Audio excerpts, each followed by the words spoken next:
days racing in prospect.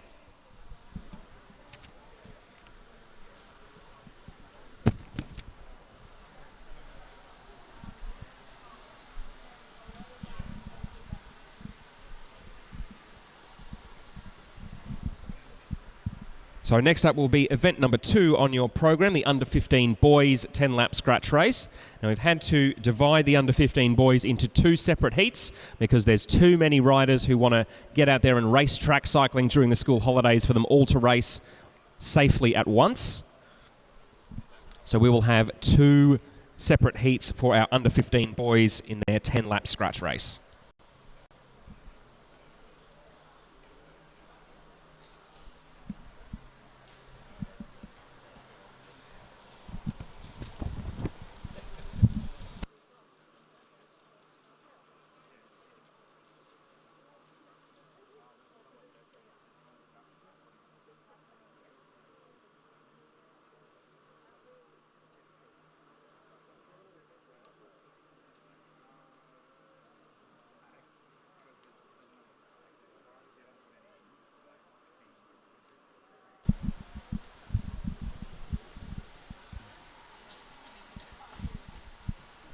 So as our riders are making their way out onto the track, all 3 riders in the under-15 boys overall standings at the Australian Junior Track Series so far are going to be in this first scratch race heat, including our overall leader Lucas Sturbick. He's from Lidcombe Auburn Cycling Club in suburban Sydney, so he will be in the leader's white, green and gold jersey.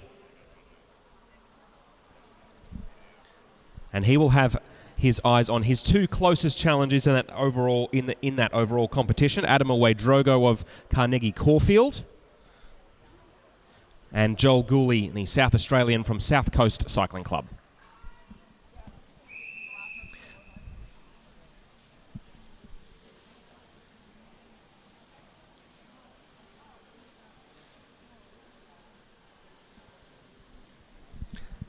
So the whistle blows and the riders form up.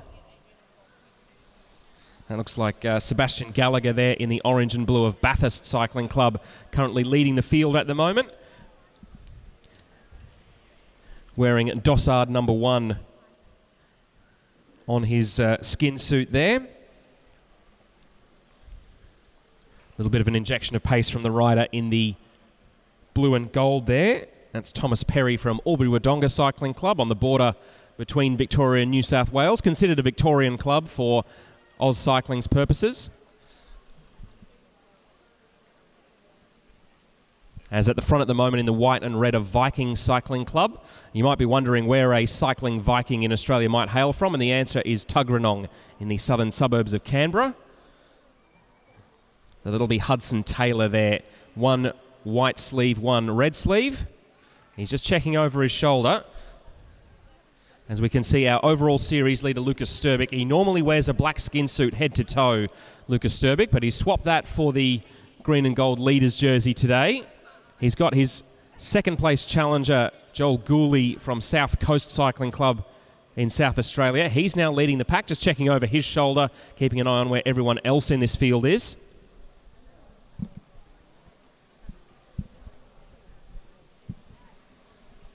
So riders in this field from the ACT, from New South Wales, from Victoria, from Tasmania, and of course right here in SA as well. So through 5 laps to go, halfway through now as Jonah Hall of Brunswick in the black and orange just flicks his elbow. Sebastian Gallagher up towards the front there. He's got Arav Desai, the rider in the long red sleeves of Blackburn Cycling Club. He swings up the track a little. Plenty of looking around here. No one keen to try their luck with an attack just yet. Jack Pentland in the navy blue and red of Norwood thought about it, but decides that his chances might be a little better in a lap or two's time.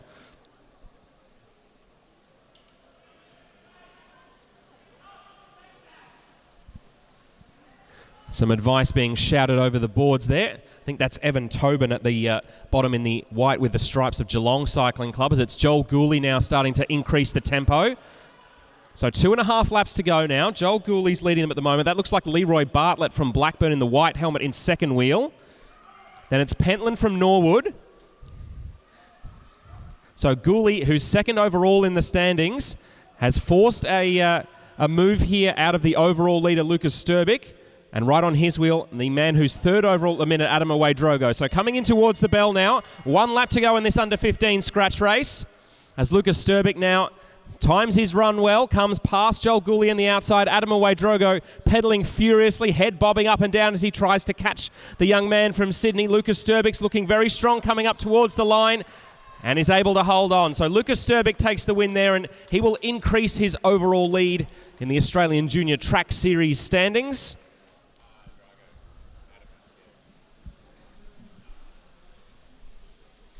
So in these individual events, you get 25 points towards your overall tally if you are the winner, 22 for second, 20 for third, 18 for fourth, and then on a sliding scale going down to 1 point if you finish in 16th place or lower.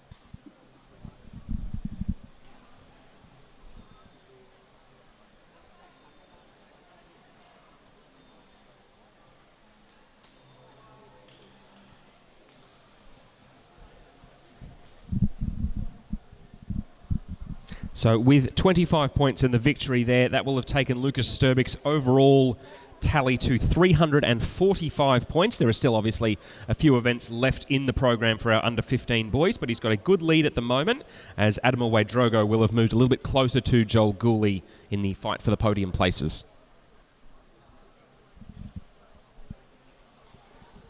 So the second heat for our under-15 boys, now out on track.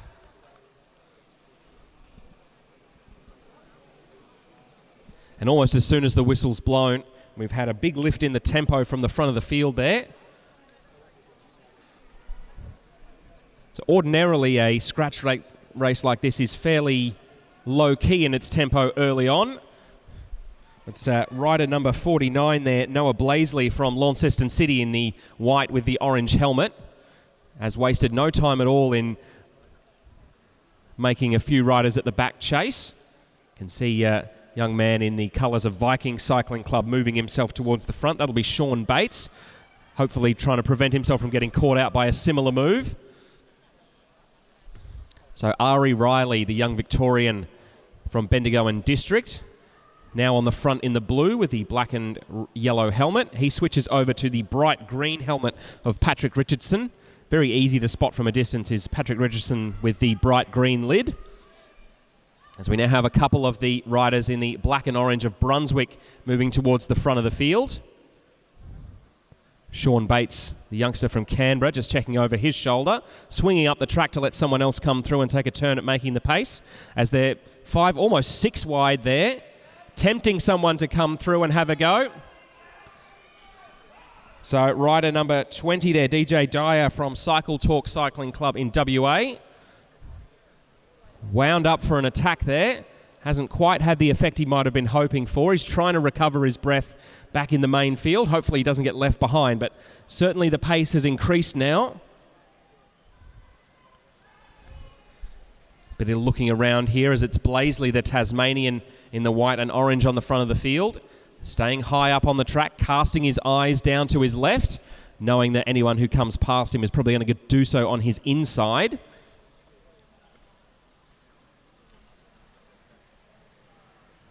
Some more looking around. I think this is Adrian Zhang, the rider from Neo Cycling Club in Sydney, who's on the inside of the track there. The small figure rider number 26, it is Adrian Zhang. So coming up to 3.5 laps to go now. Tension building and building. There have been a couple of little attacks and surges so far. But as they're coming into 3 laps to go, everyone's still in it for now. Jaden Mutty, the rider from Lidcombe Auburn Cycling Club in Sydney in the black and gold, starting to move up the outside next to Bates, the rider from Vikings. And also coming up the outside there is a rider from Orange, I think. So 2 laps to go now. Plenty more looking around. The pace is increasing steadily, but it's only now that the youngster from Lidcombe Auburn, Jaden Mutty, has decided to lay his cards on the table. That's drawn a reaction there from Blaisley in 3rd place, and one of the riders from Brunswick is currently in 2nd. I think that might well be Michael Moulds. So coming down the back straight, Blaisley moving strongly down the outside. Jaden Mutty's made the early running, but he's going to struggle to stay in here. Coming up towards the line now, it's going to be very close as they come up to the line, and it is the rider from Brunswick taking the win. So an excellent and fascinating little scratch race happening there for the second heat for our under 15 boys.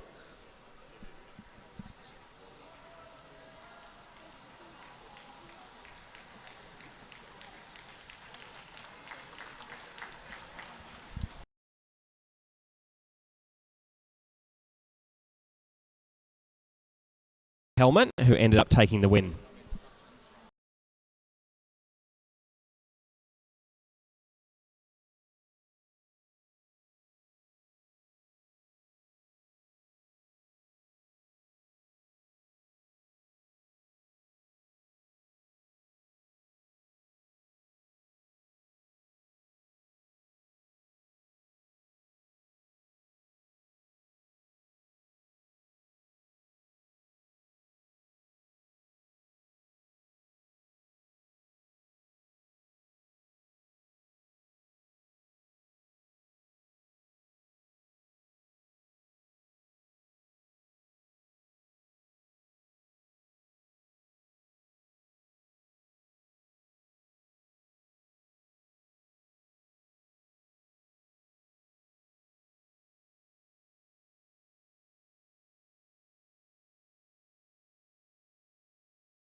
Of the bunch there, Ava Gidget-Rogers, the rider who is wearing the leader's jersey. She's got that bright pink front wheel, which makes her very easy to spot.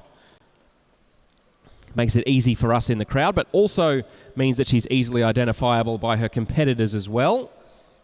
So she's currently leading this under 17 women's overall Australian Junior Track Series by 2 points after 2 rounds, which is the narrowest margin of any of our competitions so far. The rider who's in 2nd place and challenging her for the overall title is just on the back of the field at the moment in the black and green of Shepparton Cycling Club. That's Isla Shaw.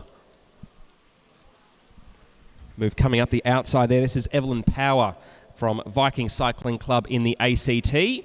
She's in the red, black and fluoro yellow of the Tiffin cycling team. Squad based in the nation's capital, who have a variety of talented juniors as well as some pretty rapid seniors as well amongst their ranks.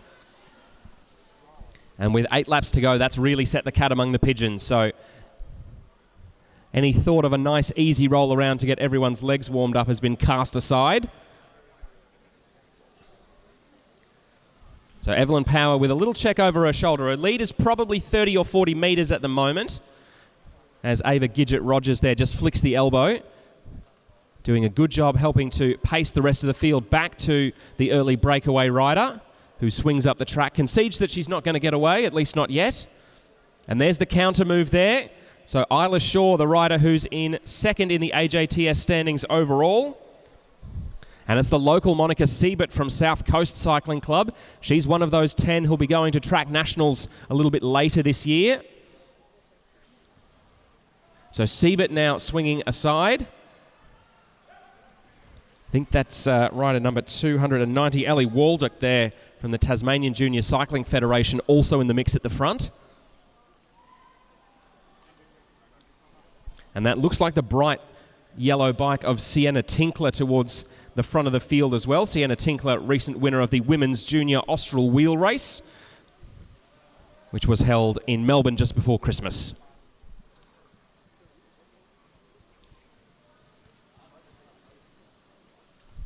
So the field starts to come back together after that early bit of aggression from both Evelyn Power and Isla Shaw. Neither rider able to get away. Always difficult to get away in the first race of the day. You feel good, but unfortunately so does everyone else.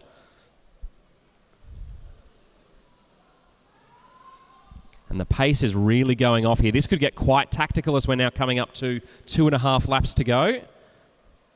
Rider making a move towards the front there. That looks like the colours of ARA Skip Capital. Number 287, Sophia Moffat, one of the locals from Norwood. Makes a bit of a move, but plenty of other folks are keen to be part of the action. Sienna Tinkler now coming down the outside with a great turn of speed as they come in towards the bell.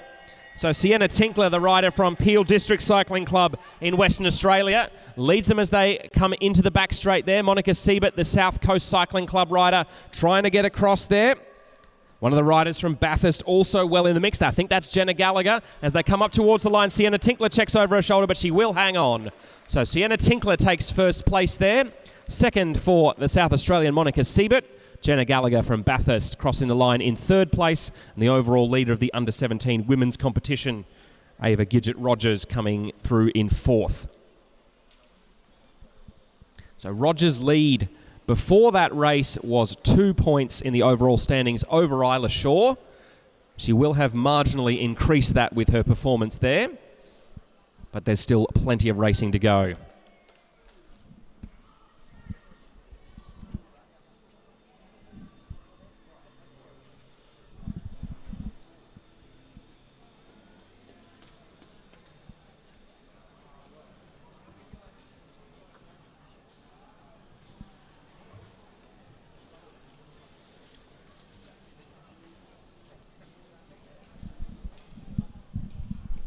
So fantastic to see such an excellent turnout from young juniors all over Australia here this weekend. Australia obviously a nation with a very proud history of cycling on the track. It's where a lot of our future greats have managed to get their start.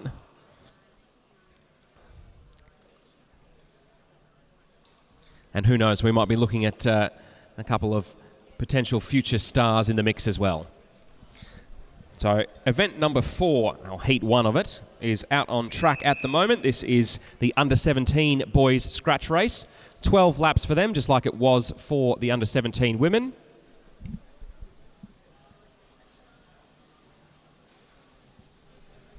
So we actually have so many under-17 boys wanting to be a part of the Australian Junior Track Series this weekend that we're dividing this scratch race up into 3 separate heats.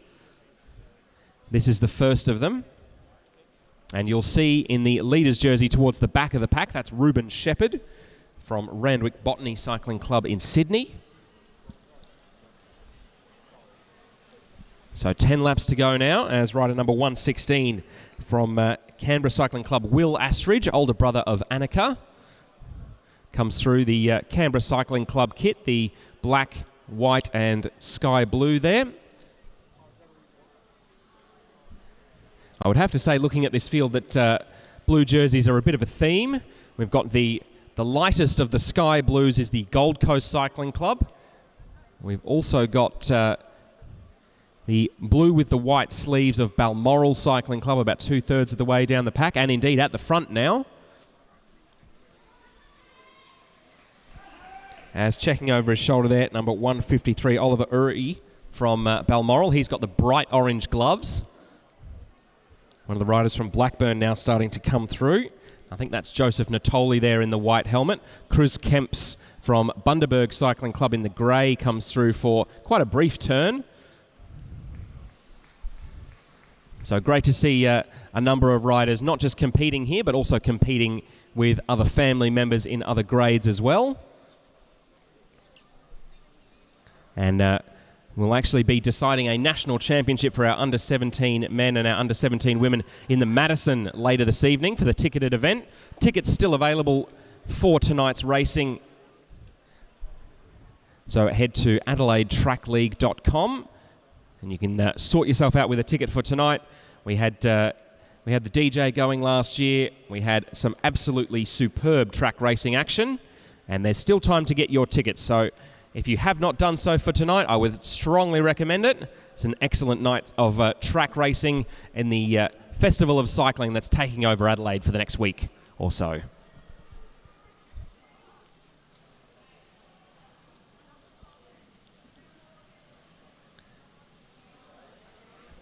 So plenty of looking around at the moment as Ruben Shepherd there, our overall AJTS leader, is just on the inside of the track. I think he's got Joseph Natoli just on his right shoulder at the moment.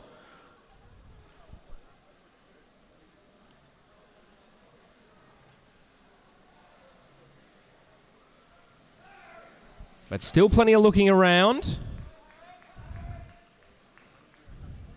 The pace gradually increasing in tempo, but nobody willing to try an all-out attack just yet. 2.5 laps to go.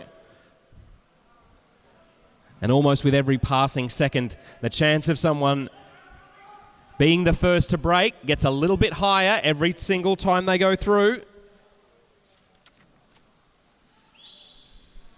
Now moving around the outside in the black there, that's Maximus Moore from Hawthorn Cycling Club. He's going to be challenging Ruben Shepherd as they come down towards the line. 1 lap to go. So Ruben Shepherd on the inside, Maximus Moore in second wheel there. Cruz Kemp's trying to come around the outside in the grey. One of the riders from Balmoral, or indeed Gold Coast it is, who's actually challenging very strongly there. Ruben Shepherd looks to be extending his overall lead, challenged all the way. That was Tyler Cuniff there from South Coast Cycling Club in South Australia in the light blue with the blue sleeves and grey helmet, who ended up getting up for second spot there. I think that may well have been Hugo Alcock in the bright orange of Illawarra Cycling Club, who got up for third there.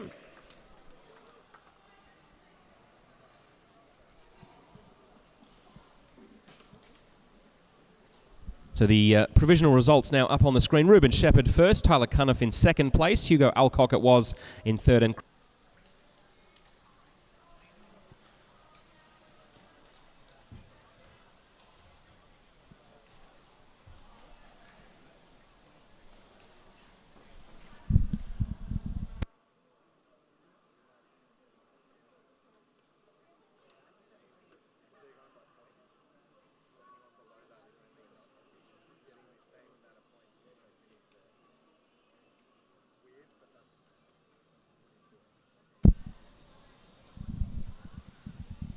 the second of our 3 heats for our under-17 men's scratch race now out on track.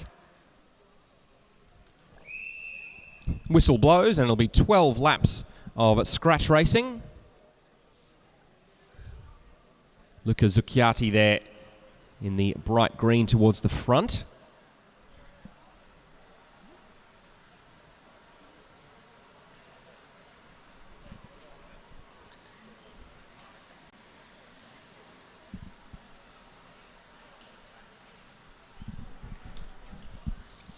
So a good mix of riders taking part in this race. Plenty of representation from Victoria, Queensland, New South Wales, the ACT, as well as, of course, South Australia. So coming forward in the distinctive green of Dubbo Cycling Club, now that's Cooper Farr. He did a spot from a distance there. And the pace starting to wind up already here, even as they're only a few laps in. So rider number 179 moving towards the front there. That's Aidan Parslow from Hamilton Wheelers. The tall figure in the green, that's Luca Zucchiati from Neo Cycling Club in Sydney. Had a brief turn on the front of the field and now has decided against it.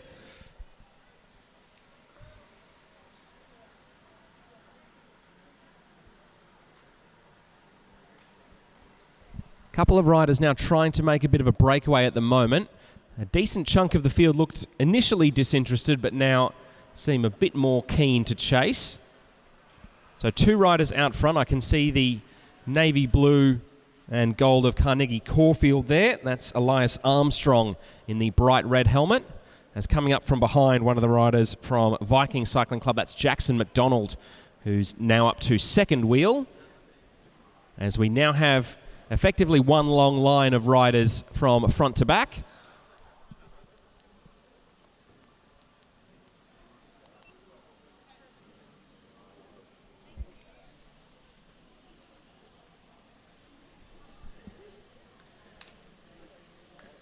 So some very talented youngsters in this field. As moving towards the inside of the track there. I can see the red of the South Australian colours in second wheel at the moment. As a move now coming from a little bit further back. So 159 at the front there. That's Kane Azzopardi from Whyalla Cycling Club. And you might be wondering to yourself, do they have a velodrome in Whyalla? Why, yes, they do. Not only do they have a velodrome in Whyalla, they, as of this year, have a World Championship medalist on the track, as Lee Hoffman claimed a bronze for Australia in the sprint at the World Track Championships in Santiago last September. So 2.5 laps to go now. Our 3 riders out front have a gap of, I would say, 20 metres. As they come through 2 to go, that's Oliver Jordan from Balmoral in the grey there, along with Kane Azzopardi of Whyalla. But the field moving up quickly from behind, that's Jack Panozzo there, the rider in the blue with the white helmet now moving forward. Luca Zucchiardi, the tall figure in the green, coming around the outside with a real head of steam as they come through 1 lap to go. He's got one of the riders from Brunswick right on his hammer there.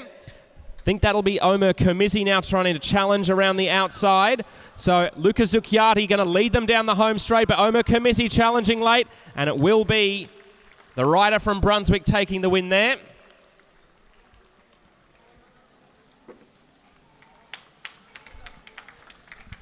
So an excellent scratch race. All of the racing so far has been at a very high quality indeed, and has been in doubt right until the very end.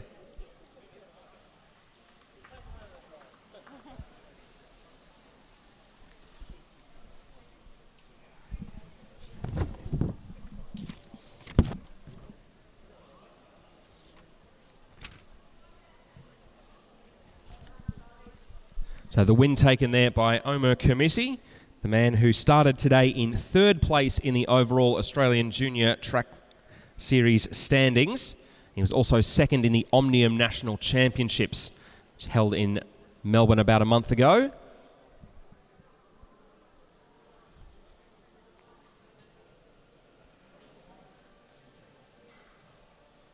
So he got the win there. Seth Harrison it was in 2nd place. Luca Zucchiardi in 3rd. Jackson McDonald in 4th. And Jet Stokes, the Sydney sider, in 5th spot.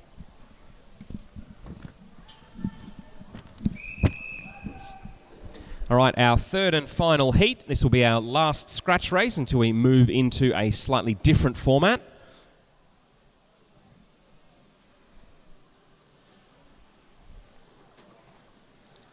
So riders represented in this field from Queensland, Victoria, New South Wales, WA, the ACT, Tasmania, and of course right here in SA. And I haven't even had time to read out which states everyone's from before the pace has gone absolutely through the roof here. There's about 100 metres between first and last rider in line, as it looks like that's number 115 from Bundaberg there, Hunter Davis, who's really set the cat among the pigeons early on.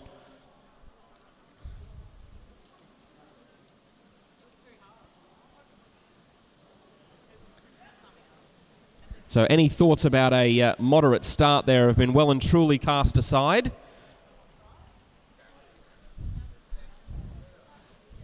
So a couple of riders there. Jasper Griffiths in 2nd spot in the skin suit of the old Focus Attacker cyclocross team, which was a dominant force in Aussie off-road racing a few years back. Have to say the skin suit there is probably more on the vintage side. So 7.5 laps to go of this 12-lap race. So a little bit shy of halfway as there's a move coming now forward. This is one of the South Australians in the black of the Villawood team. That's Thomas Brinkley from Norwood Cycling Club. Coincidentally, another rider in this field who has some cyclocross experience.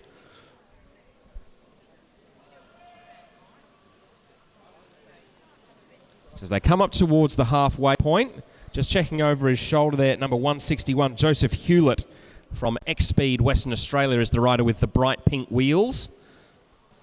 And Jasper Griffiths tried his luck earlier to try and get away. His clubmate George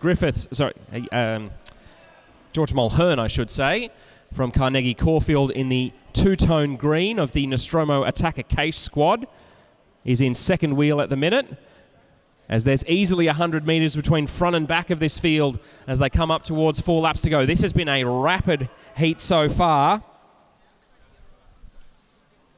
So the colours of South Coast there swinging off the front. I think that may well have been Lucas Schmidtke just moving aside.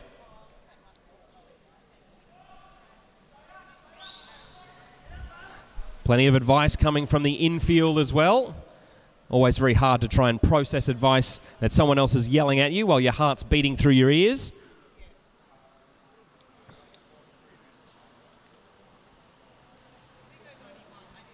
So Hunter Davis from Bundaberg leading them at the moment. Rider number 183, Sid Natera from Hobart Wheelers, is in second spot at the moment as a move now coming down the right-hand side. This is one of the youngsters from Blackburn. I think this may well be Lockie Ermert, who's decided to go hard and go early here. So Ermert with the early lead here. Sid Natera, the Tasmanian, chasing hard in second place, comes up and indeed catches the Blackburn man as they come in towards turn 3 now. Sid Natera's really got the gas on here, head bobbing from side to side, thrashing at the bike. He comes through and takes the win.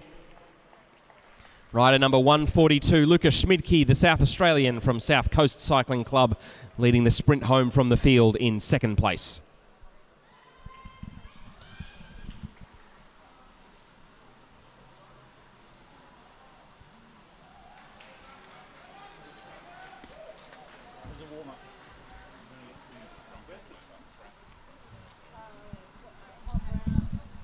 So that'll conclude our scratch races for the first part of the program. Next up will be our under 15 girls who will take part in a 15-lap tempo race. So if you're not familiar with how the tempo race works, the riders will set off. 15 laps they will do in total, but from lap 11 to the end of the race, 1 point will be awarded to the first rider over the line. The catch is that if you are not first in the line, you get no points whatsoever. So only the leaders will score points.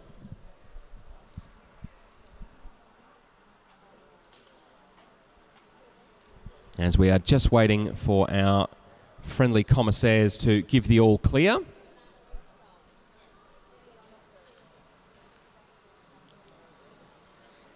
Just waiting for a couple of participants in that last event to make their way off the track before we get started with this one. Need to, of course, to make sure that all of our competitors stay safe and sound.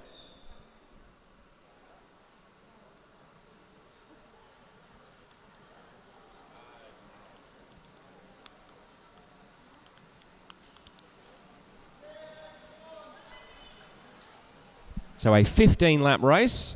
The whistle to begin the race hasn't blown yet because we need all of the field to be together so that no riders are at a distinct disadvantage. So the instruction just coming to the front of the field to just ease the pace back a little bit until everyone is in one big bunch. Then the whistle will blow and we'll get started.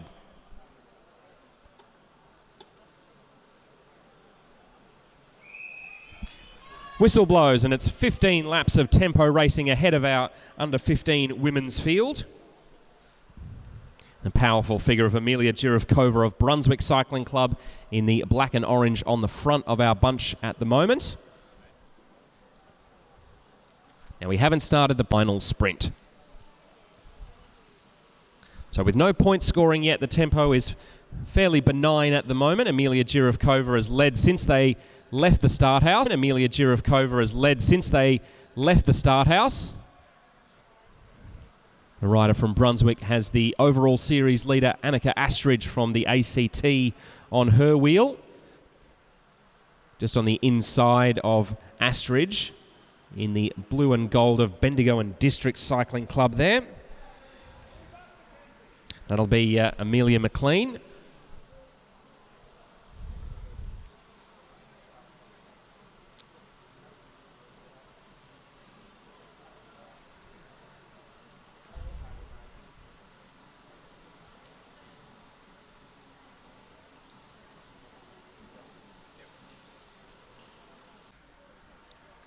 As it is Matilda Kemps from Bundaberg in the, I think you'd call that a dark purple, in second spot at the moment.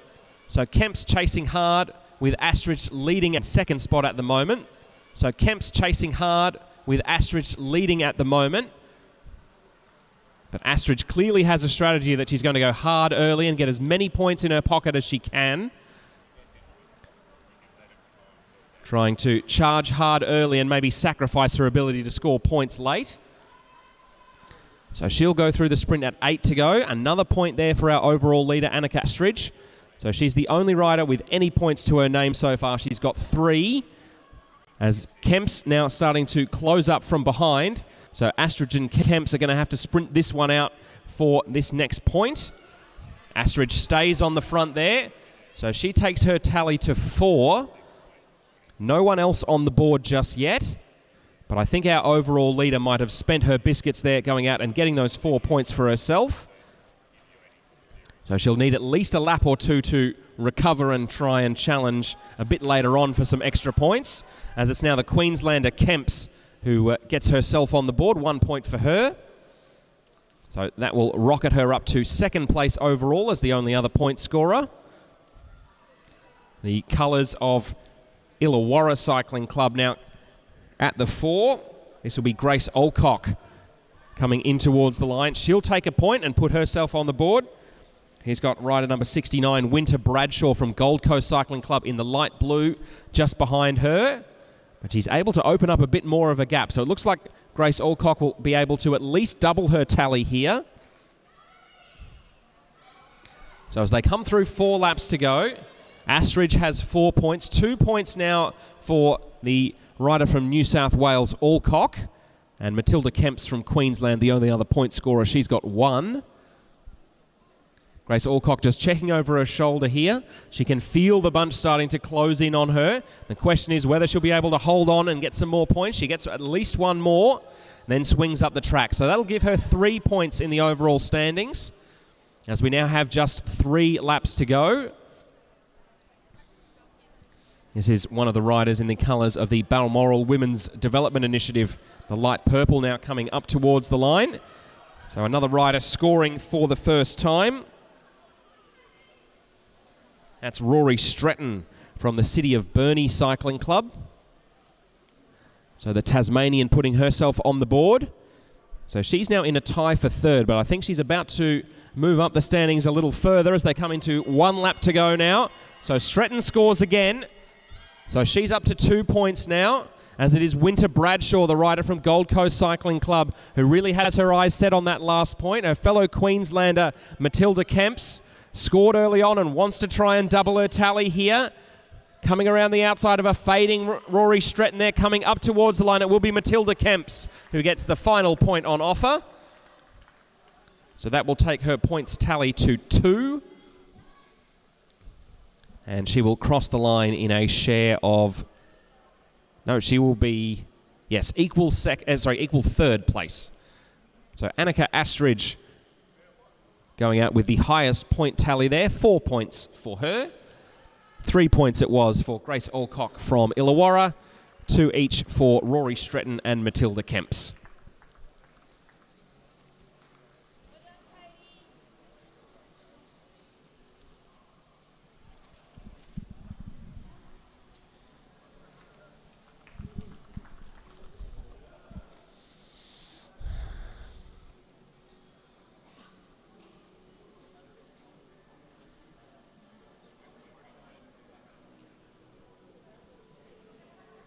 So as our riders make their way off the track,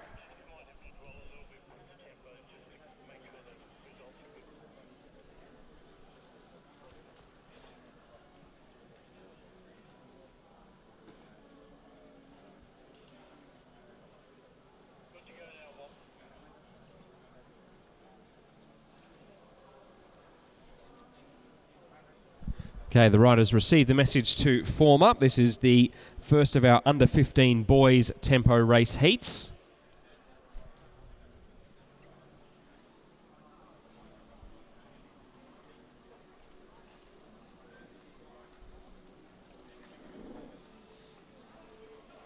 So we've had a bit of a reshuffling of riders from the heats that we saw in the scratch races. So riders aren't competing against the same bunch all day long. So we're mixing things up a little bit. So as with our under 15 girls tempo race, our under 15 boys will start sprinting for points on lap 11. So 11 available points on offer. You can also gain 10 points if you gain a lap on the field, or lose 10 points by losing a lap on the field.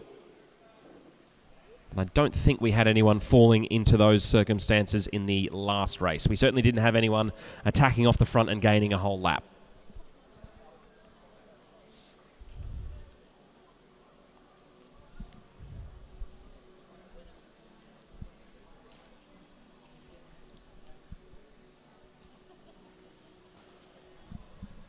So with no points on offer, no one really keen to lift the tempo too high early on. Joel Gooley there in the black with the red and black helmet on the high side. He's in second place in the overall competition. He's now sitting on the wheel of the young man who's in third, Adam Drogo. He's in the navy blue and gold of Carnegie Caulfield Cycling Club.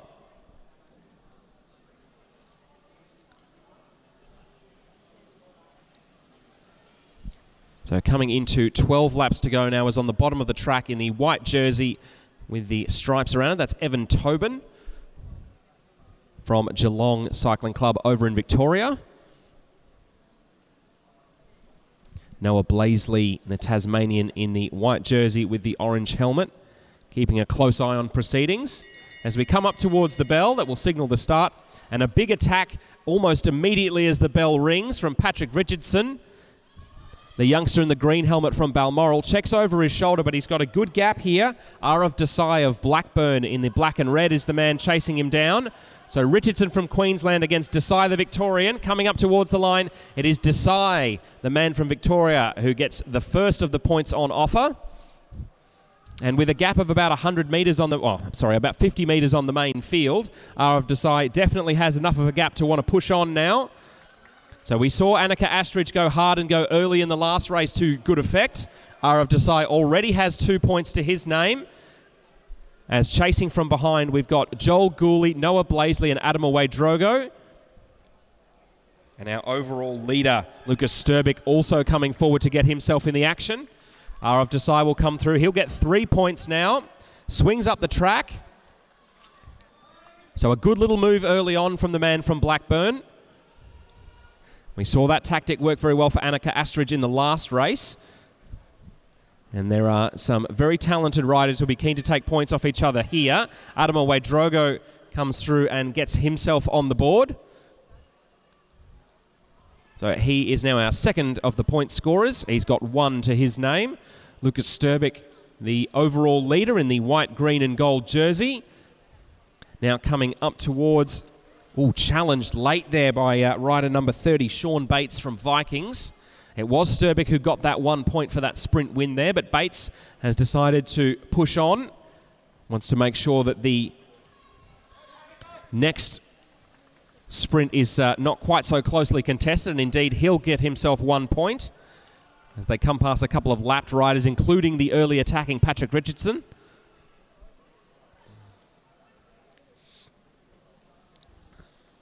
So all of a sudden we've got a group of 6 at the front of our under 15 boys tempo heat here. Adam Drogo adds to his tally.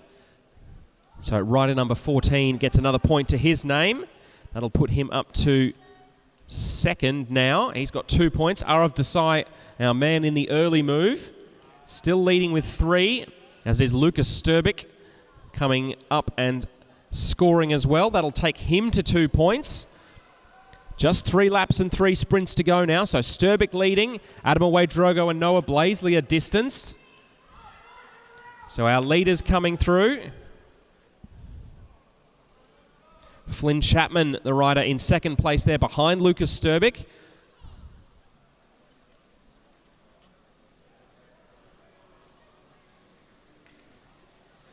Coming through now. There's the bell. Sturbeck scores again. 1 lap to go. But he's got a couple of riders keen to get on the board. Flynn Chapman, the man in second place from Western Australia, is keen to get himself a good score here, but he'll have to get around Sturbeck to do so. The overall series leader from Sydney looking strong as he comes up towards the line, extending his gap and taking that last point sprint win.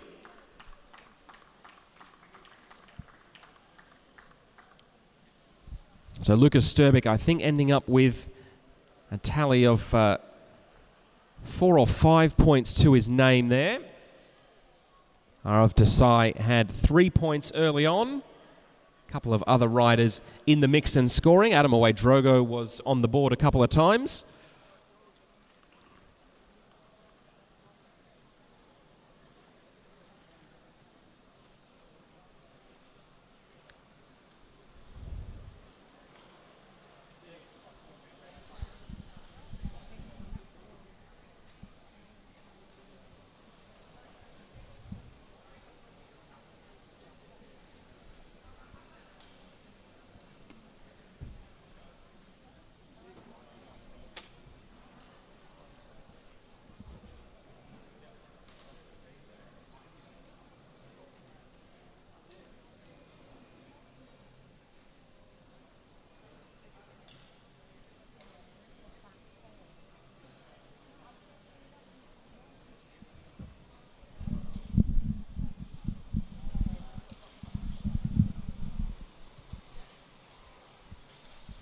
So our second heat in our under-15 boys tempo race getting ready to go.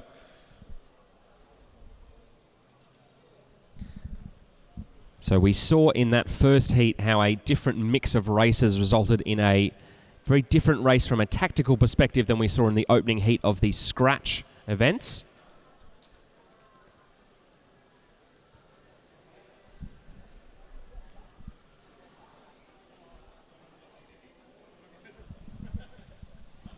And just waiting for the all clear here.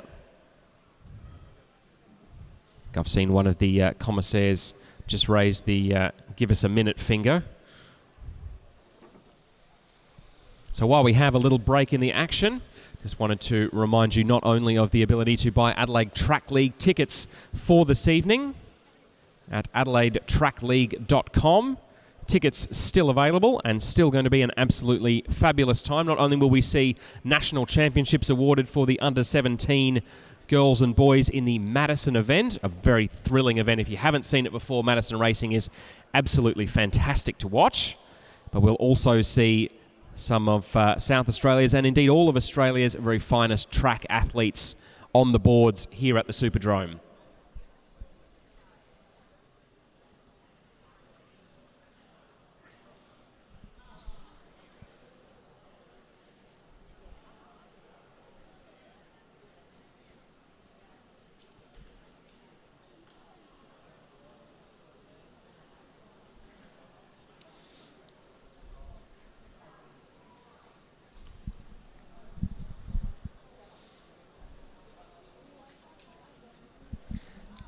Okay, riders just starting to form up in what will be our second heat of the under-15 boys tempo race.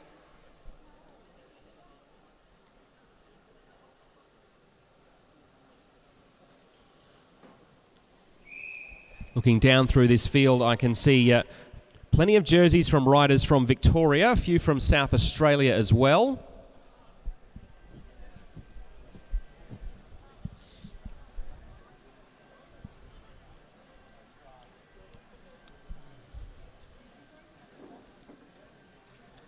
So 11-point sprints on offer.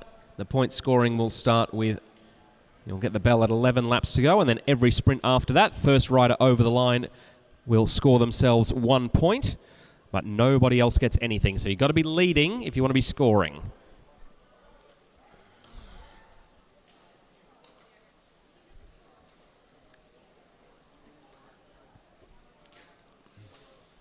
So as we've seen in some of the other tempo races, before the point scoring starts, the pace is fairly demure, as on the front that's number 50 now. from South Coast Cycling Club. That's Nate Roberts-Thompson.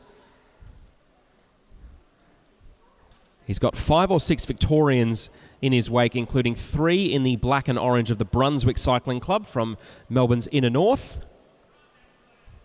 A club that boasts among their ranks the likes of Sarah Gigante, Luke Plapp, Ruby Roseman Gannon, and the current Chilean national road and time trial champion, Catalina Soto.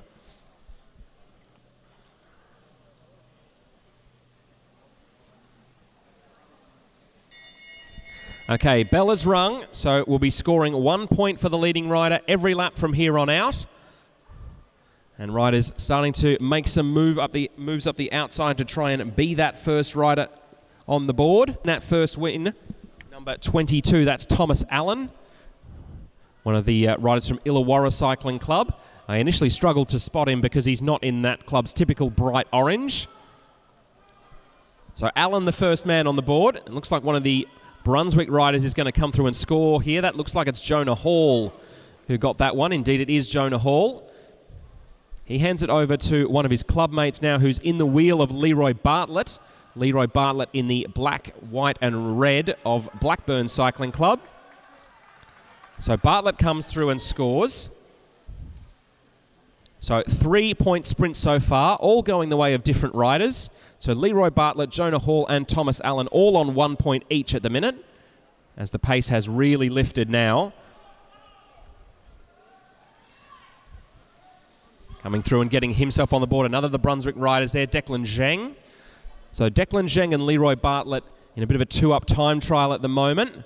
But another of the Brunswick riders leading them across from the back. That looks like it's Michael Moulds, who's in the black helmet and Brunswick colours. Leroy Bartlett comes through. He'll be the first rider to score twice. So Leroy Bartlett now has 2 points to his name and is in the overall lead. As we can see in the blue, Ari Riley, another of the Victorians in this field from Bendigo and District Cycling Club, trying to challenge around the outside. He will come past Declan Zheng there. So Ari Riley now has 1 point for his pocket. And hailing from Bendigo and District Cycling Club, another club with a very proud history in overall cycling and track cycling in particular. One of their, well, a couple of their alumni are racing in the Tour Down Under this week, including Chris Hamilton and Jack Haig. So Ari Riley scoring that last point there. That puts him in a share of the lead with 2 points. As a challenge now coming from the man from Lidcombe Auburn Cycling Club, number 23, that's Matty there. Jaden Matty gets himself on the board. So Jaden Matty from Lidcombe Auburn now. Had no points a couple of laps ago. He's going to move into a share of the lead now as he gets 2 points here. Leroy Bartlett and Declan Zheng are seeing their lead challenged here by the youngster from Sydney. One of the few non-Victorians in this field out in front. He's got 2 points at the moment, and he looks like he's a good chance to make it 3, is Jaden Marty. 1 lap to go here. And a big acceleration out of the saddle in second wheel there by Leroy Bartlett as Marty now checking over his shoulder as he comes down the back straight. Shoulders rocking and rolling, head bobbing from side to side. But I think Jaden Marty has timed his attack very well here. He's going to come up towards the line, and the man in the black and yellow of Lidcombe Auburn will go out with the highest point tally in this field, takes the last sprint, and he will finish with 4 points to his name.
So another of our partners who are here today selling their wares, the fine folks at Velo Pro Oz, purveyors of some of the very finest track cycling equipment that money can buy. If you're like me and have gotten to a point in your life where buying speed is a much easier prospect than earning speed, then they're an excellent group of people to go and see.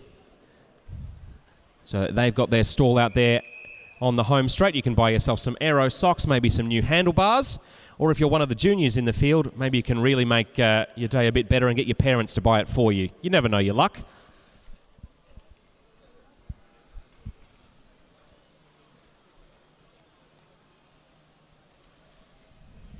Okay, our under-17 girls field now out for their 20-lap tempo race. So the bell will ring with 16 laps to go. So there will be 16 points available for our under-17s as opposed to the 11 for our under-15s.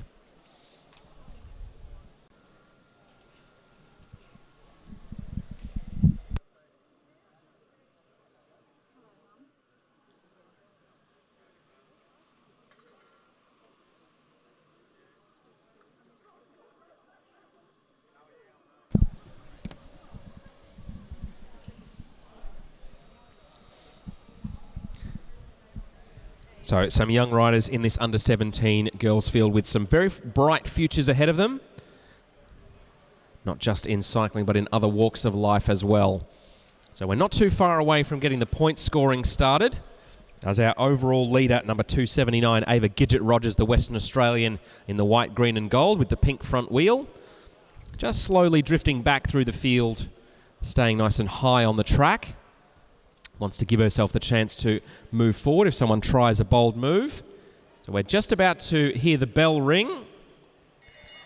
All right, so 1 point now for the first rider over the line every lap from here, as it's Matilda Trevorrow of South Coast Cycling Club, the South Australian, leading Isla Shaw in the black and green of Shepparton down the back straight. A couple of the Western Australians from X-Speed don't want them to get too far ahead, so they're chasing hard, but it will be Matilda Trevorrow getting onto the scoreboard first for South Australia.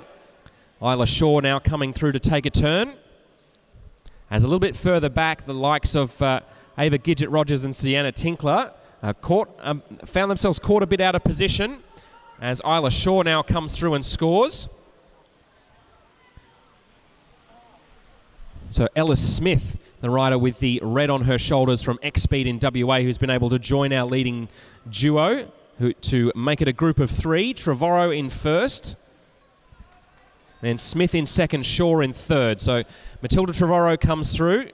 She doubles her tally and moves up to 2 points, and then can't quite catch into the slipstream of Isla Shaw there. So those 2 points for Matilda Trevorrow might be the only ones she scores for at least a couple of laps. Hopefully she's able to regain her breath and make a challenge. So rider number 283, Ellis Smith there. Scores, gets herself on the board. 1 point to Ellis Smith. Isla Shaw now leading strongly at the front. So if she's able to get this point here, she will move into a share of the lead. As a big move coming from the back here from 271, that'll be Hannah Walters from Hamilton Wheelers Cycling Club. Rider who had a very good Austral Carnival in Melbourne just before Christmas, as did her brother Lockie, who missed out on winning the overall Omnium National Championship by a hair's breadth in the end. Isla Shaw comes through with 10 laps to go. Another sprint point in the pocket for the rider from Shepparton. That moves her into the outright lead. So the youngster in the black and green of Shepparton Cycling Club from Country Victoria now leading with 3 points, as the main field are finally starting to close in on some of our early movers. Hannah Walters now on the board, as it's Sienna Tinkler on that bright yellow bike from all the way over in WA. Just on the wheel of Tinkler, that's Jenna Gallagher in the orange jersey from Bathurst Cycling Club. As they come through and get the next point sprint done, that's Sienna Tinkler. So starting to make their way past some lap riders here. So it's Sienna Tinkler from WA, the winner of the Junior Austral Wheel Race for women. So Tinkler gets her second point in a row as they've just gone through 7 laps to go. As chasing from behind, we now have the overall series leader, Ava Gidget-Rogers, trying to get on terms. Based on the scores so far, Gidget-Rogers has no points to her name. Isla Shaw has 3. So at least on track at the moment, Gidget-Rogers is losing her overall lead to Isla Shaw in the AJTS. As Sienna Tinkler being challenged there. Very close pass there from right at number 290. That's Ellie Walduck from the Tasmanian Junior Cycling Foundation. She's really come through with a turn of speed. So Ellie Walduck now has 1 point to her name. She'll very quickly have 2.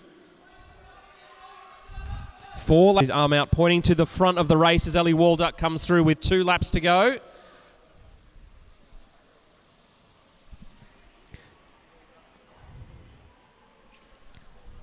To her name now. She checks over her shoulder. The main field is a long way back. Gidget-Rogers has now finally got the bit between her teeth. It might be too little too late here. Ellie Walduck's tempo is starting to slow. It's really starting to hurt, but I think she'll do just enough to hang on. As a bit further behind, Gidget-Rogers wins the sprint for second. Ellie Walduck there after a good move there.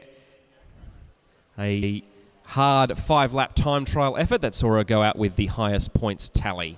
So Isla Shaw and Sienna Tinkler tied in second place with 3 points each. Matilda Trevorrow got 2 points to her name in the early going, and 1 each for Hannah Walters and Ellis Smith.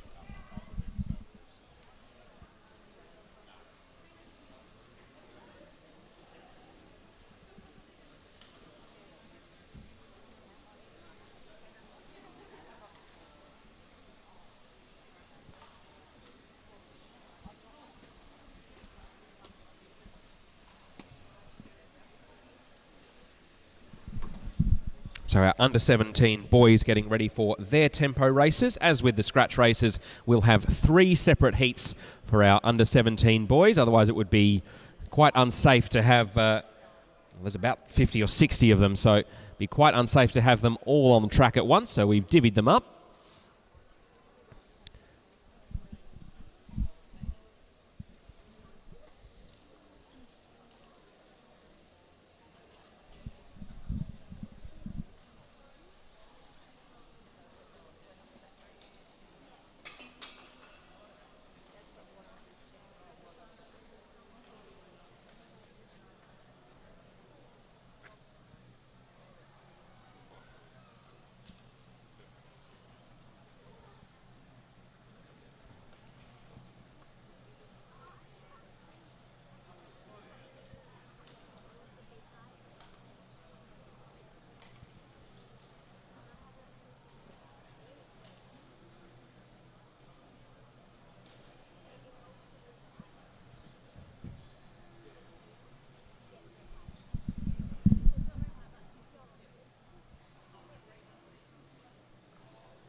So just waiting for the all clear, and then we'll get our first of our under-17 boys tempo races going. I think I've seen a wave in the direction of the riders. Yes, they're setting off.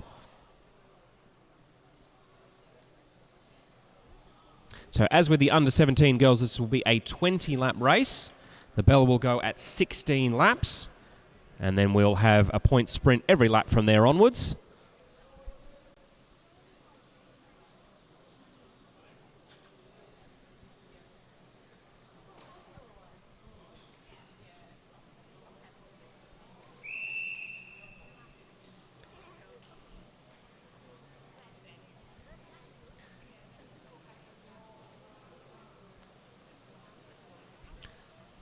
So the whistle is blown and our 20 laps are underway. Rider number 121 right at the front of the field there. Max Edwards from Balmoral Cycling Club.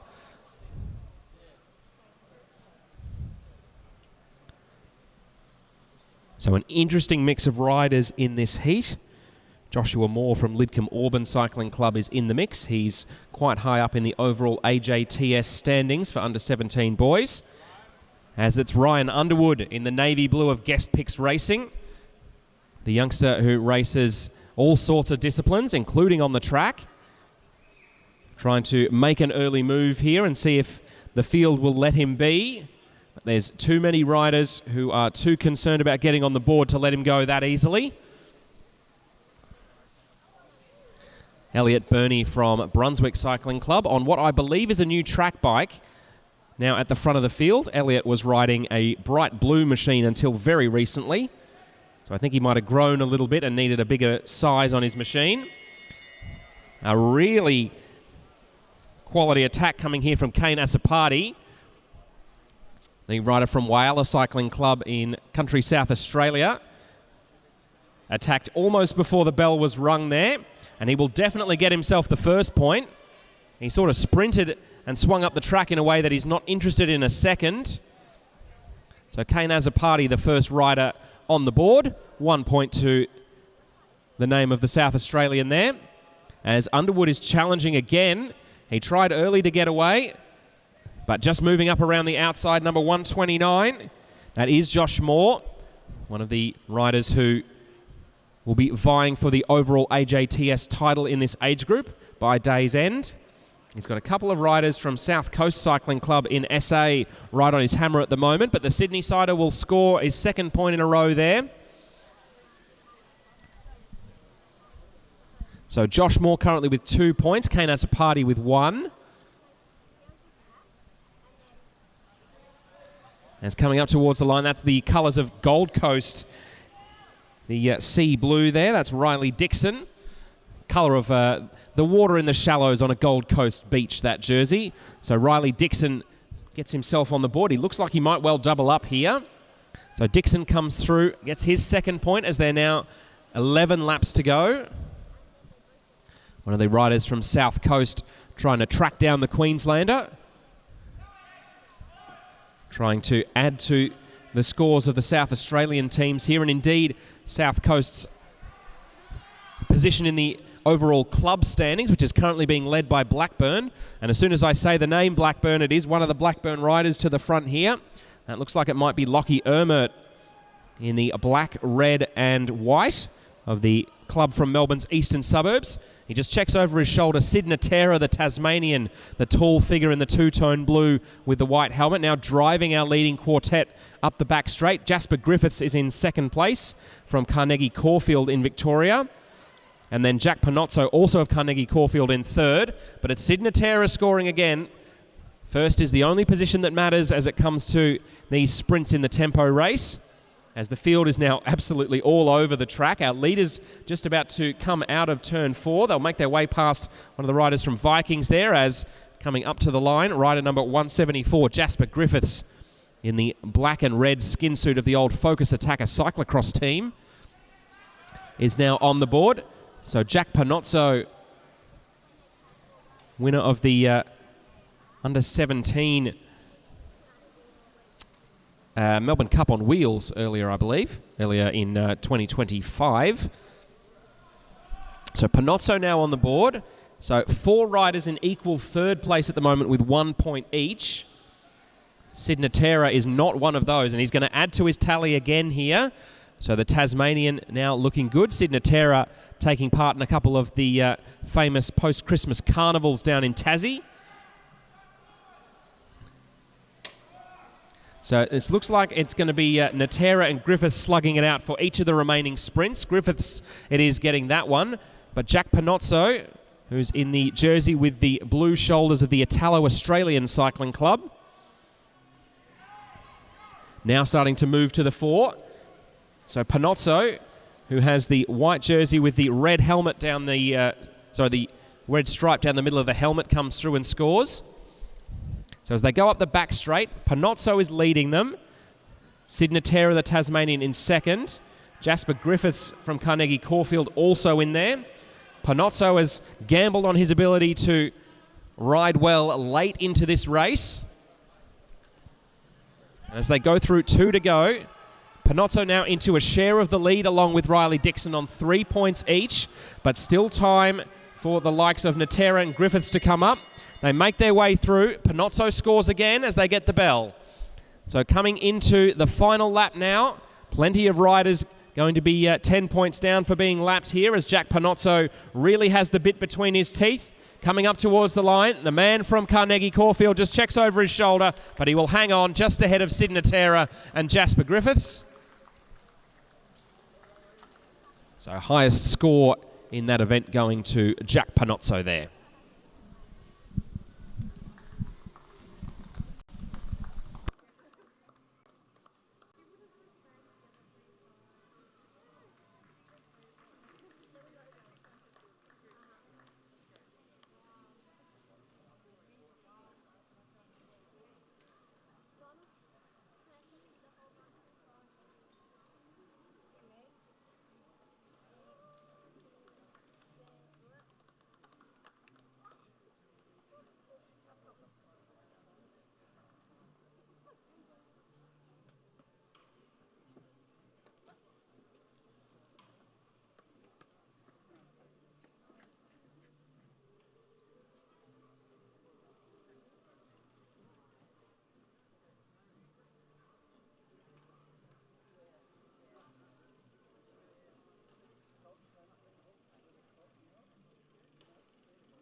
So our second heat for event 8 on your program, the under 17 boys tempo race getting ready to go.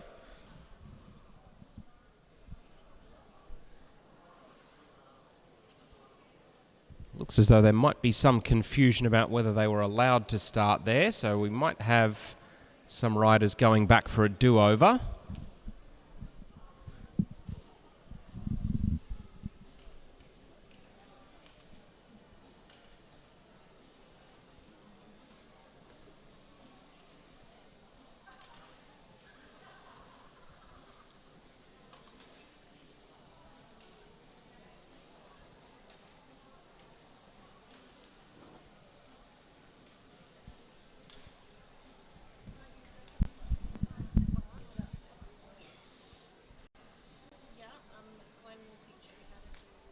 So riders all back in line as we just wait for the all clear from the commissaires.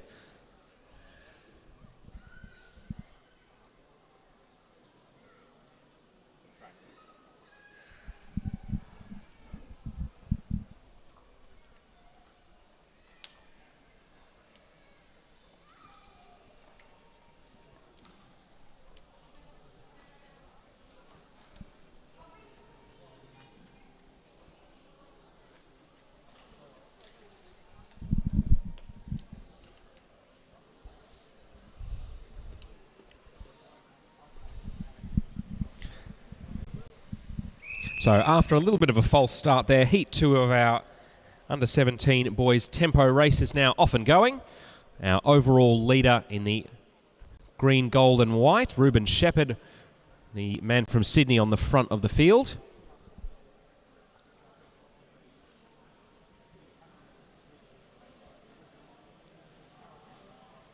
So 16-point sprints will be available. And rider number 116, Will Astridge from Canberra, has decided to gamble on being well and truly out the front of the field by the time the points start getting scored. He won't be able to cash in his effort for at least another 3 laps, but he's gambling on going so hard and so early that the field let him go. And as George Mulhern in the two-tone green in second wheel swings up the track, it looks as though he may well get his way. So the field's starting to get a little bit more organised now. 2 laps to the first main sprint for Astridge. And he's got basically the whole back straight by way of a lead. So Astridge will come through. He'll get the bell there. So 1 lap to go until he can start scoring points. He's already been out the front for 3 laps. But he's decided that going hard and early is going to be worthwhile. As further behind, Omer Kermizi's chasing him down, as is Maximus Moore. But Astridge's boldness pays off. He checks over his shoulder. He's still got most of the front straight by way of a lead. Maximus Moore now starting to come across. Oliver Jordan from Balmoral in the grey jersey there, also moving forward. As Ruben Shepherd from Randwick Botany, the overall AJTS leader, starting to look ominous a bit further back. Astridge now labouring a little bit, but he has got 2 points to his name. The man from Canberra checks over his shoulder, concedes that he's not going to get any more than 2 points, but 2 points is better than a poke in the eye.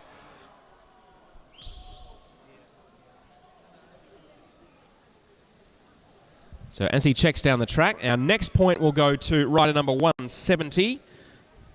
That's Oliver Jordan from Balmoral Cycling Club. So Ollie Jordan now on the board. Maximus Moore in the black jersey and grey shorts there, the rider from Hawthorn. He'll come through and score his first point of this event. Cam Franks from Balmoral in the white and blue just behind him. Omer Kermizi also there. In the grey jersey in third wheel, that's Cruz Kemps from Bundaberg. Shepherd, our AJTS leader, also near the front. Omer Kermizi comes through and scores. A nice little 20-metre burst there for the man in the purple and orange of Brunswick as they go up the back straight. So Omer Kermizi leads them into turn 3. He's got Kemps from Bundaberg right on his hammer here. Plenty of advice being yelled from the sidelines. Obviously very easy to implement any advice coming from the side as your heart rate's at 180 beats a minute. So coming through, Ruben Shepherd will put himself on the scoreboard for the first time. So Kermizi and Astridge with 2 points each to their names. Shepherd with 1, Ollie Jordan with 1, and Maximus Moore with 1. But it looks as though Shepherd's going to increase his tally by another point here, as it is Maximus Moore who's now chasing him down. Ruben Shepherd scores his second point in a row and swings up the track. Maximus Moore, the Victorian, now at the front of the field. So he'll come through. I think this will put him on 2 points as well. So there's now a 4-way tie for the lead with 7 laps to go. So Maximus Moore has 2 points, as does Ruben Shepherd, as does Omer Kermizi, and as does Will Astridge. So Ruben Shepherd coming through now to break the deadlock. He'll be the first of these youngsters to put himself up to 3 points. Omer Kermizi also there. So Kermizi now leading the bunch as they head down the back straight.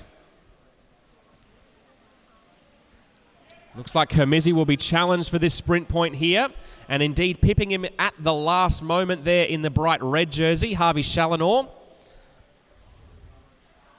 So the rider from Neo Cycling Club in Sydney in the red getting that point there, and himself onto the scoreboard for the first time.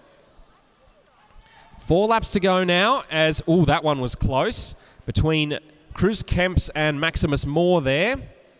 That sprint's been given to Cruz Kemps, the rider from Bundaberg, who's trying a long solo move. He checks over his shoulder, and it's only now with a lead of around about 30 metres that Ruben Shepherd is trying to chase from behind.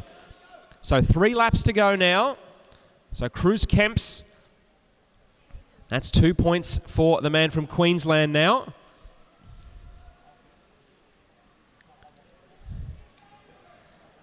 So as they come up towards the line, thinks that will be Kemps getting another one there. It was indeed Kemps.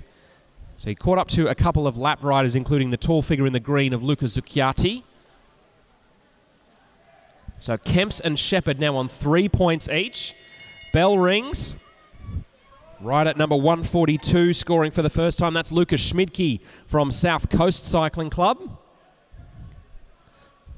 As we're coming up towards the line now, Zucchiati and Schmidtke challenging each other, and it will be Zucchiati who gets the win there.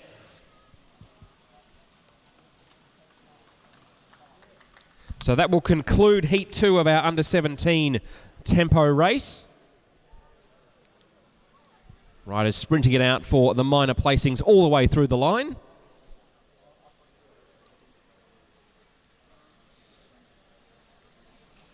And by my maths, I think it was Cruz Kemps from Bundaberg who ended up with the highest points tally there, just ahead of the overall AJTS leader, Ruben Shepherd, Omer Kamizi, Will Astridge.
So our third and final heat in the under-17 boys tempo race. Now getting underway, just waiting for the bunch to form up before we blow the whistle and get things officially started.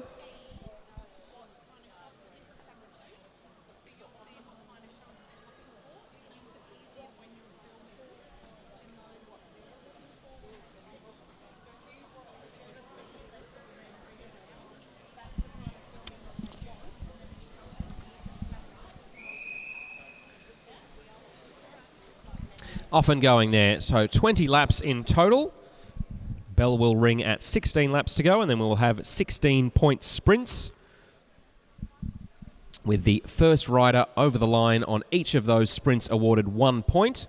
You can gain 10 points if you manage to lap the field, but in an event where everyone's paying very close attention to who the leader is, that's exceedingly rare.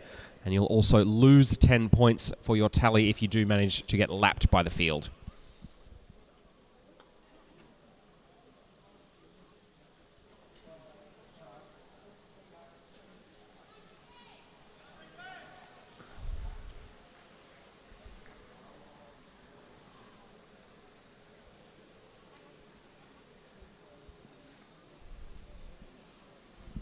So no one's seeming all that game to try an early move a la Will Astridge in the last race. So just rolling around. Joseph Natoli in the red, black and white of Blackburn on the front at the moment. Cooper Farr in the bright green of Dubbo is very easy to spot in second wheel. A couple of riders now starting to move themselves forward. Bell about to go. We're not far away from our point scoring starting. as that's rider number 180 who's fired it up nice and early in the colour of Hamilton Wheelers Cycling Club from Queensland. That's Harrison Dowling. He's being challenged by one of the riders from the South Coast Cycling Club in South Australia. So coming up towards the line, it will be the man from South Coast, the local Tyler Cuniff, who is the first rider on the board. And his legs are still feeling strong because he's making a move forward. A fast rider in the black of Villawood now moving up around the outside. That'll be Thomas Brinkley. He's not going to get to the front in time, so it'll be 2 points there for Tyler Cuniff. He takes the first 2 available sprints. As now moving into the lead, that's Tom Brinkley. He's just checking over his shoulder. He's got 1 Victorian and 1 New South Welshman right on his hammer, but Brinkley will score the next point. He makes sure to cross the line before he flicks his elbow there to let someone else come through and have a turn. No point going to the front and doing all that work and having nothing to show for it. So Natoli now on the front there, just checking over his shoulder. He'll get 1 point for himself. Cooper Farr, the rider from Dubbo, quickly swings out of the line as it's Hunter Davis in the white, green and orange from Bundaberg Cycling Club. Now on the front of the field. The Queenslander just checking over his shoulder, just making sure that no one's going to sneak by him at the last minute, but indeed no one does. So Hunter Davis now on the board. So 2 points for our man who attacked early, Tyler Cuniff. Joseph Natoli 1, Hunter Davis 1, Tom Brinkley 1. And, a big charge there coming up towards the line. That one was too close to call for mine. We'll see who the commissaires have awarded that point sprint to. That was Harry Morrison, it was, who got the win there. Coming through now. That'll be another point for rider number 138.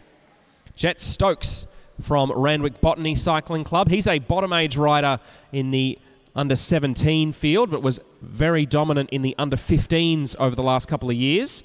So Jet Stokes from Sydney really charging hard now, and he's got a good gap over the main peloton. So Jet Stokes now tucking his head a little bit as he heads down the back straight. He's starting to lose a little bit of the impetus that he gained earlier on. But importantly, he's going to have the points to show for it. This will be his 3rd in a row now, as it's Hunter Davis and Cooper Farr who are leading the charge from behind to try and reel him back in.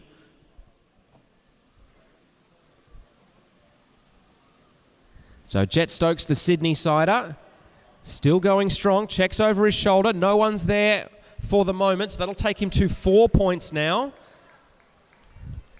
He's still holding strong out the front of this field, but if he manages to stay in front for this next point sprint, I think that may be the last one that he scores, as there's a move now coming from Natoli, the Blackburn rider, a little further back in the field.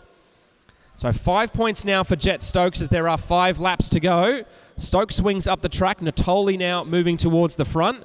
Brinkley, the rider in the black of Villawood. So the South Australian now challenging the Victorian Natoli around the outside as they come through to score another point. Tom Brinkley is holding good speed there, gets his 2nd point of this competition and is keen to push on. A little further back, there's 2 men from rural New South Wales, both from Dubbo Cycling Club if I'm not mistaken, who are chasing from behind. So Tom Brinkley scores another point there. Cooper Farr now the next closest rider to our overall leader. So Tom Brinkley now doing very well for himself. Just flicks his eyes up to the scoreboard to see what his tally might be. He's now up to 4 points. So if he stays out for one more lap, he will join Jet Stokes. And there is still a possibility if he wins all the remaining sprints that he'll come through and get the overall win in this tempo race and have 6 points to his name. So as they come in, 1 lap to go. Brinkley on 5, Stokes on 5. Stokes is tucked well in the main bunch and won't contest this sprint. So as they come in towards the line, Tom Brinkley with an excellent move, a little nod of satisfaction there and a fist pump as he comes over the line. So he will go out in first place in that tempo race, 6 points to his name, and that will mean 25 points to his overall AJTS score.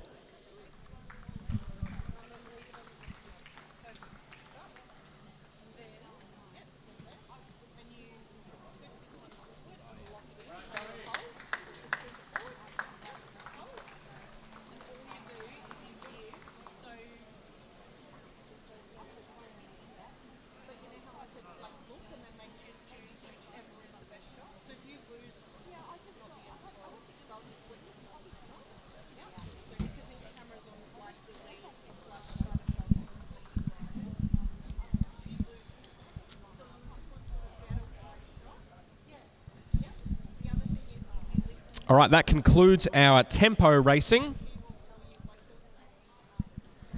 So our next events will be the Kierans. If you are unfamiliar with track cycling, the Kierans are a very interesting event. First originated in Japan and added to the Olympic rotation, I think in around about 2000, if memory serves. So the Kieran is a 6-lap race where small fields of riders will spend the first 3 laps of the race, the first half of the race paced behind our Moto Derny. You can see the Moto just making its way around turn 3 there, just doing a bit of a systems check and making sure everything's working as it should be. So riders will spend 3 laps paced behind the Derny, where the Derny will gradually accelerate and pick up speed, but riders aren't allowed to go past the Derny. The Derny swings off at halfway, and then the last 3 laps are a free-for-all as riders try to win the final sprint. No, so we've got a feed that comes up from that. So the Kieran is a thrilling event, and one that we will see some of the seniors taking part in the Adelaide Track League later tonight. Yeah, no, that's fine. Yeah. Oh, we can go get them if you want. I'll jump back on here for a bit. Oh, okay.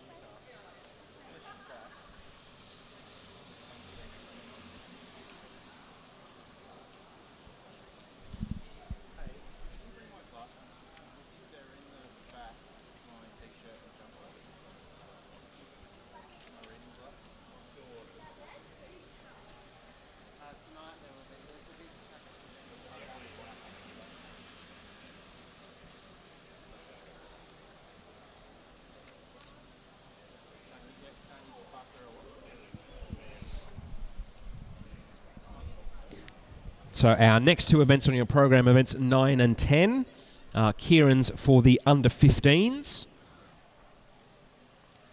So we will have some under-17 Kieran's on the program a little bit later tonight during the main Adelaide Track League festivities.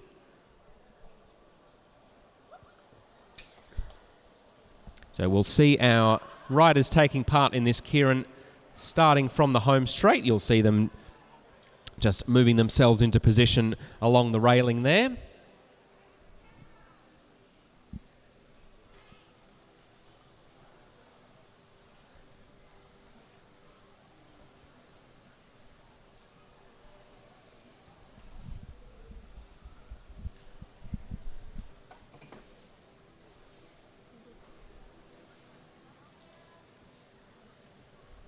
So the gesture is made to the Moto Derny that starts making its way around the track.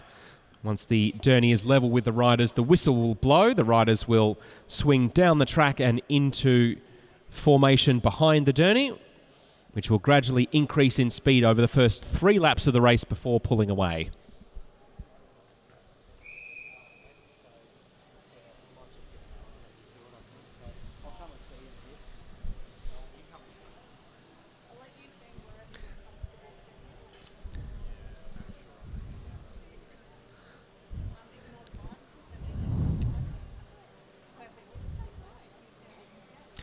So 5 riders taking part in this first of our heats in the under-15 Kieran. So first and second will go through to our big Kieran final, which will be later this afternoon. Second and third will go through to the second final. And then the rider in 5th will go through to our small final. So our riders, as they're in formation now behind the Derny, in first place in the black and orange of Brunswick Cycling Club is Emilia Jirivkova. Just in second place at the moment in the black jersey with the white helmet, Caitlin Death from Cycle Talk Cycling Club in Western Australia. Moving up in third place now in the orange of Illawarra is Grace Alcock. Then it is Matilda Kemps from Bundaberg Cycling Club in Queensland. And Lara van Dorsen is the rider on the back of the train at the moment from Southern Cross Cycling Club in Sydney.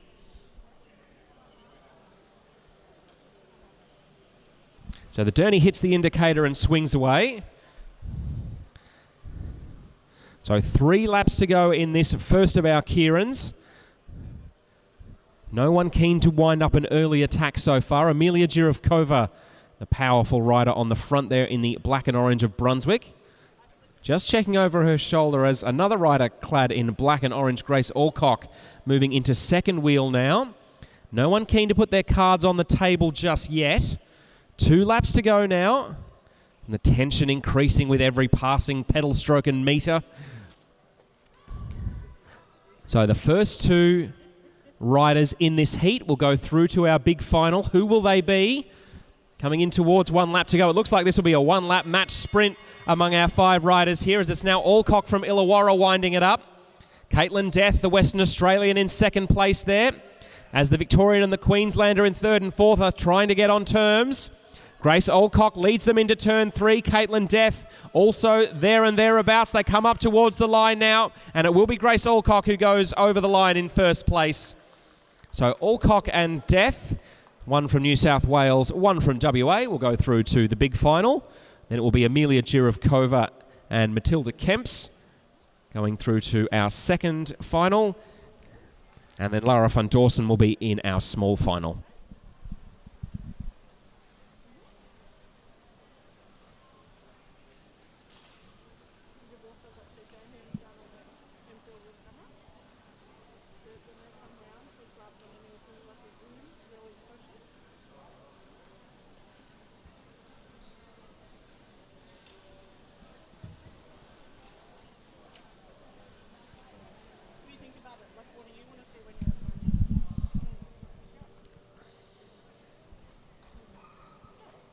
So heats 2 and 3 of our under 15 girls Kieran competition will feature 6 riders each, with a split of 2, 2 and 2. So first 2 riders going to the big final, last 2 going to the small final, and third and fourth place will go to final number 2. I suppose you'd call it the medium final, though in a way that almost feels more damaging psychologically than just saying small final. But anyway.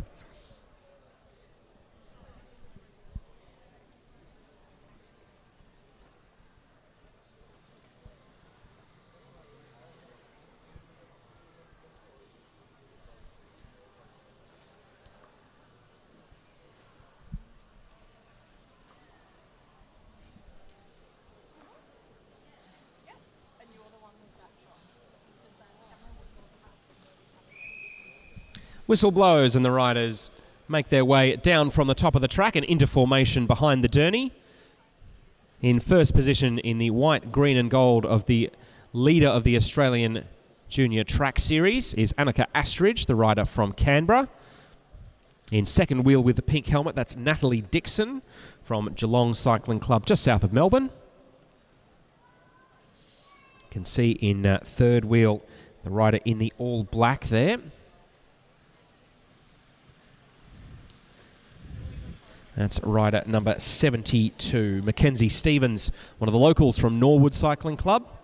Then in fourth place in the long sleeve blue jersey of the Balmoral Women's Cycling Initiative is the Tasmanian, Rory Stretton. In second last wheel from Bendigo and District Cycling Club, the royal blue and yellow is Amelia McLean. And on the back of the field at the moment from Hamilton Wheelers Cycling Club is Georgia Dowling.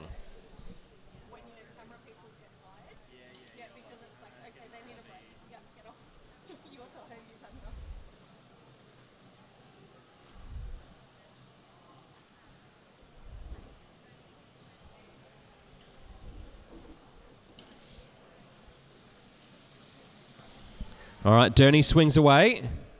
Astridge, as the leader of the series overall and the first rider on the track, will be a marked woman here, you would think. So she's going a little higher up on the banking, almost daring one of her fellow riders to try and make an early move as they come in towards 2 laps to go now. So Astridge still leading at the moment, but quite high on the track. Certainly isn't giving the impression that she wants to be in the lead of this race at the moment, or at least wouldn't mind if someone else decided to come through and take a turn, but that may well change. We're now past a lap and a half to go. Still no one making a big move, as it's now Astridge who is the first to go. So Astridge in first place. The South Australian Mackenzie Stevens in second wheel at the moment. Then it is Rory Stretton, the Tasmanian, trying to come across in third wheel in the purple, but Annika Astridge looking very strong here. So Astridge comes up towards the line. She will qualify for the big final, as will Mackenzie Stevens. Third place for Rory Stretton, fourth for Natalie Dixon. Amelia McLean from Bendigo in fifth place, and Georgia Dowling coming across the line in sixth.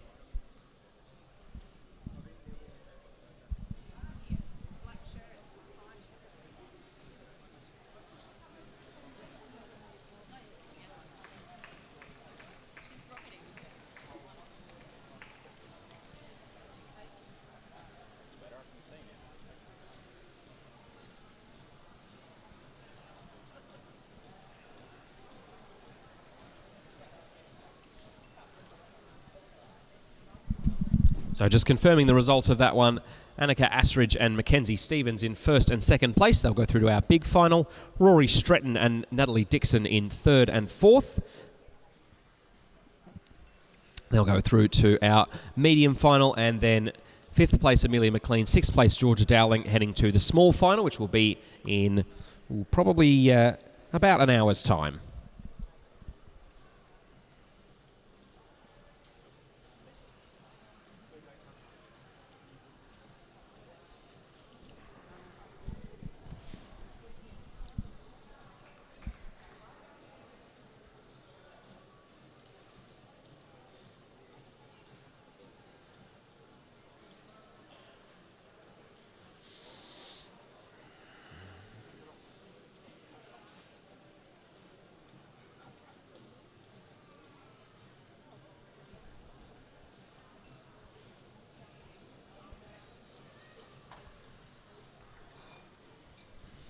So our third and final heat for our under 15 Kieran qualification just about to get underway as the Derny's coming through.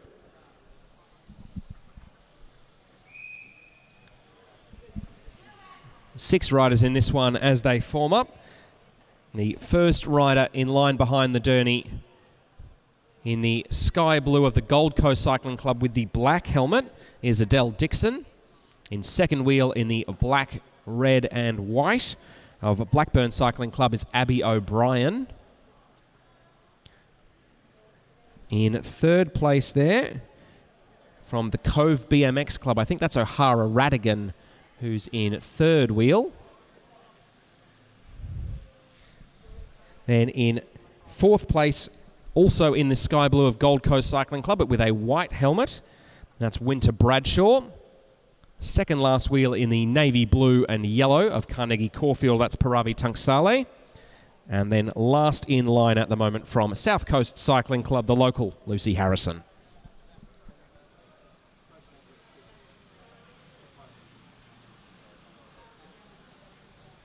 So 2 Victorians, 2 Queenslanders and 2 South Australians in this third and final Kieran heat.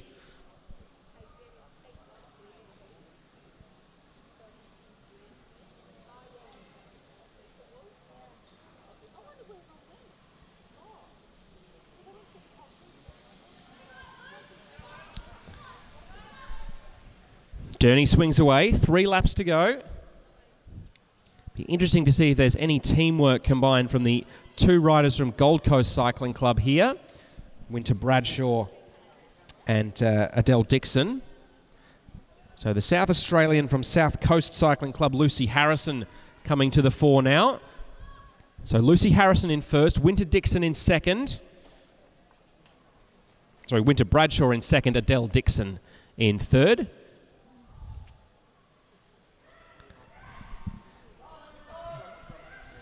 Coming in towards the bell now. Looks like that's Paravi Tunksale, the Victorian, who's winding up an attack. Winter Bradshaw the first to go. A full standing sprint as she came through the bell there for Winter Bradshaw. Paravi Tunksale, who was on the ground during a criterium last weekend. Clearly her legs are feeling all right as she's up to the back wheel of Winter Bradshaw. Coming up towards the line now. The Gold Coast rider will qualify. Very nearly a Gold Coast Cycling Club 1-2 there. So Winter Bradshaw taking the win there. Paravi Tunksale in second place. Adele Dixon coming across the line in third spot.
So with our under 15 girls qualifying completed, our under 15 boys will now have a go. So there will be 4 Kieran qualifying heats and 4 finals to qualify for later in the day.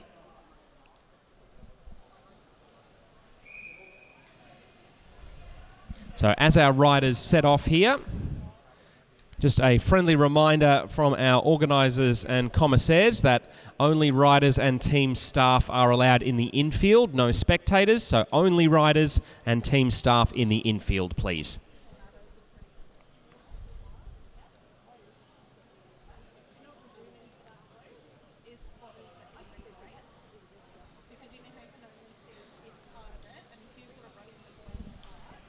So as they come through 5 laps to go, it's Flynn Sharman, the Western Australian in the colours of X-Speed, who's in first position behind the moto.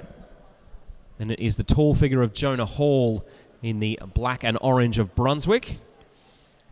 The rider wearing number 1, Seb Gallagher, is in third wheel at the moment. Joel Gooley from South Coast Cycling Club is 4th in line. Just moving up a little bit around the outside, the colours of Norwood Cycling Club, the navy blue and red. That's Jack Pentland. And then on the black, in the colours of Blackburn, is Henry Grigg.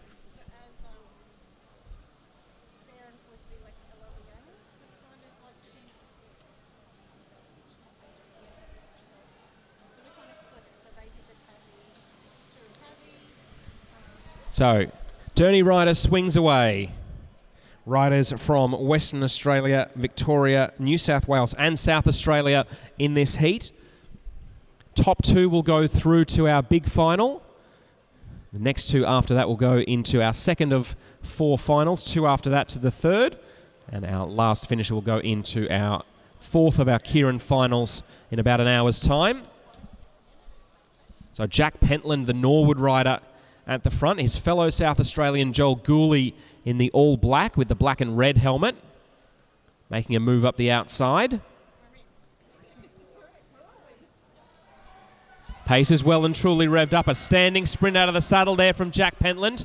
Gooley now moving up around the outside.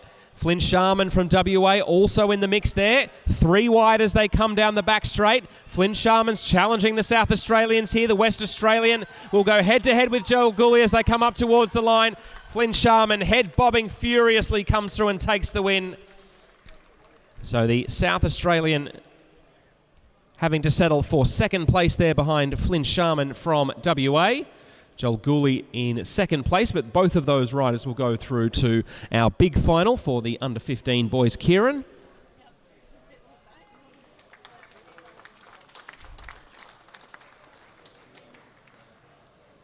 I think it might have been Jack Pentland and Henry Grigg. It was Henry Grigg in third, Jack Pentland 4th, and then Jonah Hall and Seb Gallagher.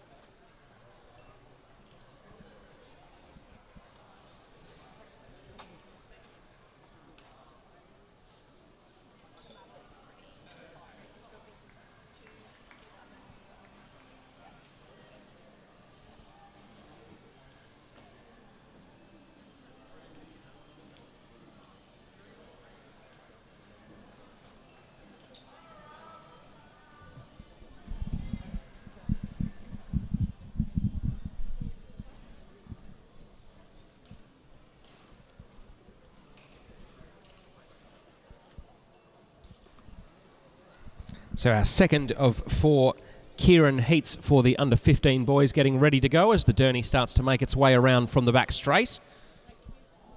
In front of the stands that will no doubt be filled to the brim with spectators for the Adelaide Track League this evening. Still time to get your tickets via adelaidetrackleague.com.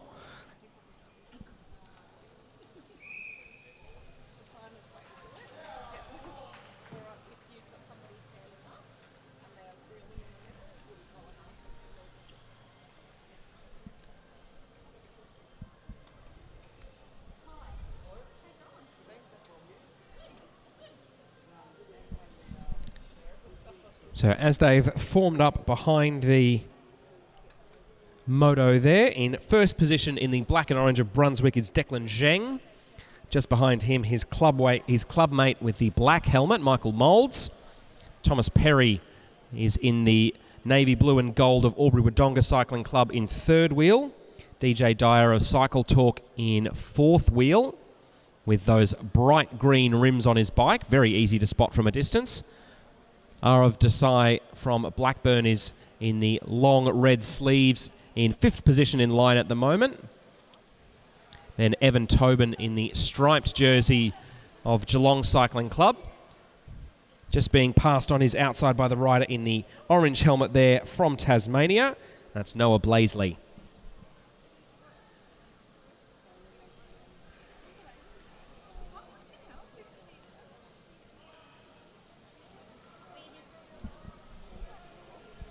So 5 Victorians among our 7 riders here, along with 1 from WA and 1 from Tassie.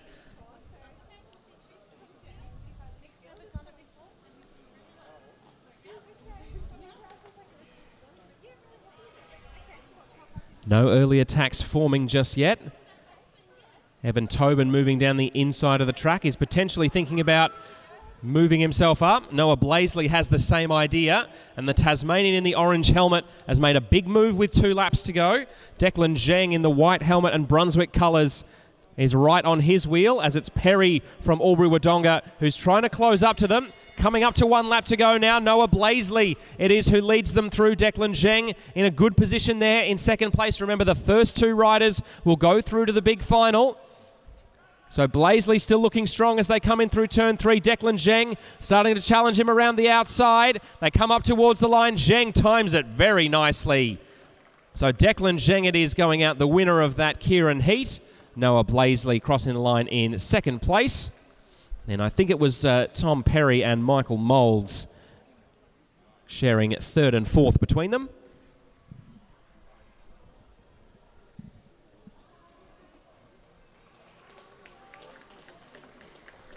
Some warm applause from the crowd there. Noah Blaisley looked for a good chunk of that race like he was the strongest.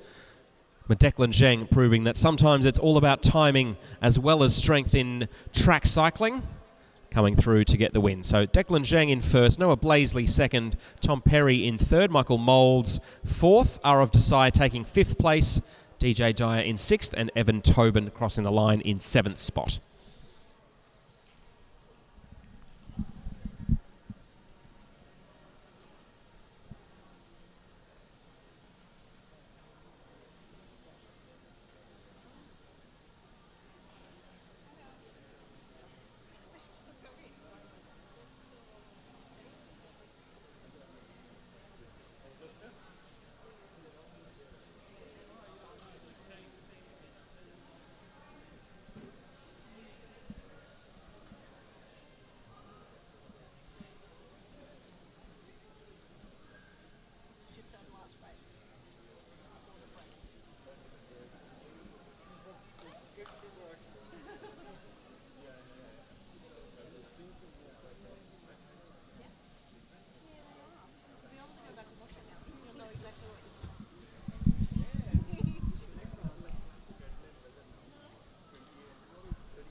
So our riders in Heat 3 for our under-15 boys, Kieran, getting ready to go. Whistle blows and they make their way down from the top of the track.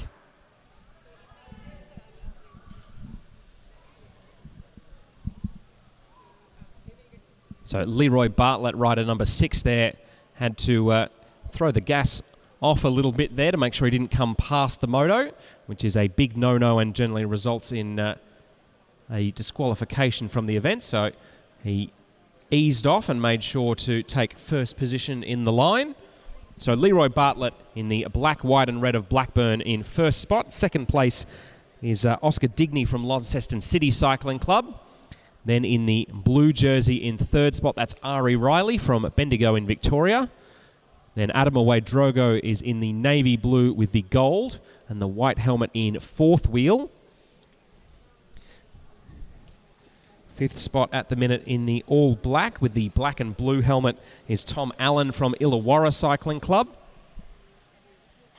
And it's Adrian Zhang in second last wheel, and bringing up the rear, at least for the moment, Hudson Taylor in the red and white of Viking Cycling Club in the ACT.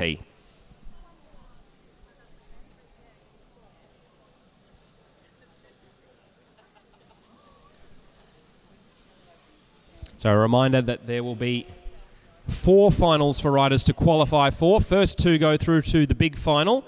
As the moto swings away, and almost immediately Leroy Bartlett decides that the pace isn't quite high enough for his liking. So Bartlett leading them at the moment. Digny the Tasmanian in second wheel. Then Ari Riley in third. Adam Drogo looking comfortable and poised in fourth spot at the moment. Drogo has a good turn of speed. Would not be at all surprised to see him throw down here. So a lap and a half to go now.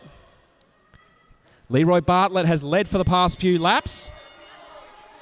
But now it's Drogo challenging him from behind. Drogo and Bartlett have locked horns several times in Victorian Junior Racing. Drogo from Carnegie Caulfield now coming forward. He wants to guarantee his place in that big final. It looks like he'll be able to do it. Adam Drogo comes through with a comfortable win there. Second place it was for his fellow Victorian Ari Riley from Bendigo.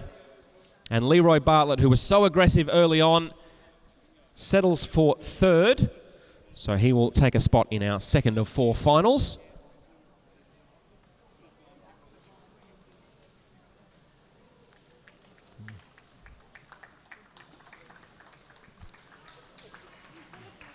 And some warm applause, and well-deserved for all the participants there, covering the final 200 metres of that race in 12.75 seconds, which I can tell you is quite impressive given the riders in this event are riding with restricted junior gears.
And if you're tuned into the Oz Cycling YouTube live stream, let us know where you're watching from. We always love to hear who's watching. If you're supporting one of the riders who's out here today, always fantastic to hear that someone's relatives or friends or loved ones are tuning in and watching along. So let us know where you are watching from, and we'll try and shout it out on the stream if we can.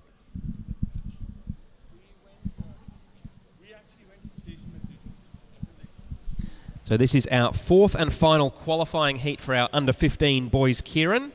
So after this race concludes, we will have a break of 20 minutes.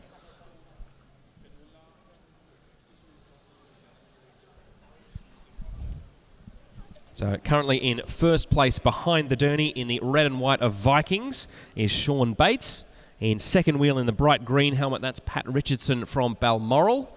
In third wheel, in the AJTS Leaders jersey, the green, gold and white, is Lucas Sturbick from Lidcombe Auburn Cycling Club. His fellow Lidcombe Auburn rider, Jaden Marty, is in the black and yellow just on his wheel. Then fifth in line at the moment is the rider from South Coast Cycling Club, Nate Roberts-Thompson. Second last is the man from Blackburn, that is Arav Chakravarthi. And then on the back of this line at the moment, Seb Uri, also of Balmoral Cycling Club.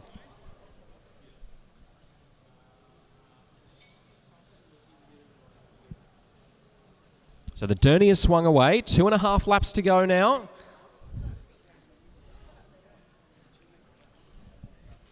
Nate Roberts-Thompson, the South Australian in this field. Now moving forward. Pat Richardson thought about winding up an attack there, but checked over his shoulder and saw that everyone else had watched him go. So he wasn't going to get any free real estate there, the man in the green helmet. So a lap and a half to go now, as a number of riders are starting to wind up. Marty and Sturbick, the tandem from Lidcombe Auburn Cycling Club. As Marty leads them through with a lap to go now. His clubmate Sturbick in second wheel at the moment, but the man from Vikings is challenging him at the back. That's Sean Bates. So 3 riders competing for 2 spots in the big final as they come up towards the line now, and it will be the clubmates from Lidcombe Auburn in Sydney, Jaden Marty and Lucas Sturbick, going through to the big final later today. Sean Bates challenging well there, but having to settle for 3rd spot in the end.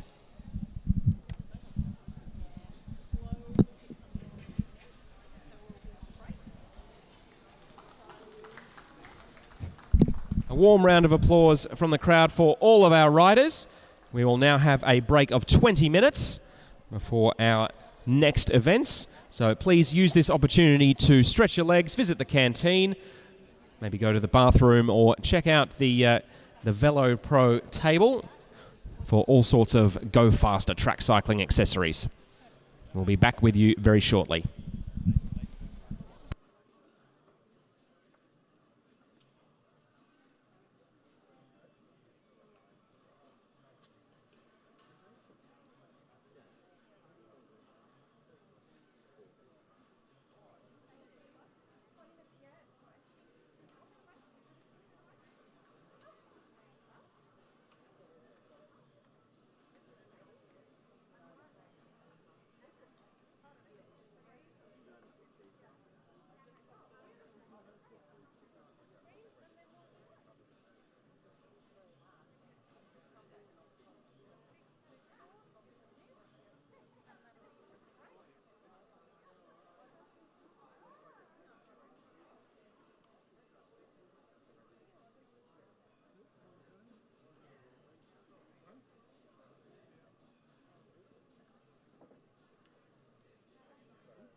Welcome back to the afternoon's action here at the third round of the 2025-26 Australian Junior Track League in Adelaide. My name's Tom McQuillan. I'll be your commentator for this afternoon's action. So we're not far away from getting into the first of our under-15 girls Kieran finals. The riders just making their way to the top of the track now.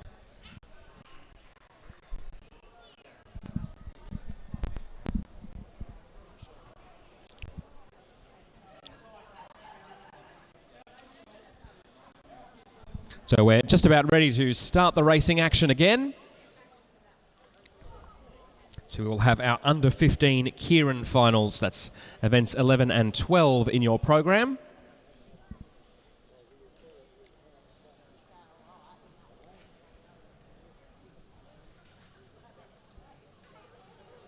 So the competitors in our small final for the under-15 girls Kieran getting ready to go.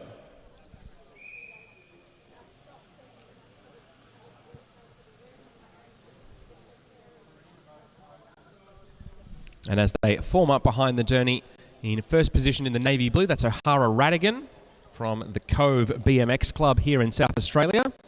In second wheel in the black, white and red, Abby O'Brien of Blackburn CC from Melbourne. Third wheel in the line, in the middle of the pack there, Lara Van Dorsen, I should say, Lara Van Dorsen from Southern Cross Cycling Club in Sydney. In fourth place in the royal blue and yellow, that's Amelia McLean of Bendigo and District Cycling Club. And on the back of the field at the moment, in the blue jersey with the white helmet, Georgia Dowling from Hamilton Wheelers.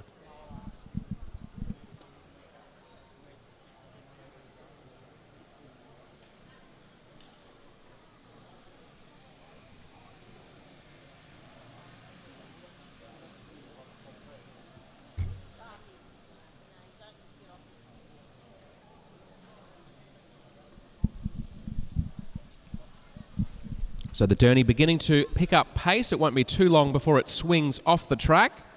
And we let our 5 riders fight it out for the small final title here in our under-15 girls Kieran. The blinker goes on. It's O'Hara Radigan, number 87, who continues to lead as she has done since the outset of this race. Georgia Dowling, the Queenslander, starting to move up a little bit on the outside.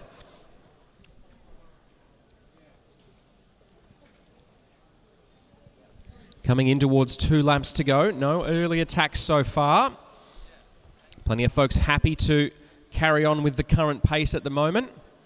Georgia Dowling looks as though her feet might be starting to get a little itchy, maybe thinking about making her move as they've now through a lap and a half to go. O'Hara Radigan starting to fire up as they come through 1 lap to go. Amelia McLean from Bendigo starting to move around the outside there of Georgia Dowling, but it's O'Hara Radigan, the South Australian, leading them down the back straight. Radigan's going to lead them into turn 3. Georgia Dowling trying to move up to her hip. She's got a bit of ground to cover if she wants to overhaul O'Hara Radigan. They come up towards the line. It is Radigan. O'Hara Radigan goes out the winner of the small final in the girls under-15 Kieran. I'd say there was half a wheel in it between her and Georgia Dowling. Amelia McLean, the rider from Bendigo, closing quickly, but not quite quickly enough to make the difference in the end.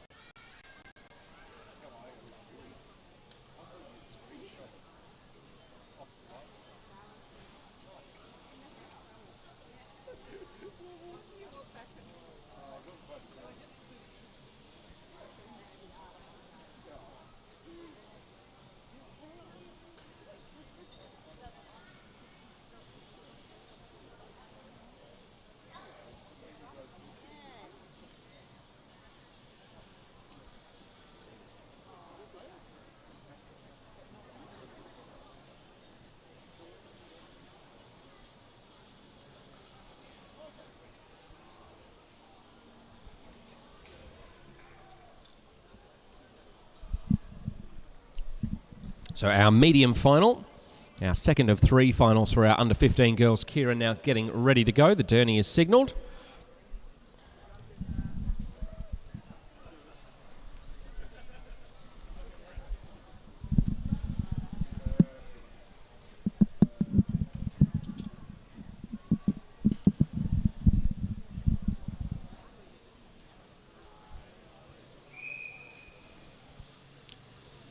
Whistle blows and our riders fall into line. Number 81, Adele Dixon, is the first rider in the line behind the Derny in this sky blue of the Gold Coast Cycling Club. Just on her wheel in the dark purple is Matilda Kemps from Bundaberg. In third spot in the pink helmet, that's Natalie Dixon from Geelong Cycling Club over in Victoria. The Tasmanian Rory Stretton is in the long purple sleeves in fourth wheel at the moment. Amelia Jirovkova, the rider in the black and orange of Brunswick Cycling Club from Melbourne, is in second last wheel. And tagged on the back, the rider from South Coast Cycling Club right here in South Australia, that's Lucy Harrison.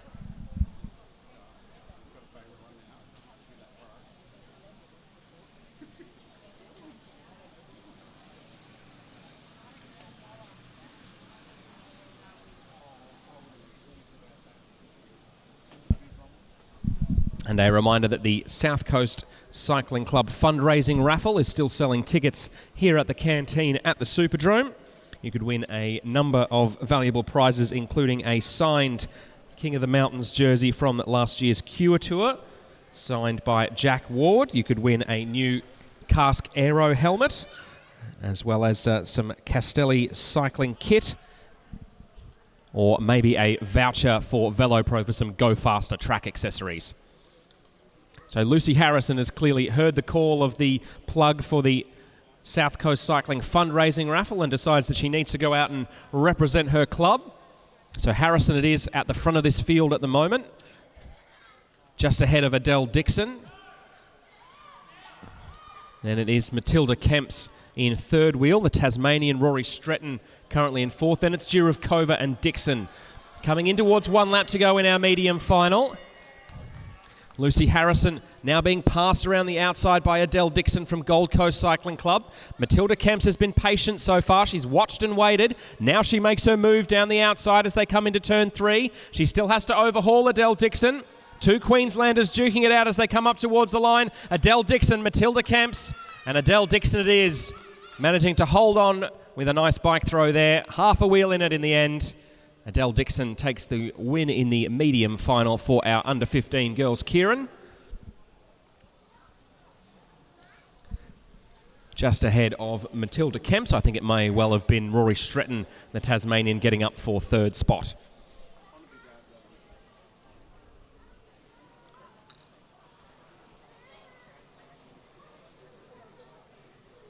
So Adele Dixon winning that one, Matilda Kemps in second, Rory Stretton third, Amelia Jirovkova, the Brunswick rider, getting up for fourth, Lucy Harrison, the early attacker, coming across the line in fifth place, and Natalie Dixon finishing sixth.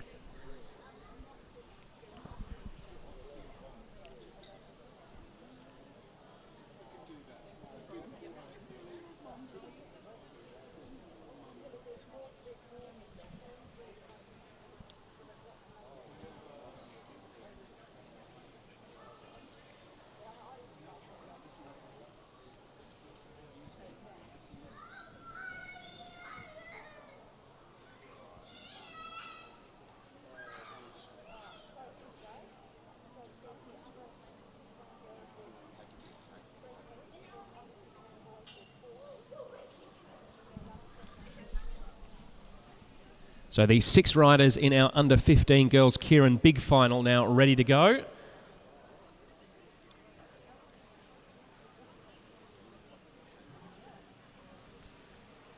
Whistle blows as the Derny comes through.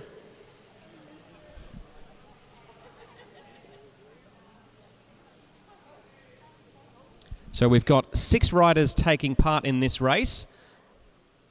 And if I'm right, they are all from different states and territories around Australia. So in first position behind the Derny at the moment, Victoria is represented by Paravi Tunksale.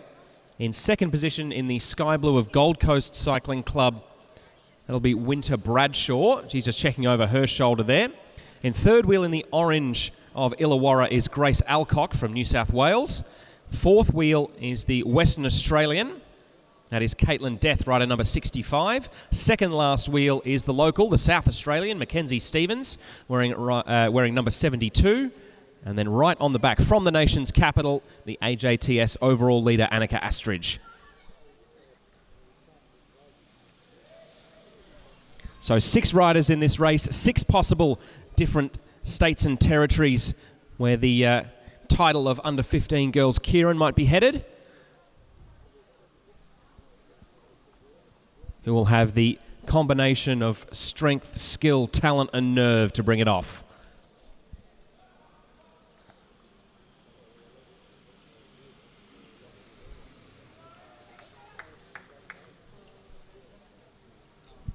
So Paravi Tunksale, the Victorian, leading them as the Derny pulls away from the track. Coming up to 2.5 laps to go now. Bit of looking around in the middle of that main field. Tunksale doesn't seem to be particularly concerned at the moment with the positioning of the other riders. Winter Bradshaw keeping a very close eye indeed on Annika Astridge and Mackenzie Stevens. Keeping her eyes cast to the right, making sure that she knows exactly when one of those riders tries to make a move on her. Pace begins to increase, 1.5 laps to go. They're nearly 5 wide as they come out of turn 4 here. This will nearly be a 1-lap match sprint here, as it's Winter Bradshaw and Annika Astridge fighting for the leading position into turn 1. Astridge, the rider from Canberra, is the one who wins that battle and leads them down the back straight. Winter Bradshaw is chasing hard, but Annika Astridge has stolen a good march here. Coming up towards the line now, Annika Astridge proves why she's in that leader's jersey. Coming through for a comfortable victory there in the under 15 girls Kieran. A throw to the line to decide 2nd and 3rd place between Caitlin Death and Winter Bradshaw there. I think it may well have been the Western Australian Caitlin Death who ended up taking 2nd in the end. And warm applause from the crowd, and well-deserved too. So the results confirmed. Annika Astridge takes 1st place in the win in our under 15 girls Kieran big final. Caitlin Death in 2nd, Winter Bradshaw 3rd, Grace Alcock in 4th place, Mackenzie Stevens in 5th, and Paravi Tunksale in 6th position.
So we will have 4 finals for our under 15 boys Kieran. The first of the 4 will be between 3 riders who are hanging on to the top of the track now.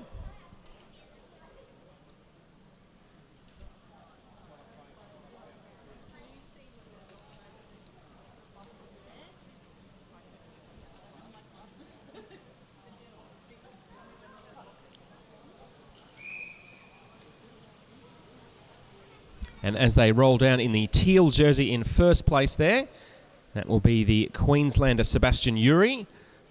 In 2nd wheel in the white jersey with the stripes around it, the Victorian Evan Tobin.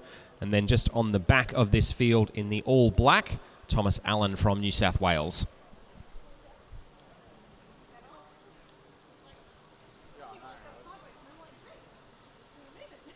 So a Queenslander, a New South Welshman and a Victorian all walk into a Kieran final. And we'll see how things pan out from here.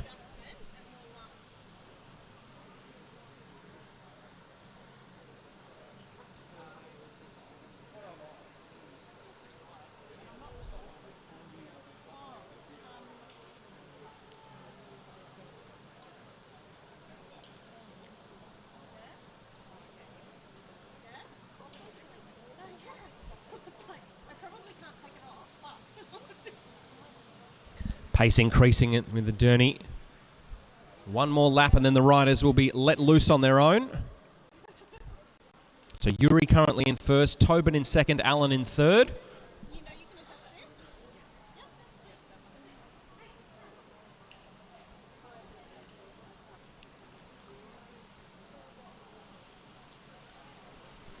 Right, they hit the blinker.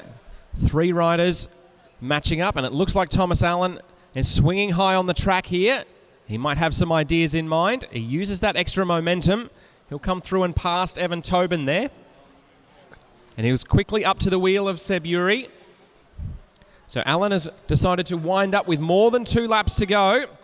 Seb Yuri has got the head rocking and rolling from side to side in pursuit, but he certainly hasn't given up just yet. So Allen it is leading them down the back straight, checks over his shoulder to see what his advantage is. He's probably got 10 seconds on Yuri, the Queenslander, at the moment. So the New South Welshman will come in and lead them through with a lap to go.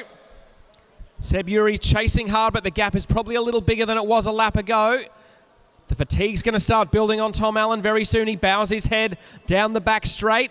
The Queenslander trying to close that gap with all his might. And Tom Allen looks strong, checks over his shoulder, and he'll go through as the winner of this Kieran final. Well done to him. Second place it is for Yuri, the Queenslander, and Evan Tobin coming across the line in third spot.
That a wild outcome is that much more likely.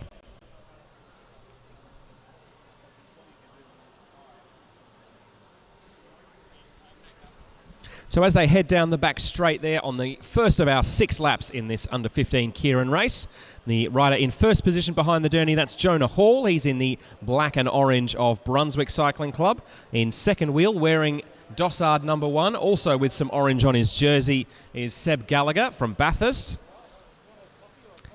In third wheel at the moment from Blackburn Cycling Club in Victoria's Arav Chakravarthi. And it is rider number 31 in the white and red of Viking Cycling Club, who's currently in fourth wheel. That's Hudson Taylor. Patrick Richardson in the bright green helmet is positioned pretty much smack in the middle of this field. Then towards the back of the group with the green rims. Very easy to spot DJ Dyer wherever he goes. Oscar Digney is the rider with the white shoulders who's just moving up now. And then the last rider in the field is just on his wheel. So Arav Chakravarthi and Arav Desai, the 2 riders from Blackburn, quite close together in this bunch. So Derny swings away. Oscar Digney accelerated a little bit in that last lap to move him into a good position to do exactly this. So Oscar Digney putting the bit between his teeth with 3 laps to go. It's Arav Desai from Blackburn Cycling Club who's trying to track him down. So Digney has tried to do a 3-lap flyer here. He hasn't got as much space as I think he might have liked as they go through 2 laps to go. Arav Desai looking solid in second place. The big figure of Jonah Hall in the black and orange of Brunswick now up to third. But Oscar Digny, the Tasmanian, continuing to lead this field as they come in towards the bell. Will he have the strength to bring it all the way home? Arav Desai now charging hard as they come down the back straight. So the man from Melbourne has a Brunswick rider, Jonah Hall, right on his hammer here. Arav Desai, there's a big cheer from the crowd as he comes up towards the line, and it will be Arav Desai. Arav Desai takes the win there, just ahead of his fellow Victorian, Jonah Hall. And I think third place will have been split between the man from the ACT, Hudson Taylor, and Pat Richardson from Queensland.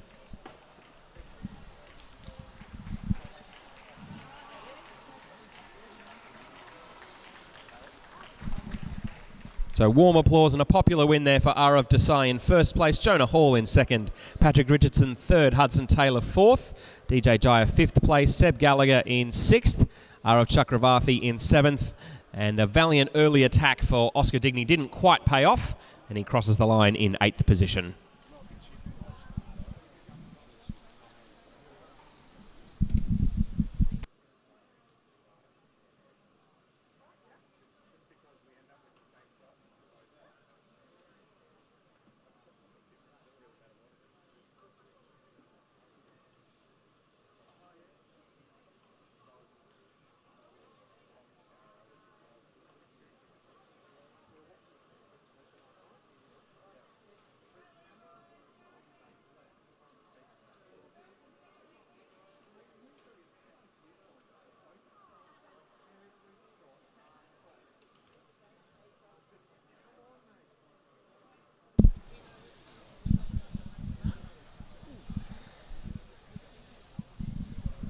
All right, our third of 4 finals for our under-15 boys. Kieran getting ready to go. Another 8 riders and 6 laps of heart-pounding track action in prospect.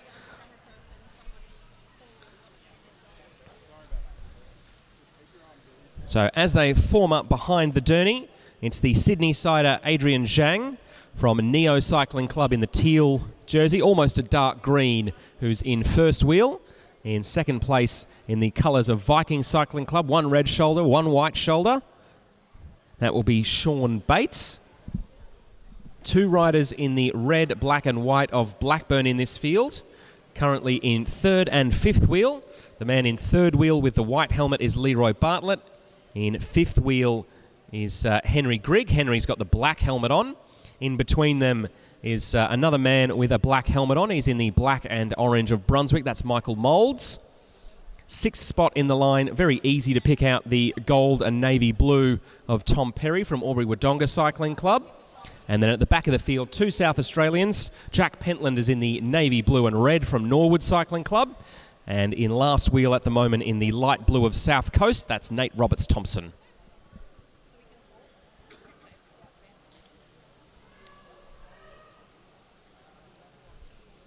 So we've got plenty of folks watching online. We've had a couple of shout-outs already from... we've had some grandparents tuning in from Cairns and indeed some watching all the way over from the United Kingdom. So certainly glad to have folks watching along wherever they are. The Women's Tour Down Under stage for the day has finished. So if you want some cycling action, the Oz Cycling YouTube stream is a great place to look for it. So a big move coming with 2 laps to go now. This is Perry, the rider from the border town of Albury-Wodonga. He's got Sean Bates from the nation's capital right on his hammer. Jack Pentland, the man from Norwood, is in third wheel at the moment. But Tom Perry is really looking pretty solid as he comes up to get the bell. So 1 lap to go as it's Nate Roberts-Thompson, the lanky South Australian in the light blue of South Coast, trying to move up the outside, not finding a lot of success, as it's now Sean Bates, the rider from the ACT at the front. Pentland, the South Australian, trying to challenge him as they come up towards the line, but it will be the rider from the ACT, Sean Bates, going out the winner there. Just ahead of Jack Pentland in second spot, Leroy Bartlett, the Victorian from Blackburn Cycling Club, going over the line in third.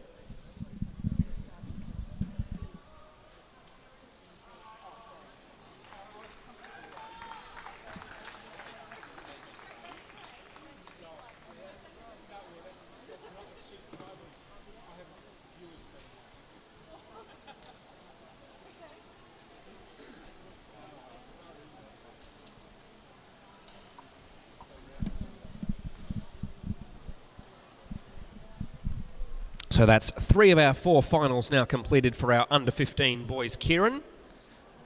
The only one left is the big final. So the race that will decide the destination of the overall Kieran crown here today for our under-15 boys. And no surprise at all to see that most of the young men who are at the pointy end of the overall AJTS standings are in this big final.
So 8 riders in this race, 1 under-15 boys, Kieran crown, to be decided over 6 laps of furious racing here.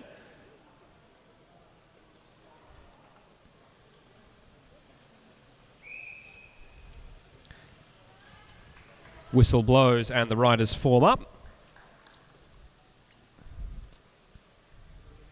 So first in line behind the Derny, number 44, Flynn Sharman from X-Speed Cycling Club in WA. He's got the Tasmanian Noah Blaisley in the blaze orange helmet right on his wheel.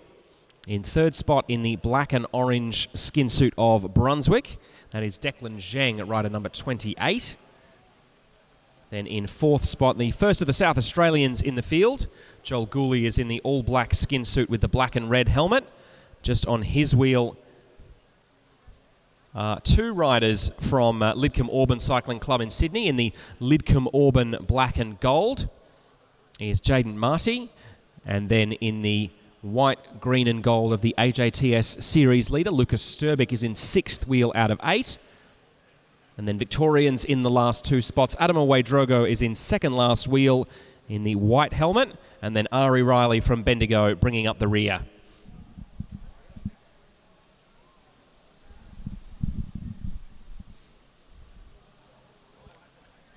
The pace and the tension increasing here. All these riders will be quite familiar with each other. They've raced and traded bars against each other, not just across the Australian Junior Track Series, but I suspect they'll be going bar to bar at the Track National Championships in a few months' time as well. A lot of states recently announcing their lineups for those national championships. It'd be great to see them racing against each other in Brisbane in early March. As they go through 2 laps to go, there's lots of watching and lots of looking around. Lucas Sturbick keeping his eye cast up the track for his clubmate Jaden Marty at the moment. No one yet willing to put their cards on the table, as now Flynn Sharman, the Western Australian, is the first to make a move down the inside. So as they come up towards the bell, the West Australian will be first one through. Noah Blaisley, the Tasmanian, in 2nd wheel. Lucas Sturbick in 3rd. Adam Away-Drogo in that furious pedalling style. The Victorian trying to make a move down the outside. Flynn Sharman still looking strong as they come into turn 4 now. The West Australian looks like he may well hang on. Flynn Sharman it is. An early attack for Flynn Sharman. Pays dividends. He goes hard, he goes early, and he goes away with the win.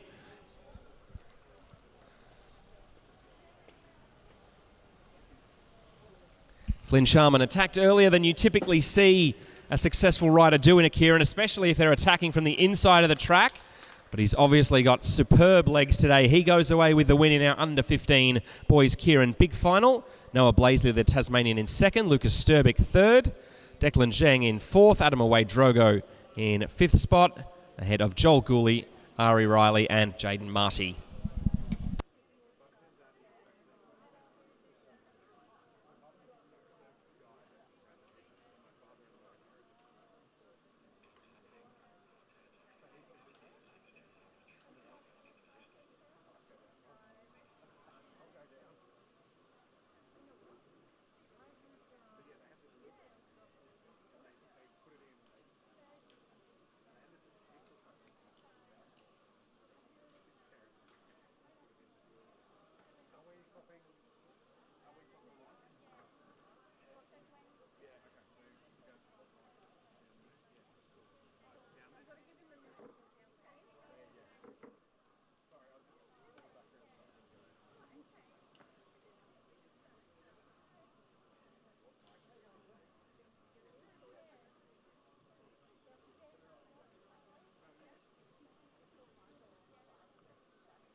So the elimination race, also known as the missing out or the devil take the hindmost, one of my personal favourite track racing disciplines.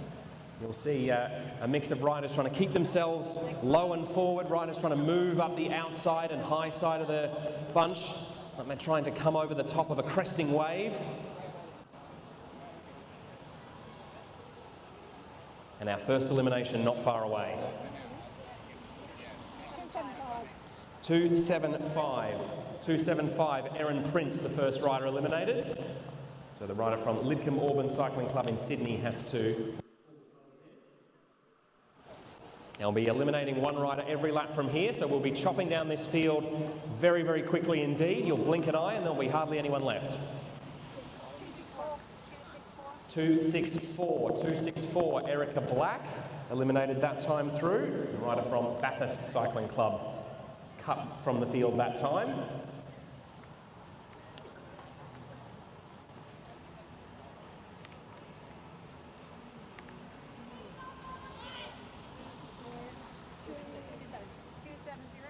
Two seven zero, Juno Smith, the rider in the pink helmet. Another of the riders from New South Wales, if I'm not mistaken, from Dulwich Hill Bicycle Club in Sydney. Some movement up around the outside there. 287, Sophia Moffat from Norwood Cycle Club. Race Skip Capital sees her race end. You can often see riders who are second or third last over the line get themselves caught out if they think they've been eliminated before it's been confirmed. 288, Isabella Blackwell from South Coast Cycling Club, another one of the South Australians is eliminated from the field. And now we see a move going off the front of this main bunch, which is an interesting tactic, but you can't be eliminated if you're out the front.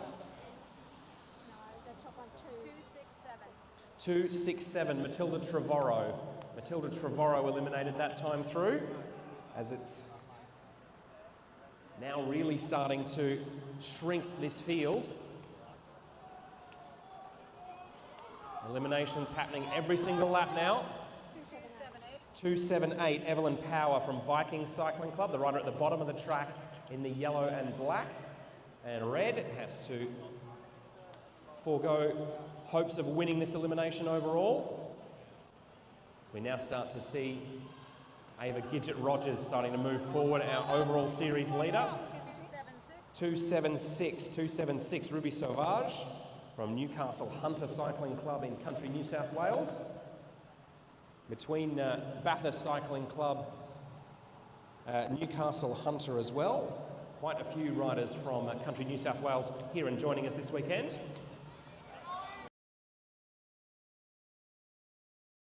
Felicity Lyons from X-Speed Cycling Club in Western Australia. So I think that's the first of our West Australians in the field who's been eliminated so far. A good mix of states and territories represented among our remaining riders. 265, Jenna Gallagher from Bathurst Cycling Club eliminated that time through. As our field is down to about 10 now. And some of the big hitters for the overall title, including Isla Shaw, Gidget-Rogers and Sienna Tinkler, are all still in the mix.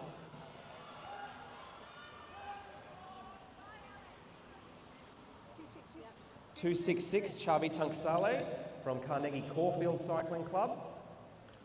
So the Victorian in the navy blue has to suspend her efforts there. Just having a quick look at this field, I think that leaves Isla Shaw in the black and green as the only Victorian currently left.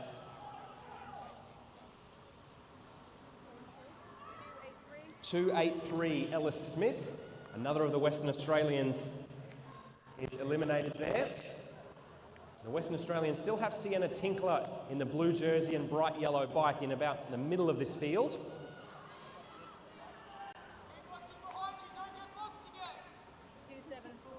274, Zoe May from Lidcombe Auburn Cycling Club. She was attacking a little bit early on to keep herself safe, and she got herself down to the last 7 before she was eliminated, so not a bad tactic from Zoe May.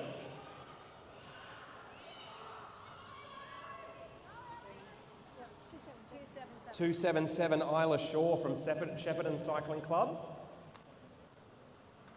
So she will finish in 6th place. That may potentially jeopardise her chance of challenging for the overall lead of Gidget Rogers here in the AJTS standings. 289 Monica Siebert from South Coast Cycling Club. The South Australian has to concede there. So we've got 2 West Australians left, 1 Queenslander and 1 Tasmanian. As it's Ellie Walduck now trapped against the bottom of the track here. Hannah Walters trying to move up and around the outside. 290 Ellie Walduck, the Tasmanian, is eliminated that time through. So our final 3 are our overall series leader, Ava Gidget Rogers, Sienna Tinkler, the tall figure with the yellow bike, and then the sole Queenslander, Hannah Walters, in the blue of Hamilton Wheelers. So 271, Hannah Walters eliminated. So the 2 Western Australians will sprint it out. Sienna Tinkler back straight. Will Ava Gidget Rogers have anything to try and go past her fellow Western Australian? It doesn't look like she will. Sienna Tinkler's ridden a very strong and very smart elimination race, and she goes through to take the win. Gidget Rogers crossing the line in 2nd there. That should be a result that will protect her standing in the overall.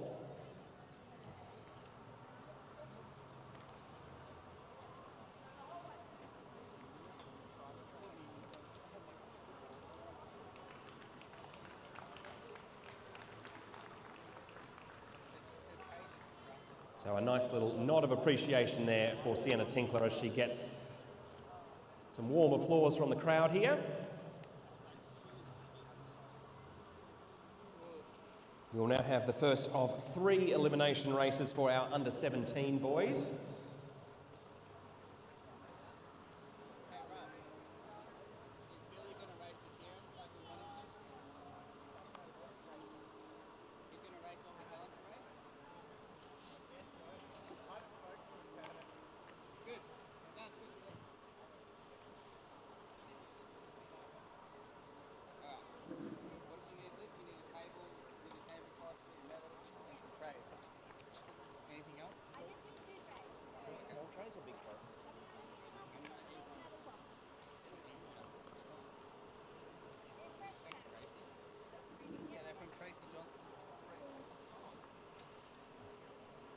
So the riders in our first heat for our under-17 boys elimination race.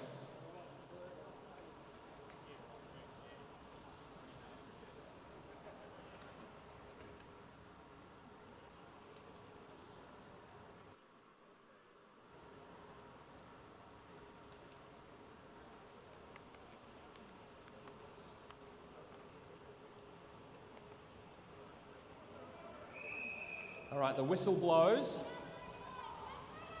So we will have 1 lap, then we'll hear the bell, and then we'll be crossing off 1 rider every lap until... See in the white, black and light blue of Canberra Cycling Club, that's Will Astridge, employing the same technique as earlier in the day as he did in the Kieran race, putting himself out the front early and trying to at least ensure that he's not one of the first riders crossed off. Was able to get him a couple of points in the tempo race, but how will it work for him here? Of course, being the elimination race, everyone's eyes are towards the back of the field rather than the front as they come up towards the line now. 111, Lewis Wilkes from Blackburn Cycling Club, the first to go down. And already there's a cracking speed being set at the front of this under-17 boys elimination race. Astridge still leads the field there. 110, Caden Ryan, also of Blackburn. So the club from Melbourne's eastern suburbs started this race with 5 riders. They're already down to 3.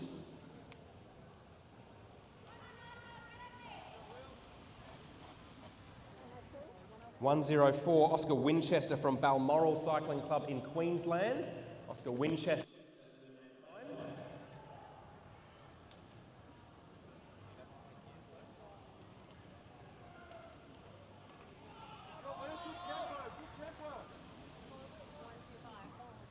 125, James Allen from Illawarra. Eliminated that time through. as only now is Will Astridge coming off the front. So a good turn there from Will Astridge has seen him survive a few laps of the track. 1:16, but not that one. Will Astridge, the man from the nation's capital, has to pull the colours in. So not a bad tactical move from Will Astridge. Didn't want to risk the chance of being eliminated first up, so at least saw him through a few eliminations before he was cut. 1:03, Flynn Jensen, another of the riders from Balmoral in Queensland. So we're down to about 12 or 13 riders left now as we see accelerations up the high side of the field. 1:18, Cooper Farr, the man from the Dubbo Cycling Club in the bright green. He is eliminated, and the pace really now starting to pick up. 1:21, Max Edwards, another of the Balmoral riders, in the Balmoral home kit of the blue with the white stripes. He's cut from the field. He still has a club mate in the mix here. I think that's Cam Franks, who's towards the bottom of the track. 1:02, and as soon as I said Cam Franks' name, he was eliminated from the race. A classic example of the commentator's curse there. So down to about 10 now. Our field has roughly halved in size.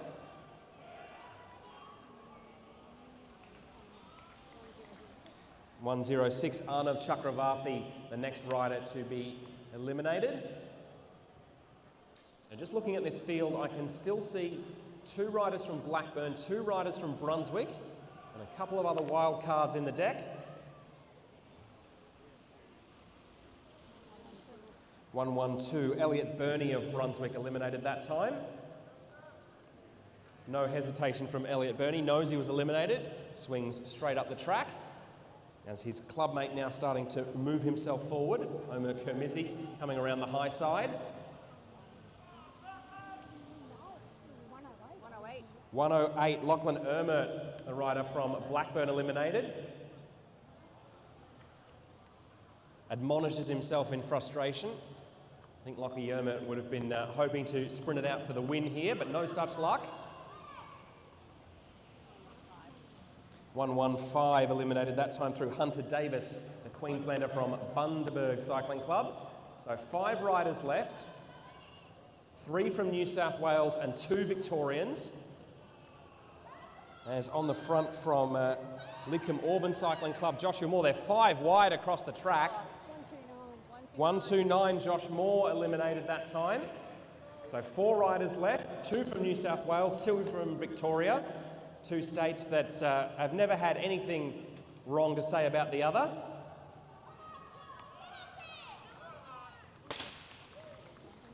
1:24, Hugo Alcock from Illawarra eliminated as we're now down to 3. So it's Harvey Challenor, it is Joseph Natoli, and it's Omer Kermizzi.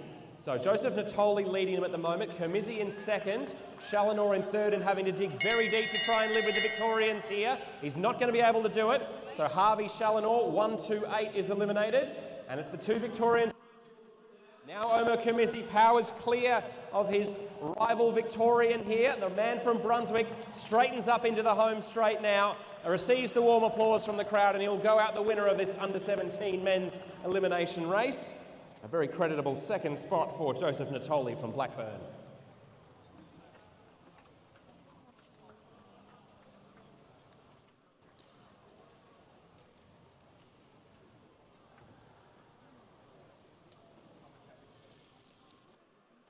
Can't be helped sometimes.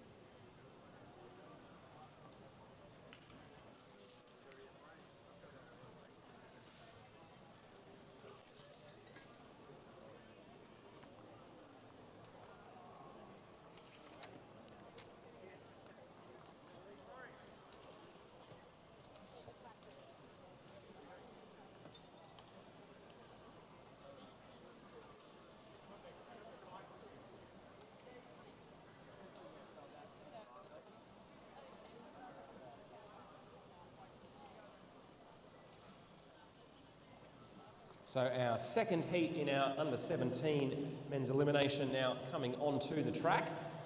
If it's anything like the first elimination race, this will be very exciting viewing indeed. We've had a couple of riders out the front get some itchy ankles there, wanted to get themselves out the front very quickly, but of course we have to all be in one bunch before the whistle blows and we're allowed to officially start.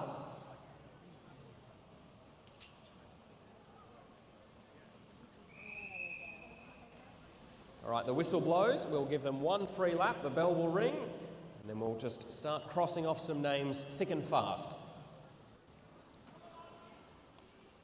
So the AJTS overall leader, Ruben Shepherd, is at the bottom of the track at the front of the peloton, trying to keep himself as safe as possible here. So one lap until our first elimination. Just trying to move up the high side of the track, trying to find gaps in the field.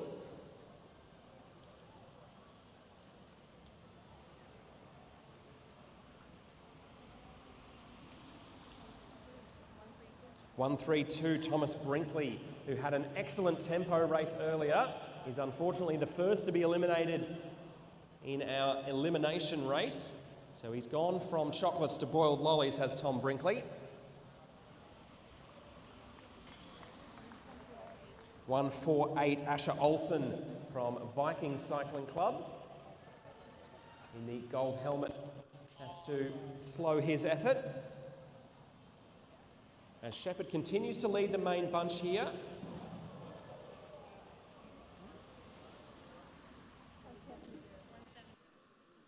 (7-0) eliminated that time. Oliver Jordan, I think there was a fall there at the top end of the track. So the yellow flag is eliminated. Race is neutralised as we pick up our fallen rider. So yellow flag extended, race neutralised, no eliminations at the moment. So our main bunch is just going to keep rolling around for the time being as we make sure that our fallen rider gets the medical attention they need.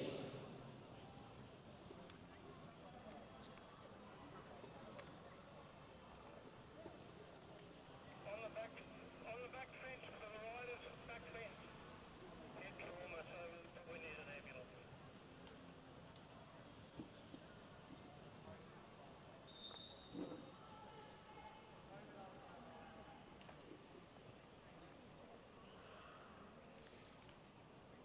So it looks like there's going to be a pause in the racing here.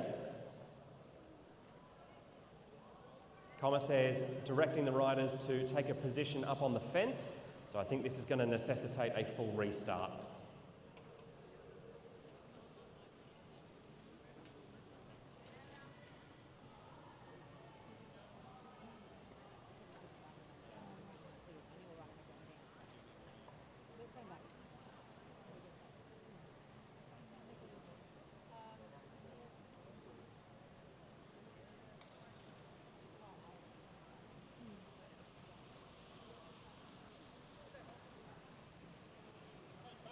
Back fence.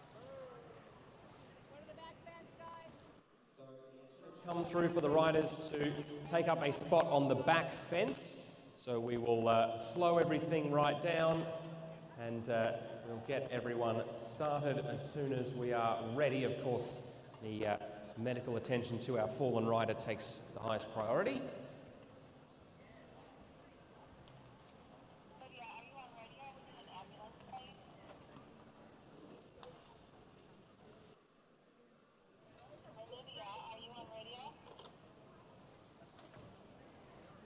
No, apparently not.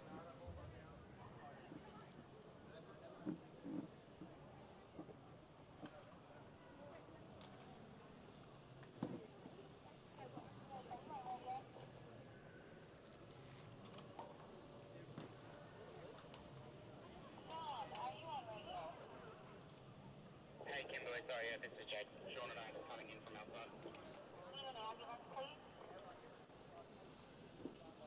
you want us to call or someone in there to call? Can you please call, please? I need to replace it and then I'm not the track. Yeah, so the roll again.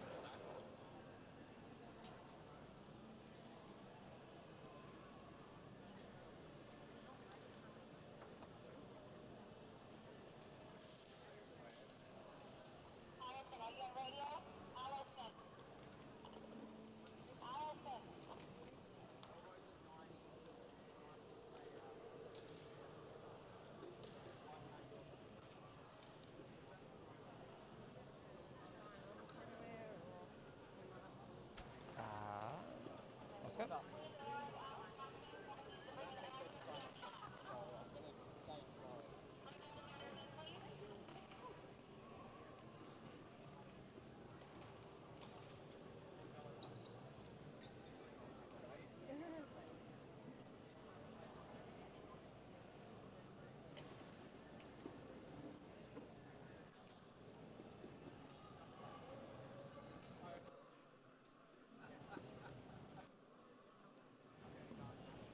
So in that race now heading to the infield.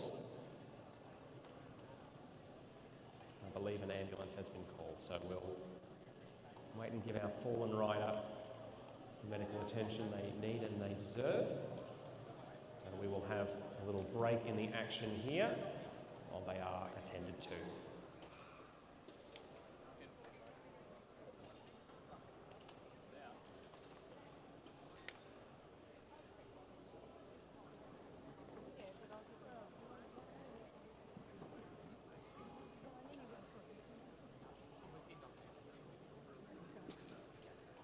Yeah, that'll do it. Is that still going on the live stream?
Right, so running repairs have been done on the track. We just need to dry the track before we can restart. Hopefully that is the work of but a moment. Now the two food vans outside have begun serving food. So there's the two fat blokes. The pizza van is now there, so feel free to go out and load up on some pizza. And we've also got the stroopwafels and ice cream van. So you've got your dinner and your dessert sorted. So you're looking for a tasty snack to sustain you for a full night of track cycling spectating, or if you're feeling particularly adventurous track cycling racing, head outside and have yourself time.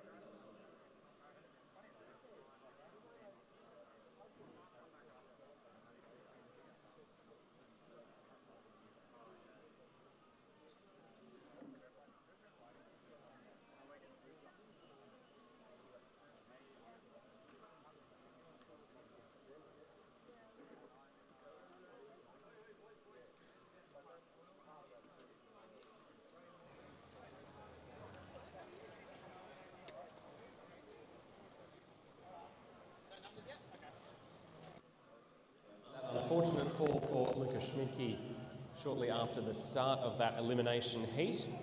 We are racing again, or at least we will be very shortly.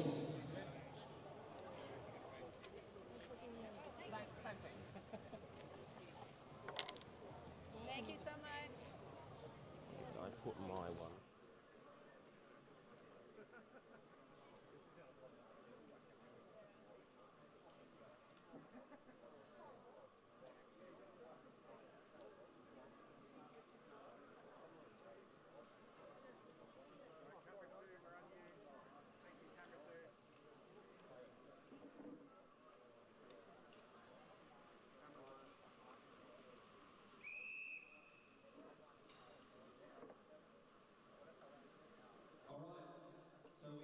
With our elimination, we'll give our riders a lap, and the bell will ring, and we'll be eliminating one rider every lap until only one is left.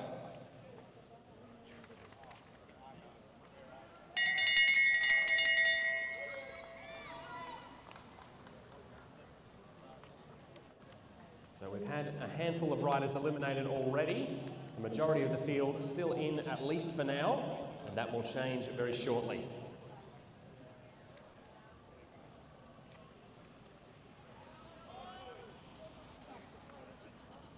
Joseph, 169, Archie Winter. Archie Winter, the rider from Guest Picks, eliminated that time through.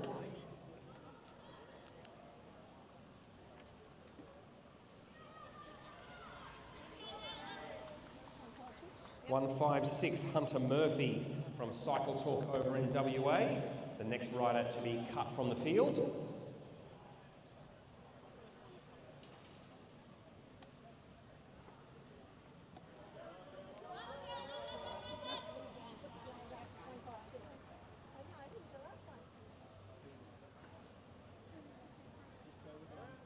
Let's go pass.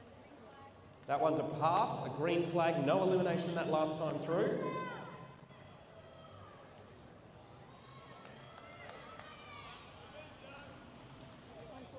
(146) Cadell Bowen. So Cadell Bowen from Viking Cycling Club in Canberra. Eliminated that time through. We had a pass through last time.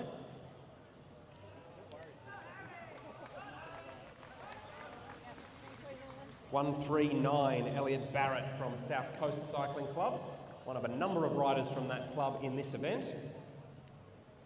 He's still got two club mates in the mix there, though they are both towards the back.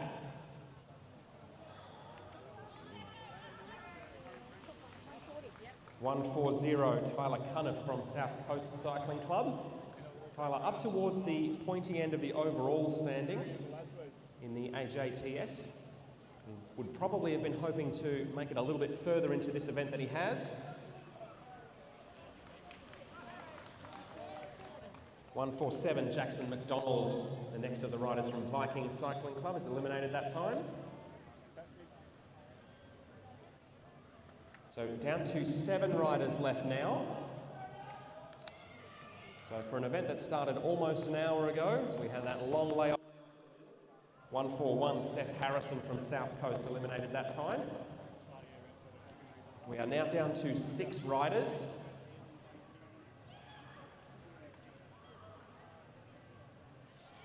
As it is the overall leader coming through there, Ruben Shepherd.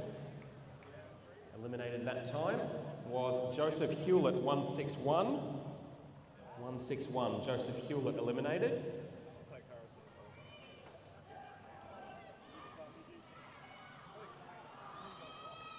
Plenty of cheers coming from the sidelines. 138, Jet Stokes. Jet Stokes, the Sydney sider, eliminated that time through.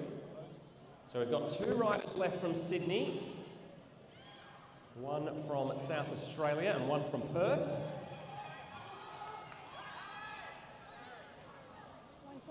158, Harry Morrison from Peel District Cycling Club in Perth makes it to the top 4, but no further. So 3 left, 2 from Sydney. Our overall series leader, Ruben Shepherd.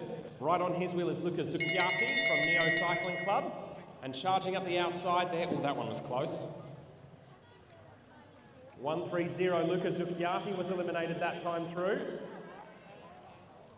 But Kane Azzopardi, the rider from Whyalla, swung up the track thinking he was eliminated, but he actually wasn't.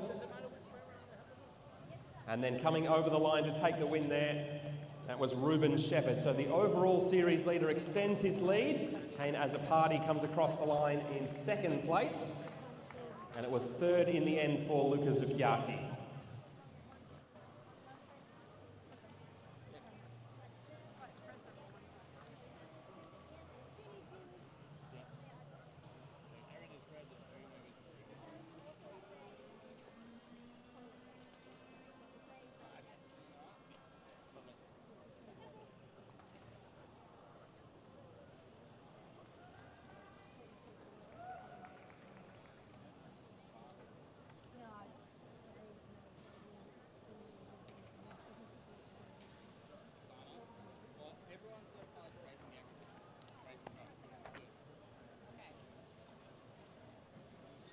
So if you are racing in the Adelaide Track League Senior Events later this evening, please come on down and grab your race numbers. And in the meantime, we'll enjoy Heat 3 of our under-17 boys elimination as our field now making their way onto the track. Full house, yeah.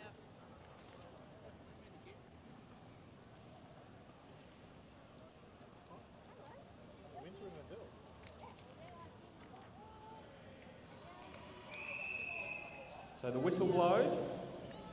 We'll have one free lap for the riders, then we'll ring the bell and we'll start cutting down the size of this field. We've started with about 20 riders here. Quite a big field here. But we'll soon put paid to that once we start eliminating folks. And even in the early stage, there are some riders struggling to hang on to the rear of the field, trying to find space wherever they can, whether that's on the high side or diving low down the track.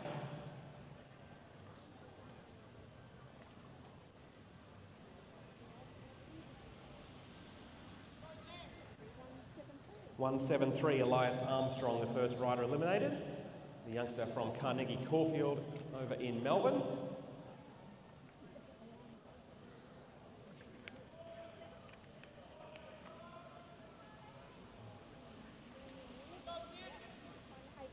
(188) Charlie Hutchinson from Norwood Cycling Club, the next to go. So riders in this field from Victoria, Queensland, Tasmania, as well as New South Wales and South Australia. 184, Timothy Coombs, the first of the Tasmanians to be eliminated. The rider from Mersey Valley Devonport Cycling Club has to make way that time.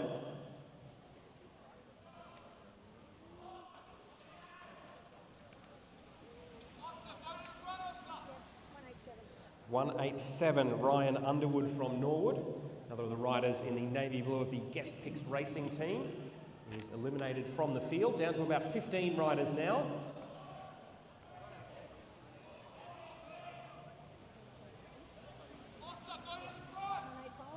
185, Miles Kroon from Mount Gambier Cycling Club.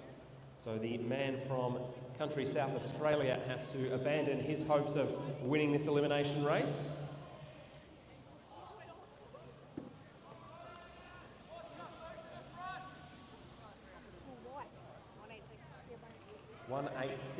186 eliminated that time, Hamish Lewis from Norwood Cycling Club.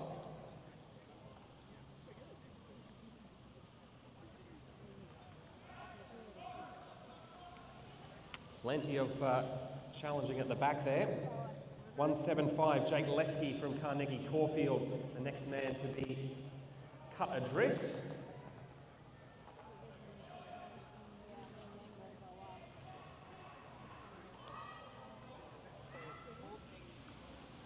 Ooh, a little bit of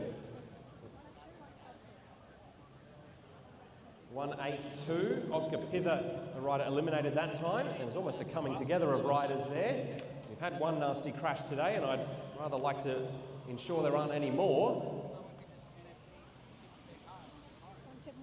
171, Rigby Colgrave from Brunswick Cycling Club. The man in the white, black and orange has to kick the clutch in. So Rigby Colgrave eliminated that time.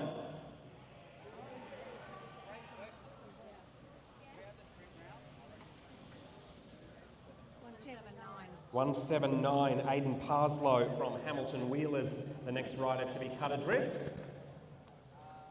So down to about 10 now.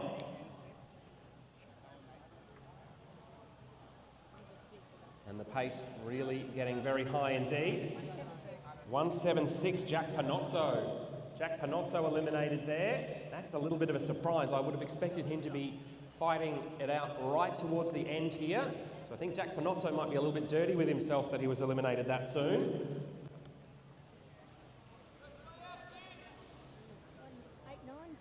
189, Billy Yeo. Billy Yeo eliminated that time. The man in orange from the town of Orange in New South Wales has to suspend his hopes of winning this elimination.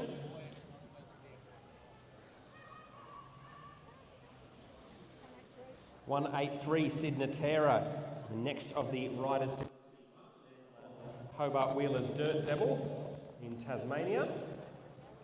Another rider who had a very strong performance earlier in the day. Yeah, 180 Harrison Dowling from Hamilton Wheelers, the Queenslander, the next one to go. So that leaves us with 5. I can see 1, 2, 3 Victorians and 2 Queenslanders left in the mix. As moving up around the outside, it's going to have to be a big sprint to stay alive here.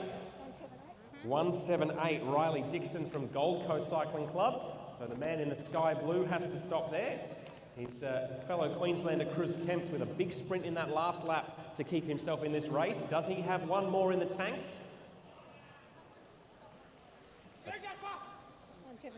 172 Chris Kemps, the next one to go. So 3 riders left now, all Victorian. Griffiths has the red on his sleeves from Carnegie Caulfield. George Mulhern is in the 2-tone green there, also of Carnegie Caulfield. And Maximus Moore is there from Hawthorn Cycling Club in the black.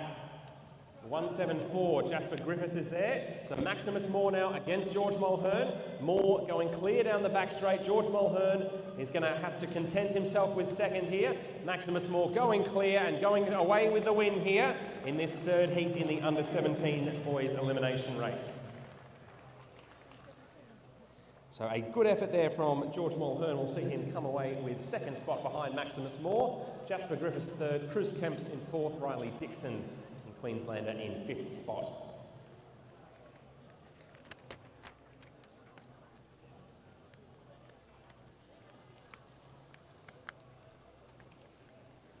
So that concludes our elimination races for our under-17s. We'll now have our under-15s come through for their elimination races.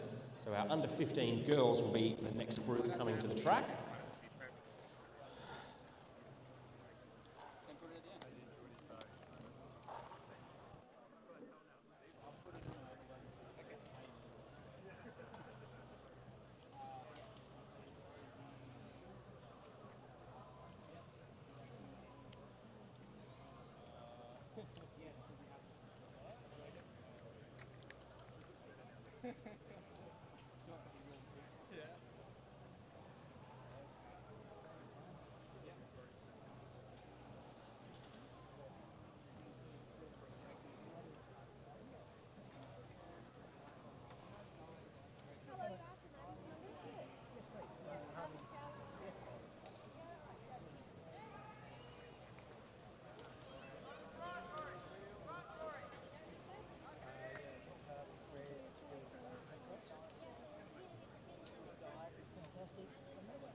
Thanks. Whistle blows. Our under-15 girls field for the elimination race underway. So as with our previous races, one free lap for everybody, and then we'll be eliminating one rider every lap from there on out.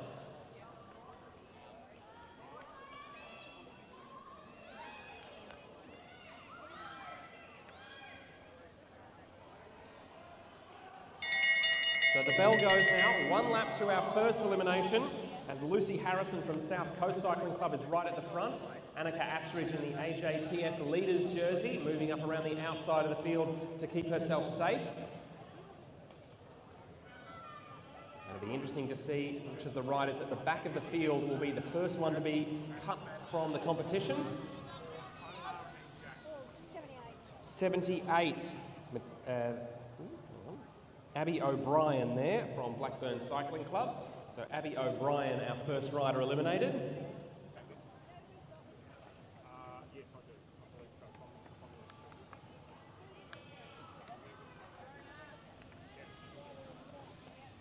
do. 75, Lara Van Dorsen from Southern Cross Cycling Club in Sydney, the next to go. So we've eliminated one rider from Victoria and one from New South Wales so far.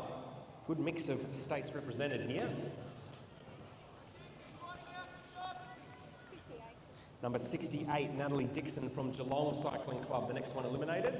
So the rider in the pink helmet having to move aside.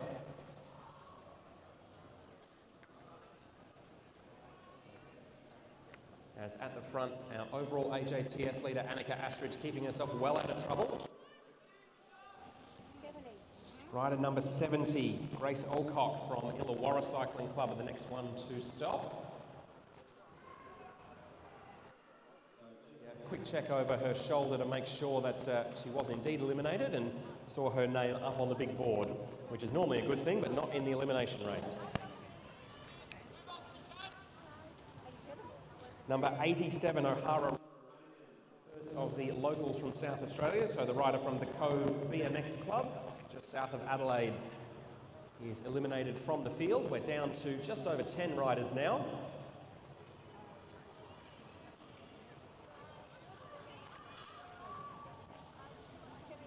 Number 77, Amelia McLean from Bendigo and District Cycling Club. So the rider at the back there in the royal blue and yellow.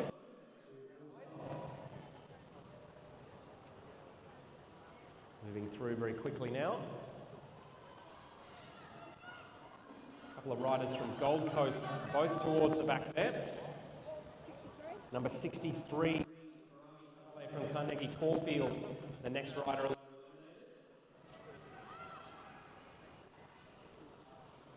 As our two riders at the front, Annika Astridge and Matilda Kemps, have maintained their positions at the front of this bunch almost as soon as this race began.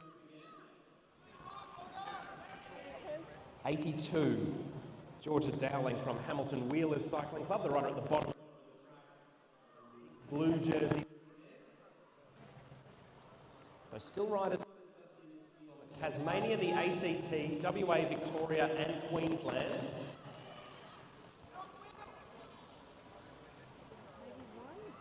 81, Adele Dixon. Adele Dixon eliminated.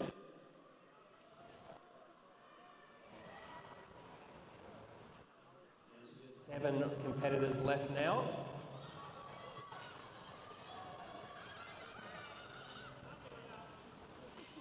Number 65, and Death from Cycle Talk over in WA, runs out of gas.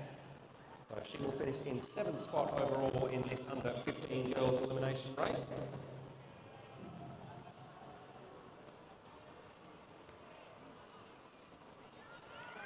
Moving up towards the line. 62, Annika Astridge, our overall AJTS leader, eliminated. Ahead of her, who had the opportunity to gain some points on the series leader now.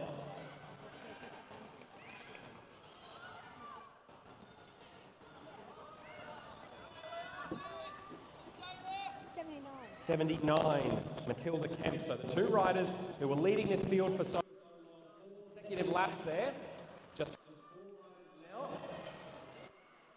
From Victoria, one from Tasmania, one from Queensland, and one from right here in SA. They'll be fighting it out in the final laps of this elimination race now. 73, Lucy Harris. Going to finish in 4th place in this elimination race. Good effort from the local girl. So 3 riders left. Tasmania, Queensland, Victoria. Who will it be? Winter Bradshaw, the Queenslander in the light blue, coming up towards the line here. Rory Stretton, number 80 from Tasmania.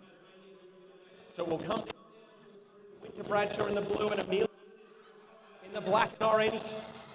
Winter Bradshaw on the inside, but the powerful Jirivkova coming clear as they come into turn 4 now. Amelia Jirivkova comes through, sees the line ahead of her and takes the win.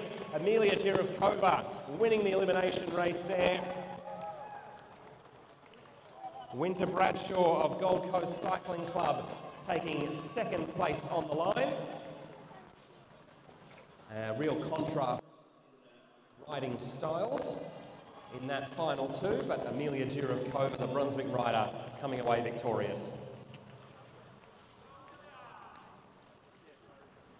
So Amelia Jirivkova win there. Winter Bradshaw 2nd, Rory Stretton in 3rd place, Lucy Harrison in 4th, and Matilda Kemps in 5th spot.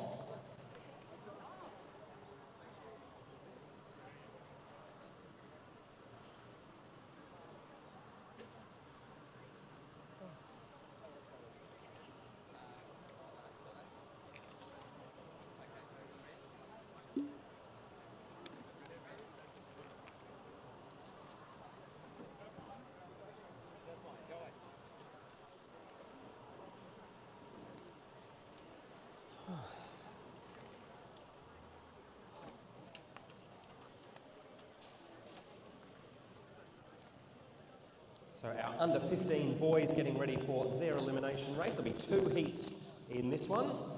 So the riders in our first heat just waiting for the all clear from the commissaires.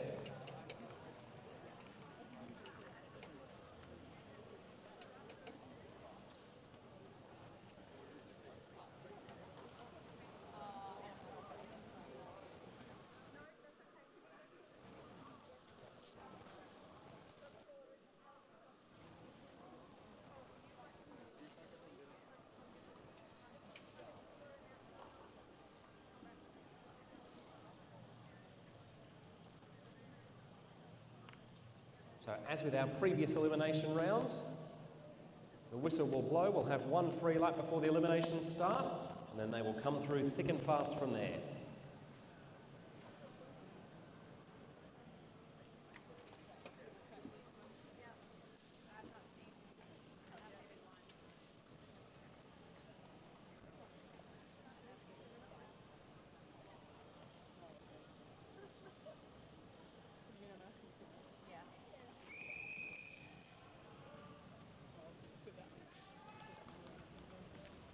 So whistle blows and our race is underway. So this is our free lap, and we will hear the bell, and then the cuts will begin.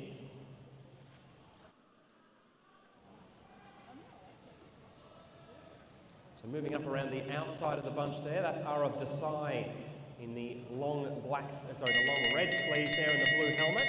Desai's on a bit of a hot streak. He won one of the Kieran races earlier. He's looking to put in a good performance in this elimination race by putting himself a long way forward early on.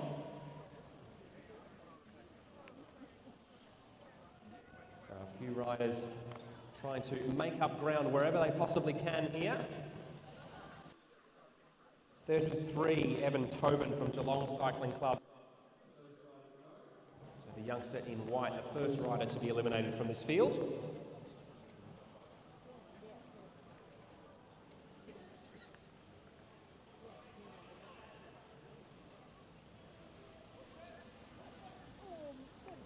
.46, Thomas Perry from Albury Wodonga Cycling Club. So Perry, the next rider to go.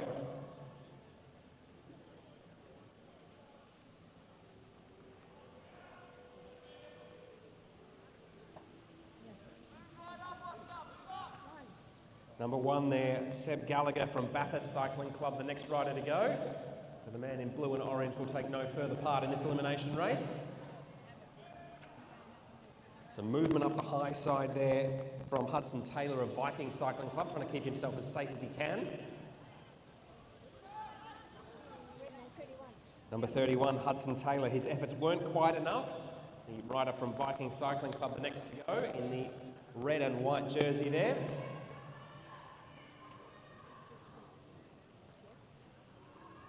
So Nate Roberts-Thompson was temporarily caught up behind Hudson Taylor there. He's moved up now. Number 48, Oscar Digney from Launceston City Cycling Club, the Tasmanian this time, the one eliminated from the field.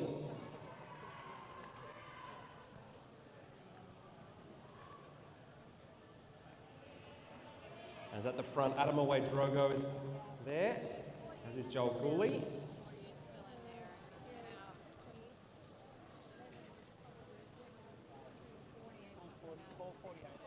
So that was a pass. Hadn't come out of the field. So Oscar Digney are now eliminated.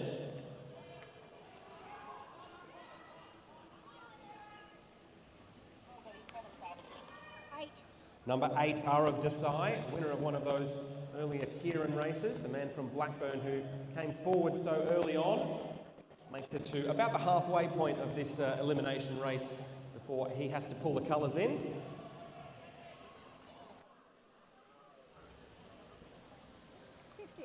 Number 50, Nate Roberts-Thompson from South Coast Cycling Club. Now cut. That leaves us with just 7 left, by my count.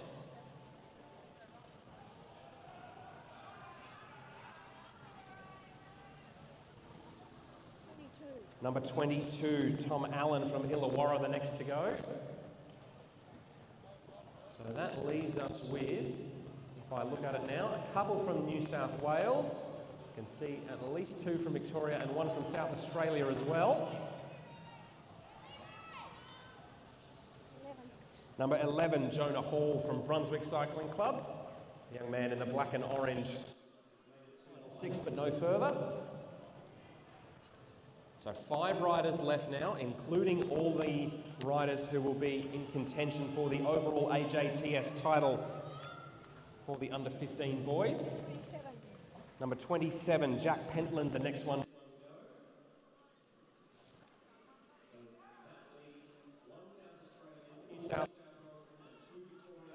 Among the final 4, the New South Welshman Lucas Sturbick in the leader's jersey there. Just putting in a bit of a sprint to keep himself safe. Number 6, Leroy Bartlett, the next one to go. So the Victorian from Blackburn eliminated that time through. So 3 riders left, all from different states. Adam Away-Drogo, Joel Gooley and Lucas Sturbick. So they'll come through to get the bell now. As the overall leader, Lucas Sturbick, is eliminated. That means the final battle will come down between Joel Gooley, the Victorian Away-Drogo in the front there in the navy blue of Carnegie Caulfield. Joel Gooley looks like he's given up the effort, so Adam Away-Drogo is going to straighten up, see the line in front of him and take the win in the elimination race. A little smile there from Adam Away-Drogo as he took the victory. Second in the end for Joel Gooley from South Australia, Lucas Sturbick, the AJTS leader from Sydney, settling for 3rd.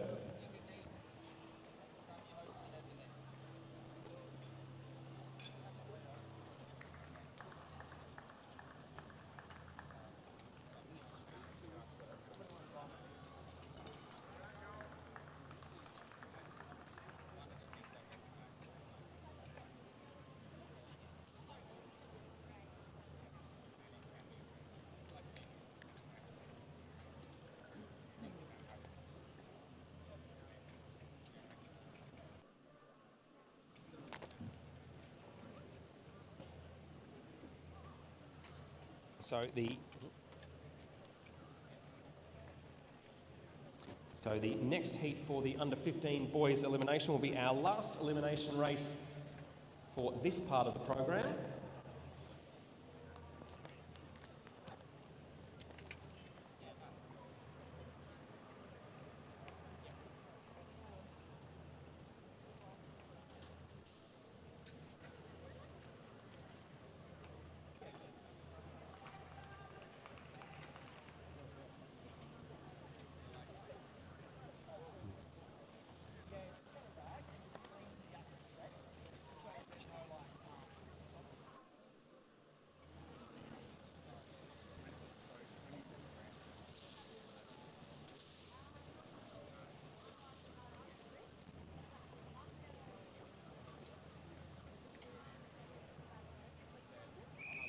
So the whistle blows, and our elimination field is off and racing. 1 free lap, then we'll hear the bell, and then we start chopping this field down in size.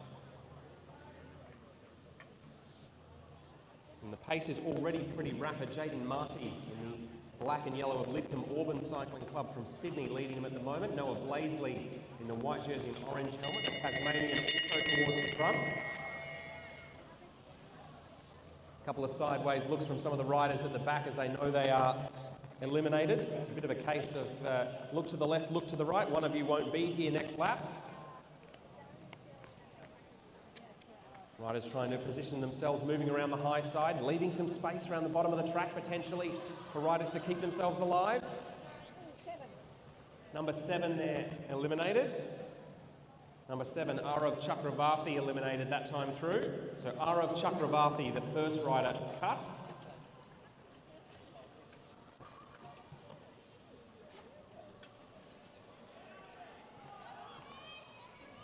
Big sprint from DJ Dyer there.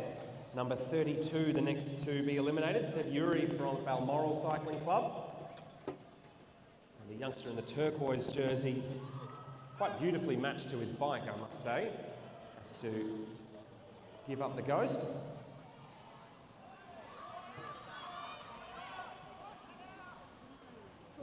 Number 12, eliminated that time, Michael Moulds from Brunswick. So So the young man in the black and orange swings up the track and concedes that his elimination race has concluded.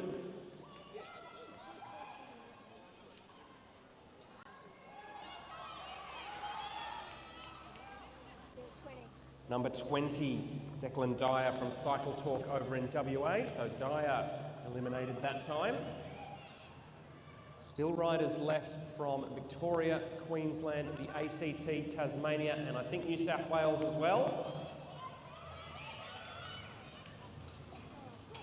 Number 3, Patrick Richardson of Balmoral, the next rider to be eliminated. So we will not be seeing his bright green helmet in this front bunch any longer. Down to 8 riders now. Pace picking up considerably. They're really got the bit between their teeth now. 10. Number 10, Henry Grigg of Blackburn, the next rider to be eliminated. It's such a fine margin between staying in the race and being eliminated. Sometimes there's a tyre width in it. Bit of a move here from the Kieran winner, Flynn Sharman, the Western Australian, going off the front now. 26 eliminated that time. Adrian Zhang from Neo Cycling Club in Sydney. That's really trouble there for Jaden Marty from Lidcombe Auburn Cycling Club, who thought he might have been eliminated and has had to chase from a long way back. Will he be able to make it through this elimination? 47, number 47, Ari Riley. Ari Riley, the rider from Bendigo, the next to be eliminated. Last elimination by the skin of his teeth. He's going to have to pull another rabbit out of the hat here. A big sprint from Marty up the side. Number 28 eliminated that time. Declan Zheng of Brunswick.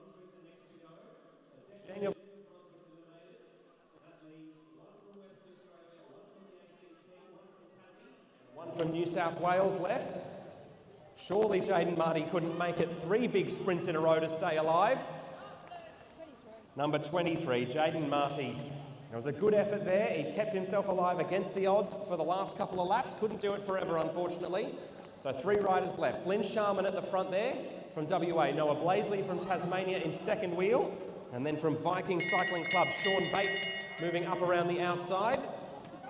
Number 49, Noah Blaisley, the Tasmanian, is eliminated.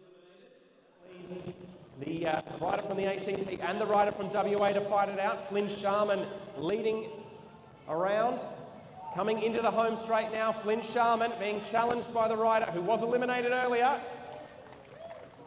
So Noah Blaisley was the second rider over the line, but he was the penultimate rider eliminated. So Blaisley will end up finishing in second. Sean Bates, the Viking Cycling Club rider, will finish third. So the result of the under-15 boys elimination heat there. Flynn Sharman from WA, his youthful mullet gently flapping in the breeze, takes the win in the under-15 elimination. Second place there for Sean Bates. Blaisley from Launceston.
So after that unfortunate delay earlier, when we needed to call an ambulance for a fallen rider,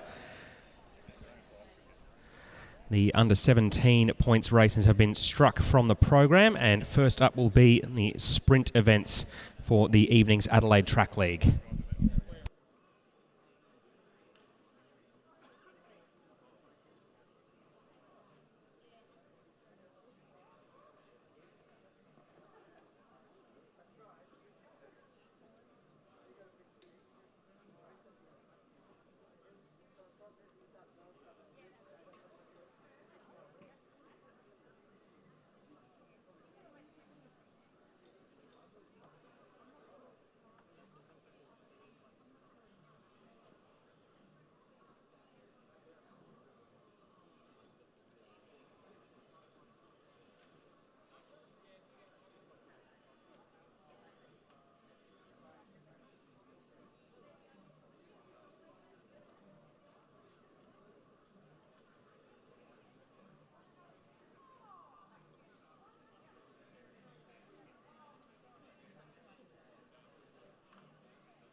Our Adelaide Track League program just about ready to get underway. We've got some real fireworks in our first race of the night. We'll be pitting James Brister in the black helmet up against Tate Ryan in the red helmet, both riders in the red of the South Australian Sports Institute. Both riders who are very, very rapid indeed. So this will be a 3-lap match sprint. No broader competition for the sprinters here tonight. This is just a chance for them to showcase their talents and ride their bikes real fast in front of a packed house here. So great to see that the stands are filling up. And the first of our races for the adults just about to get underway. We'll have the juniors back on before too long, as it's Brister in first place there, Tate Ryan in second wheel at the moment. So these two will know each other very, very well. Tate Ryan, a former junior track world champion and world record holder, and a very, very talented man in the sprints. James Brister, no slouch himself, as they're coming into a lap and a half to go now. Brister forward and lower down on the track than Tate Ryan. Going to try and lead them in. So Brister it is in first place, Tate Ryan in second wheel as they come into the final 200 now. Tate Ryan drawing level with Brister as they come into turn 3. Tate Ryan starting to move up and in front of Brister as they come into the home straight, and it is Tate Ryan by half a length. So Tate Ryan takes the win, covering that last 200 metres in 10.1 seconds. That is, to say the least, rapid. And nice applause for the home crowd here. More the two local Adelaide boys, both members of the Port Adelaide Cycling Club. And I think there was an attempt at a fist bump there as well. So good to see some sportsmanship as well.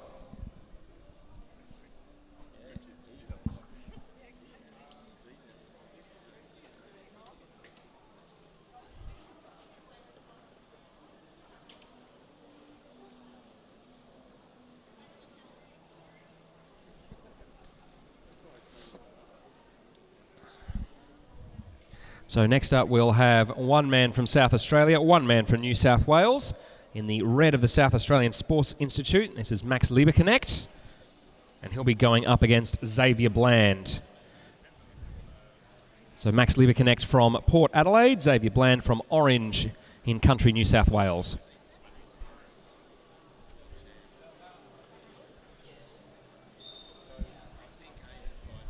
Commissaire Susan Mitchell blows the whistle there. And it will be Lieberknecht versus Bland. South Australia versus New South Wales here. Lieberknecht just taking a chance to run his hand down his rear tyre there. Just make sure there's no debris or other matter that might get in the way.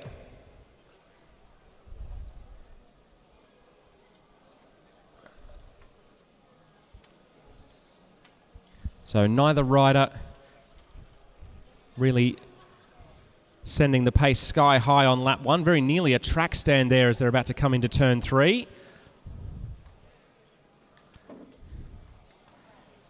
Liber Connect riding forward, keeping his eye on the man behind him.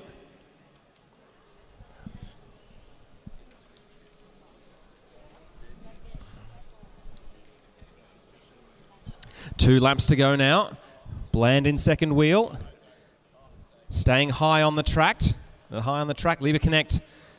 Oh, a little dummy move there from Bland. Got Liber Connect to go all the way down to the bottom of the track. The South Australian comes back up. Coming in towards a lap to go now.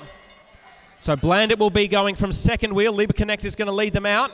Liber Connect now fully committed as they go down the back straight. The South Australian now being challenged by the New South Welshman. Liber Connect still in the lead as they come out of turn 4, and he's going to hang on. So the South Australian gets the win over the New South Welshman.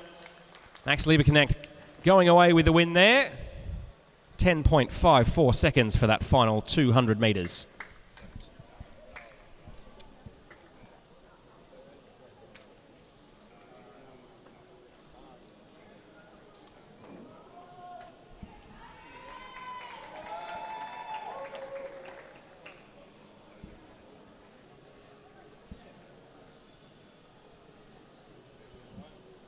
So our next pairing will be Noah Mason, who's in the blue of the New South Wales Institute of Sport. He'll be up against Ruben Smith. Ruben Smith has been living and training in South Australia. He's representing Wangaratta Cycling Club from country Victoria and is wearing the skin suit of Blackburn. So he's a man who's been a few places, is Ruben Smith. So Smith in the red. Noah Mason just behind him in the blue.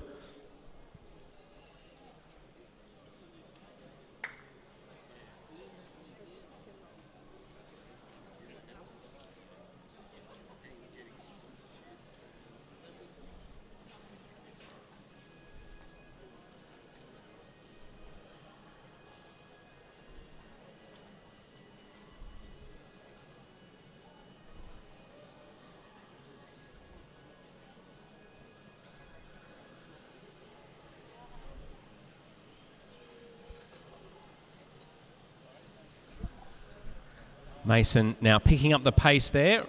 Ruben Smith keeping his eyes firmly fixed on the New South Welshman. So Victoria and New South Wales set to do battle again here on the boards in South Australia. Lap and a half to go now. Ruben Smith has gone low, he's gone hard and he's gone early. He's got a gap of a few metres now over Noah Mason. Will Mason be able to catch up and indeed make the pass by the finish line? Mason now making very clean progress down the back straight there, easing his way past Ruben Smith, and it will be Noah Mason coming through and taking the win there. A comfortable victory for the New South Welshman over the Victorian.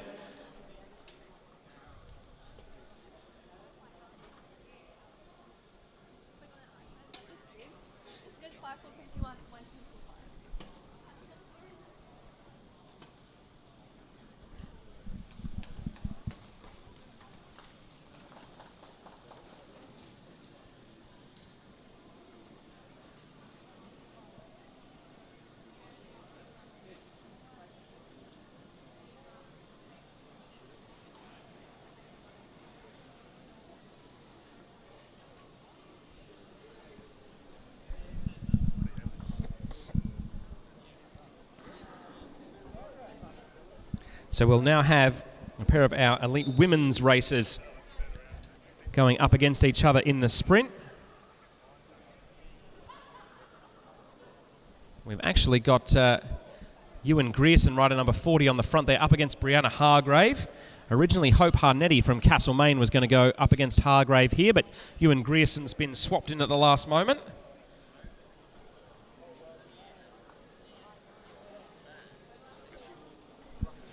So a bit of a battle of the sexes here as Ewan Grierson from Norwood will be going up against his clubmate Brianna Hargrave.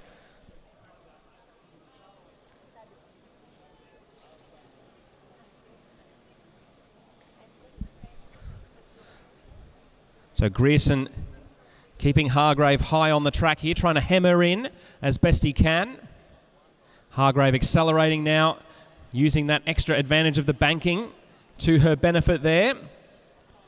She's still keeping Ewan Grierson where she wants him at the moment. Both riders are full standing sprint as they go through 1 lap to go. So Ewan Grierson's going to lead them into the back straight. Brianna Hargrave making progress here. She's level with the hip. She's level with the shoulder. She's moving past Ewan Grierson now. They're just about level as they come out of turn 4. A good fight back by Ewan Grierson. It's not going to be enough. Brianna Hargrave it is. Taking the win there. So the Norwood woman getting the better of the Norwood man, and Brianna Hargrave taking the victory over Ewan Grierson.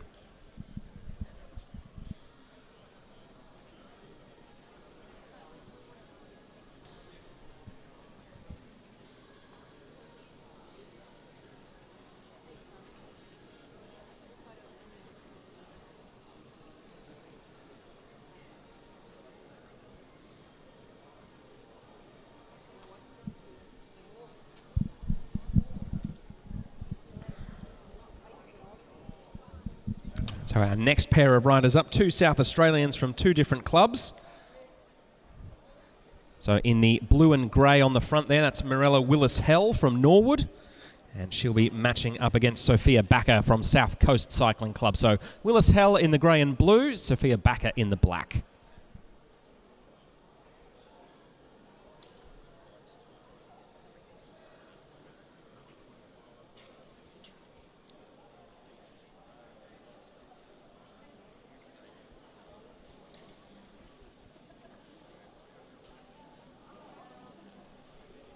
So Mirella Willis-Hell, higher on the track at the moment than Sophia Backer. Neither rider seemingly interested in trying to control the position of the other at the moment. Now Backer is trying to hem Willis-Hell in towards the top of the track. Coming in towards a lap to go now. And Backer has decided to wind this one up early. Mirella Willis-Hell is in the slipstream. Will she be able to get past in this final 250 metres? Sophia Backer will lead them down the back straight here. Mirella Willis-Hell with a standing sprint to bring herself level with the shoulder. And coming up to the home straight now, Mirella Willis-Hell is easing clear. Mirella Willis-Hell will go out the winner. Second place there for Sophia Backer in that sprint. 12.84 seconds for the final 200 metres.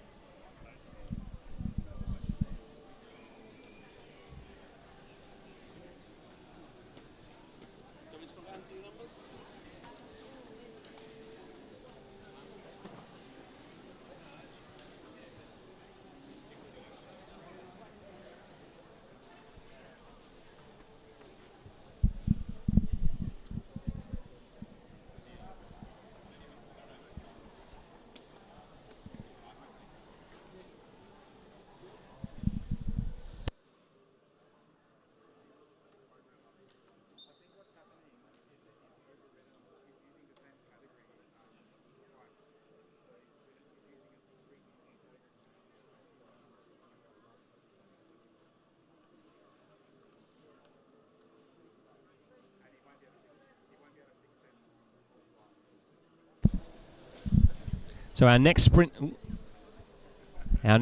pairing will be April Catt and Emily Watch.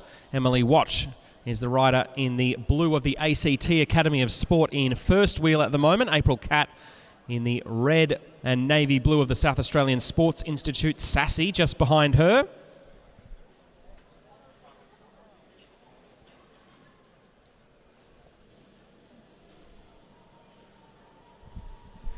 And a full track stand there from April Catt. No point having those skills if you never get to use them. Emily Watch a little bit further ahead, casting a careful eye back at the South Australian here.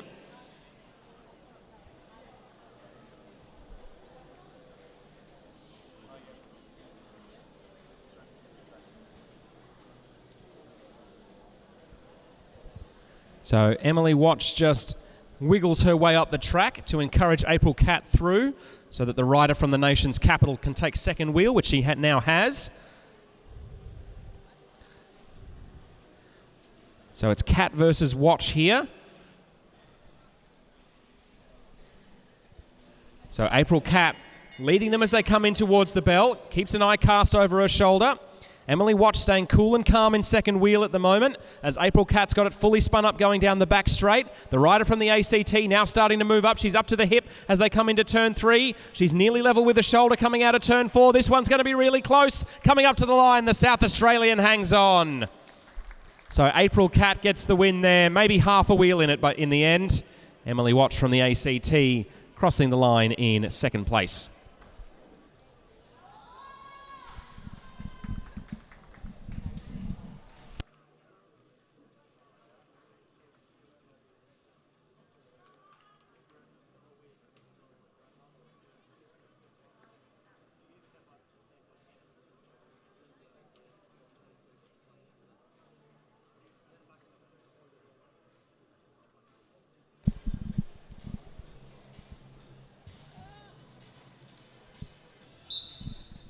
Our next pairing now on the track.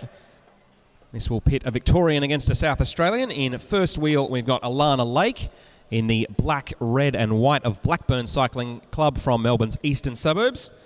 And she'll be squaring off against Paige Squire from Norwood. She's in second wheel in the blue.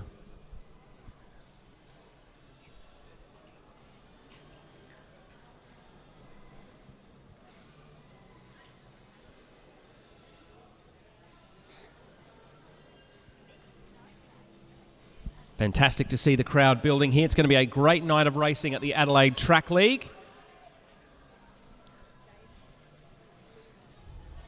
So Paige Squire riding low on the track. Alana Lake is only just out of the junior ranks. So Paige Squire, the rider with slightly more experience of this pair. But this is a discipline where tactics and raw power can make up for a lot in terms of experience, and Alana Lake certainly has a lot of experience. So Paige Squire will lead them into the final lap. Alana Lake in the slipstream, but with a bit of work to do to close down. She's making progress, but she's still got a bit of a way to go. Coming into turn 3, Paige Squire still leading at the moment, but Alana Lake is charging hard and closing, coming up towards the line. Oh, that's close. That's very close indeed. I think Paige Squire just managed to get that one in the end. And it was Paige Squire the commissaires have given it to. The final 200 metres crossed off in just 12.45 seconds. So I think that was probably the closest sprint we've seen so far. A very late charge by Alana Lake. I think if the race had maybe been a few seconds longer, she would have had the better of Paige Squire.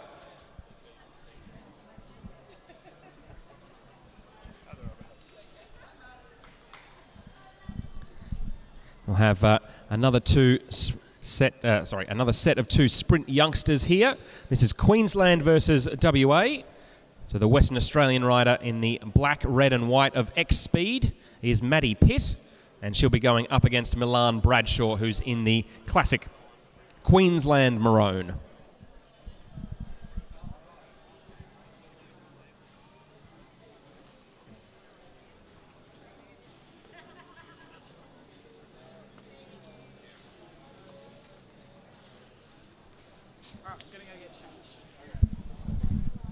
So the Western Australian keeping her eye cast backwards at Milan Bradshaw. She's keeping an eye on the position of the Queenslander, but holding a higher pace than you typically see for a 3-lap match sprint. Now Milan Bradshaw looks to close down the gap between the two. Maddie Pitt's going to lead them into the final lap. The gap is probably 4 or 5 bike lengths as they start the final lap, but will Milan Bradshaw be able to get out of the slipstream of Maddie Pitt and come around for the win? The Western Australian's going to lead them into turn 3. Milan Bradshaw is closing, but is she closing fast enough coming up to the line? Maddie Pitt hangs on. So Maddie Pitt comes through and takes the win in that sprint, just ahead of Milan Bradshaw. The final 200 metres covered in 12.85 seconds.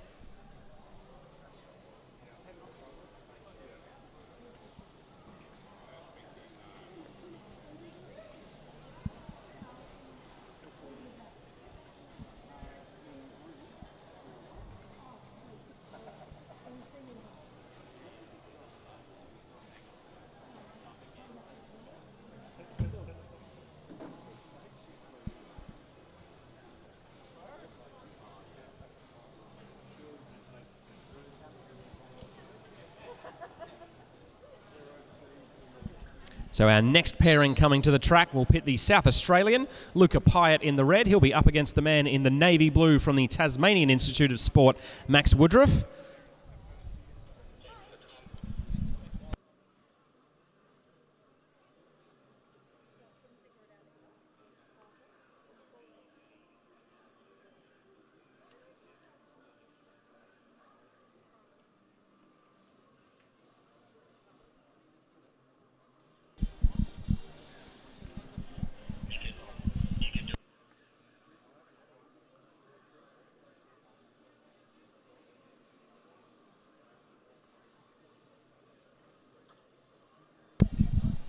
So Pyatt versus Woodruff here.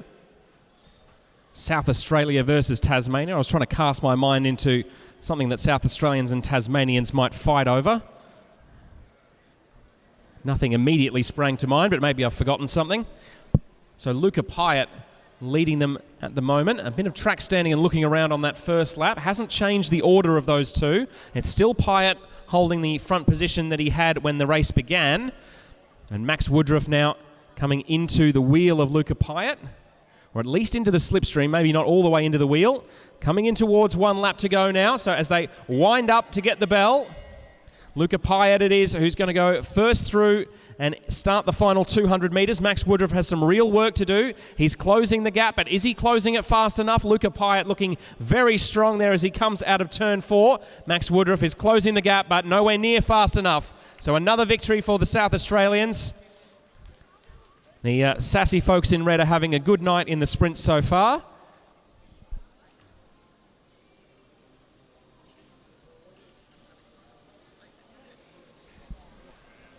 And a nice little handshake between the two riders as well. Always nice to see some good sportsmanship on display. So we'll have 2 more match sprints here. Then we'll have a 10-minute break to allow some of the pairings who'll be taking part in the Madison a little later on a chance to get some practice with each other, make sure they feel comfortable for each other before they start the Madison National Championships a little later on.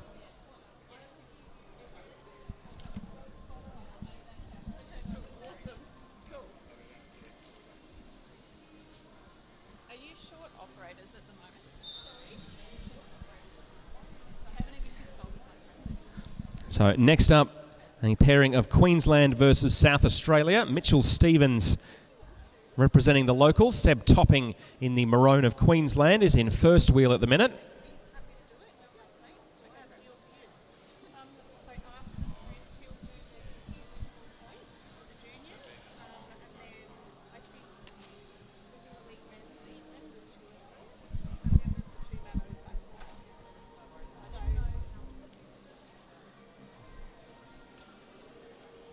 no, like So Topping in first wheel.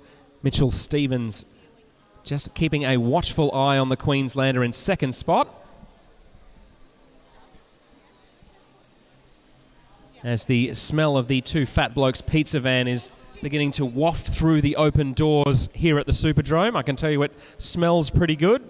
And I have to say the prices are pretty reasonable as well. So if you're hungry, by all means head on out there and give them your patronage.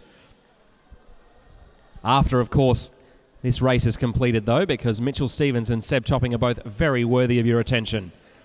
So Topping it is who's in first place. Mitchell Stevens just behind him. Coming in towards a lap to go. Both riders waiting until comparatively late to start their sprints. Seb Topping it is going quite high on the track there. Mitchell Stevens coming down around the outside. Stevens looking very strong indeed. The Queenslander will have to challenge late if he's going to get past him. He's making an effort, but again, another win for South Australia. There's just something in the water here in Adelaide. Maybe that's why it tastes the way it does. So Mitchell Stevens marking another win for the home state there.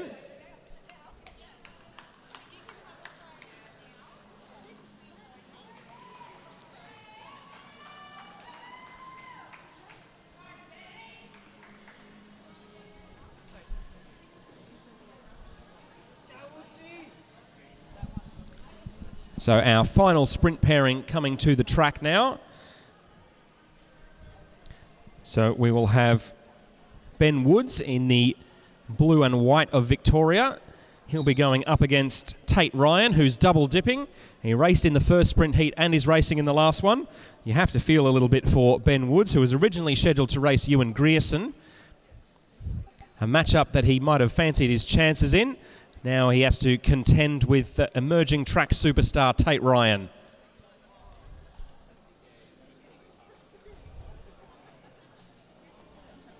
So Victoria versus South Australia in this one. Ben Woods from Blackburn Cycling Club, the club that is leading the overall standings in the teams classification for the Australian Junior Track Series, which we've had earlier today. And Tate Ryan, the local boy from Port Adelaide Cycling Club, and a man with a very bright future indeed in the world of track sprinting.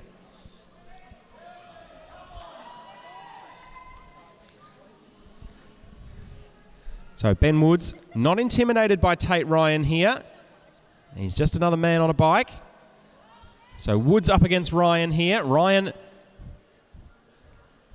currently in second place, going very high on the track, has excellent bike handling skills and track craft as Tate Ryan. So coming in towards 1 lap to go. Woods keeping an eye on Ryan. Ryan is going to fly down the top of the banking here and use that extra speed to try and draw level with Ben Woods. He's got it going now, and Tate Ryan is chugging past, accelerates easily around Ben Woods there. So the hometown boy wins his second heat of that sprint.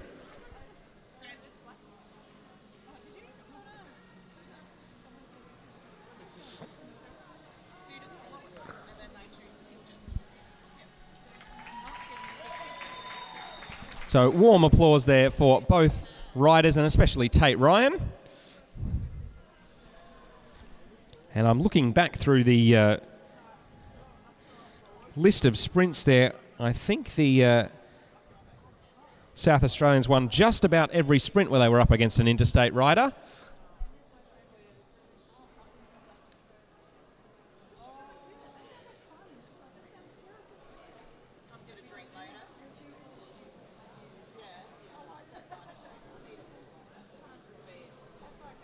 So we will now have a 10-minute break in the action to allow our young Madison riders a chance to get out on the track and have a bit of practice with each other, practice a few hand sling exchanges.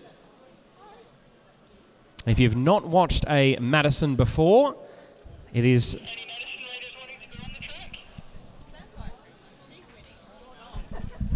The Madison is perhaps cycling's most beautiful and most complicated race. Riders compete in pairs over a very high lap count, typically 120 to 200 laps, with points sprints every 10 laps that can gain riders points. So it's a points-based competition. Most points at the end wins. There are a couple of ways you can score points. You can score points by winning point sprints, which are held every 10 laps. Alternatively, you can try and get 20 points in one go by gaining a lap on the field. So if you were to compete for one of the standard sprint points, it's 5 points for first, 3 points for second, 2 points for third, 1 point for fourth. But gaining a lap is 20 points to your team's total. So very beneficial if you can manage to pull it off. But gaining a whole lap on the fields of the quality that we will have here tonight is much, much easier said than done.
So the bell rings.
So our under-17 riders have completed their Madison practice.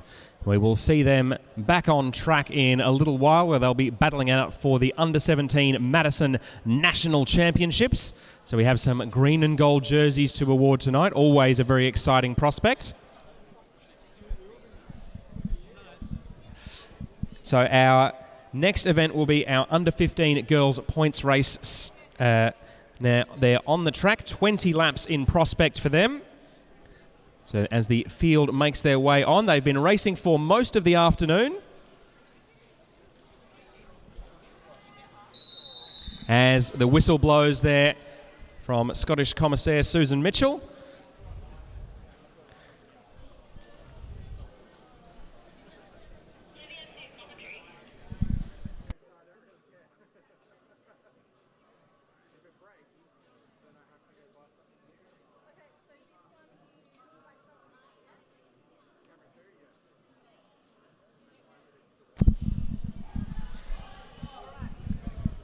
So a points race of 20 laps here. So there will be point sprints available at 15 laps to go, 10 laps to go, 5 laps to go, and the finish. You can earn yourself 5 points for winning a sprint, 3 points for second place, 2 points for third, 1 point for fourth. Most points at the end is the winner. So these points races will be part of the overall standings for the Australian Junior Track Series. After rounds in Perth and Sydney, that event will be concluding tomorrow. An excellent chance for some of Australia's brightest young track talents to show off their skills and their wares. And here at the Adelaide Track League tonight, the chance to do so in front of a bumper crowd as well, which is always very exciting. So 17 laps to go. Riders starting to think about positioning themselves for this first point sprint. Matilda Kemps high and on the front there, the rider from the Bundaberg Cycling Club.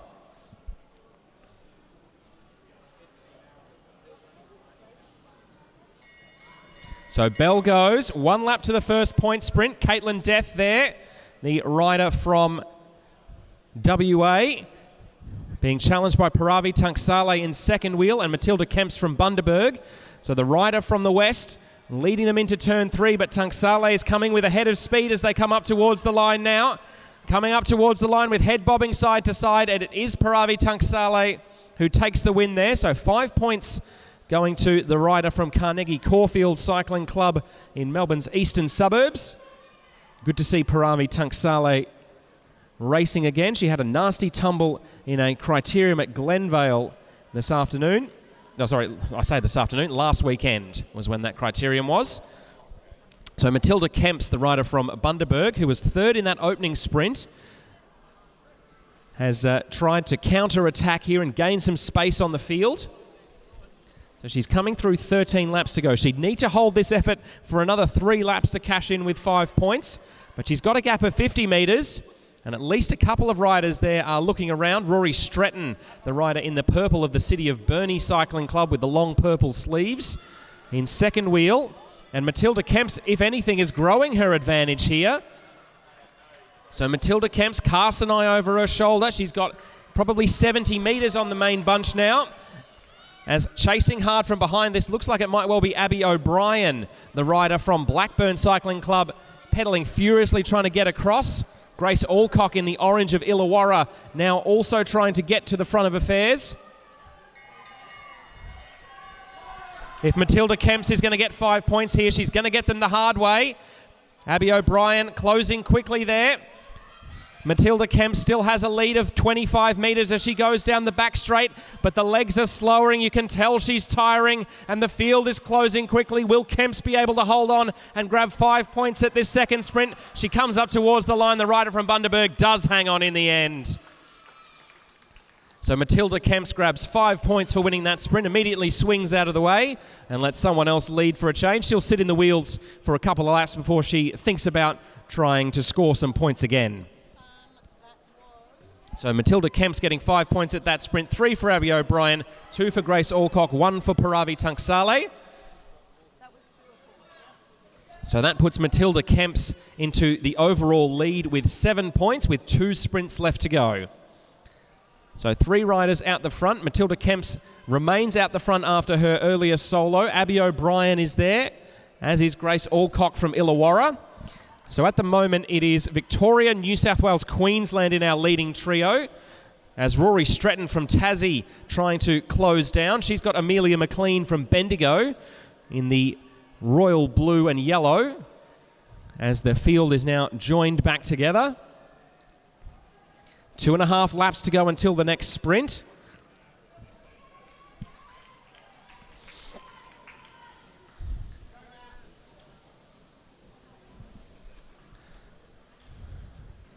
Music starting to pump in the background. Atmosphere building here. Crowd is building nicely here at the Adelaide Track League for 2026.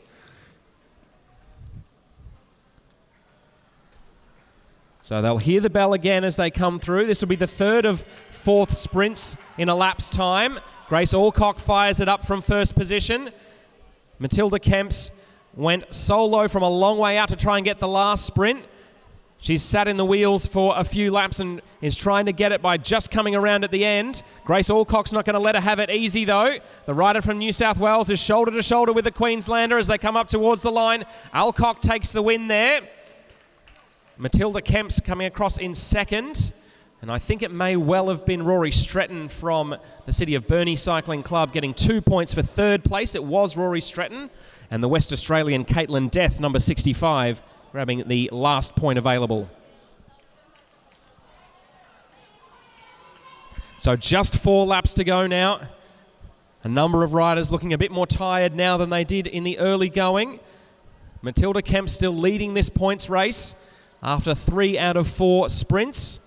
So she's on 10 points. Grace Alcock is on 7. Paravi Tunksale on 6. Then it's Caitlin Death on 4, Abby O'Brien on 3, Lucy Stretton 2, and Lucy Harrison 1.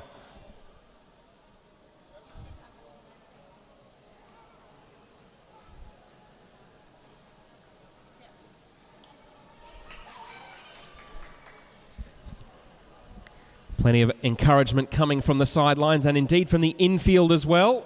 You'll hear the crowd getting louder and louder over the course of the evening. 2 laps to go now. Matilda Kemps has tried a couple of different strategies to score points throughout this points race. They've mostly paid off for her so far. She's doing very well indeed. But as they come up towards the bell now, will she be able to put in one last big effort? A 3-wide sprint there as they come through the bell. Grace Alcock in the orange of Illawarra moving to the front of the field. Gaining a couple of bike lengths over Caitlin Death as they go down the back straight. The woman from New South Wales holding a good lead as she comes out of turn 4, heads up towards the line. Grace Alcock will get the last sprint. Caitlin Death from WA takes second place. Paravi Tunksale from Victoria grabs third, and Matilda Kemps takes 1 point for fourth spot in that final sprint. So an excellent under 15 girls points race. Let's give them a hand, folks.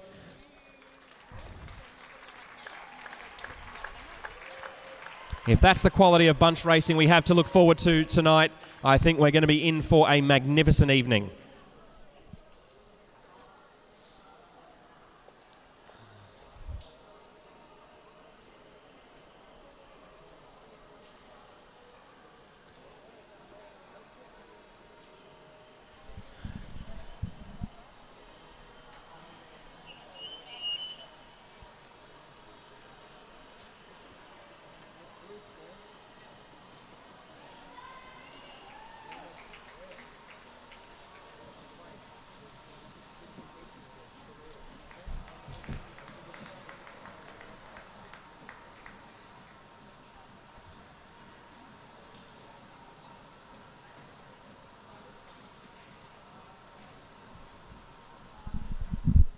So next up on track will be the first of 2 points races for our under 15 boys. We've got a few too many entrants to put them all on track at once safely, so we've divvied them up into 2 heats. First heat soon to be on the track. They'll be racing the same 20-lap format as the under 15 girls who have just gone.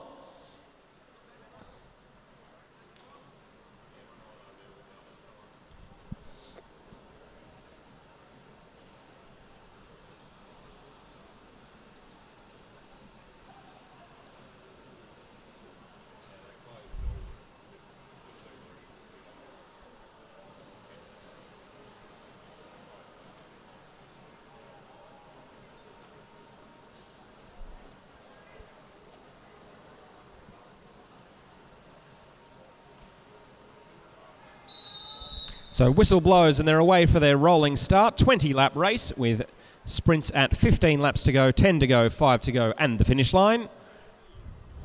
5 points if you are first in any of those sprints, 3 points for second, 2 points for third, 1 point for fourth place.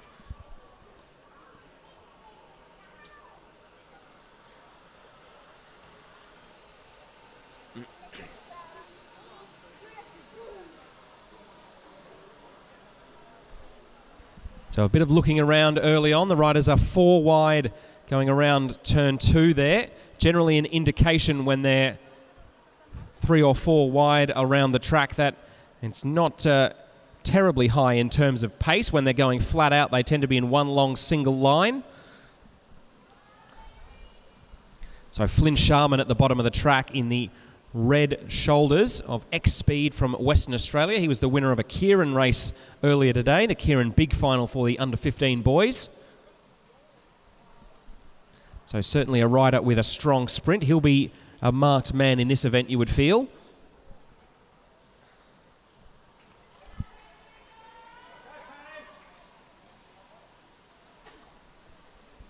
As coming through on the bottom of the track in the navy blue and red, that's Jack Pentland of the Norwood Cycling Club, the local boy. As it's Arav Desai in the blue helmet and the long red sleeves of Blackburn Cycling Club now leading the field. They're about to get the bell for the first sprint. Patrick Richardson from Balmoral has really wound it up early here. The youngster from Queensland likes his chances of going early and possibly getting among the points. Arav Desai coming across, now moving into the lead. Joel Gooley of South Coast Cycling Club in the black is in second wheel, but he's got a bit of work to do to get past Arav Desai. He's not going to get there.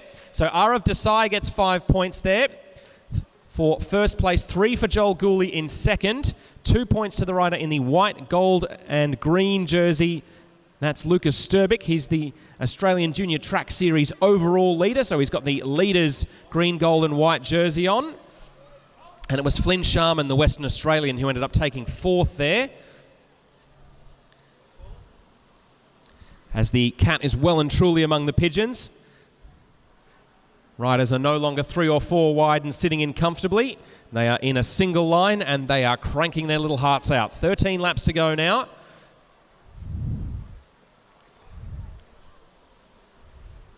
So Flynn Sharman currently leading the field down the back straight. Joel Gooley from South Australia in second. Jack Pentland, also of South Australia, just behind him.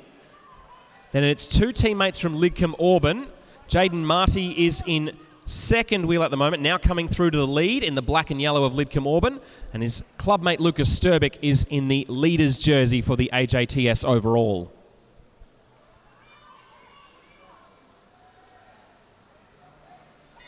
So bell rings, 1 lap until our next sprint. The Lidcombe Auburn clubmates Marty and Sturbick in first and second wheel at the moment. Flynn Sharman from WA watches and waits there. Jaden Marty looking very strong here. He's had a good day so far. As Lucas Sturbick comes up and challenges late, I don't think he got him in the end. So I think that will be 5 points for Jaden Marty from Lidcombe Auburn. 3 it would be for Lucas Sturbick in second place. Third it was going to Flynn Sharman from WA and Henry Grigg from Blackburn getting the fourth and final point available there. As more and more riders getting shed from this front group. Going down the back straight there, it's Sharman in first place. Joel Gooley of South Coast Cycling Club now coming into the lead. Then it's Sturbick.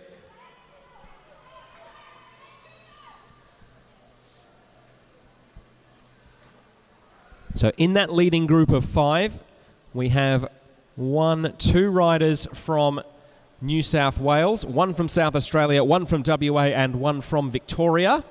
If you're cheering for the home crowd here, your money's on the man in black, Joel Gooley.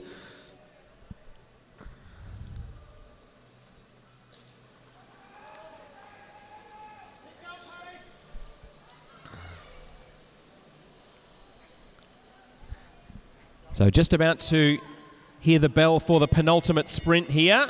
As Lucas Sturbick winds it up with 1 lap to go. Flynn Sharman sees him going and follows the move. Joel Gooley also there and thereabouts. Sturbick leading as they go down the back straight, proving why he's wearing that leader's jersey. Flynn Sharman isn't going to be put down without a fight though. Sturbick comes through. He'll take the win for that second last sprint. Sharman grabs 3 points for second place. Gooley gets 2 points for third. And I think Jaden Marty might have grabbed the last available point for fourth place. Indeed he did. So just 1 sprint left now.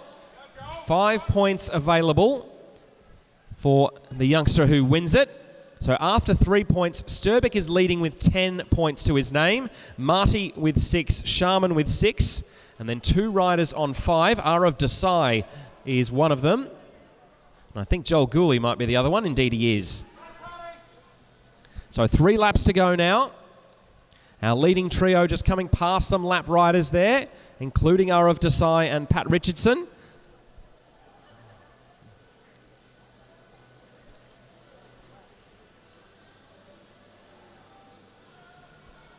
So 2 laps to go now. Just checking over his shoulder there is Joel Gooley. Arav Desai's had a good day so far. Winner of one of the smaller Kieran finals earlier on. Lucas Sturbick now takes charge at the front of the field. Sharman, who was the winner of the big Kieran final earlier, is good in a sprint. So Sturbick leading from New South Wales. Sharman from WA in second. The South Australian Gooley in third place and looking to challenge here. Sharman starting to move clear, so the Western Australian looking strong coming out of turn 4. Lucas Sturbick, I don't think has enough to challenge. So Flynn Sharman comes through, building up enough of a sprint to have his mullet flapping in the breeze there. So he comes through to take the win in that final sprint. So that will mean his overall total will be 11 points. Lucas Sturbick and Joel Gooley splitting second and third in that final sprint. We'll just wait for confirmation of the final finishing order.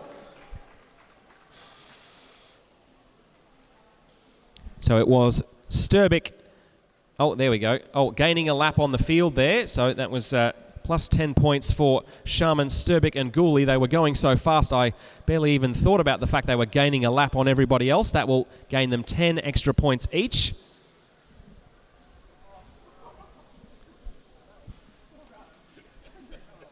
So points racing can be quite a tricky one to follow.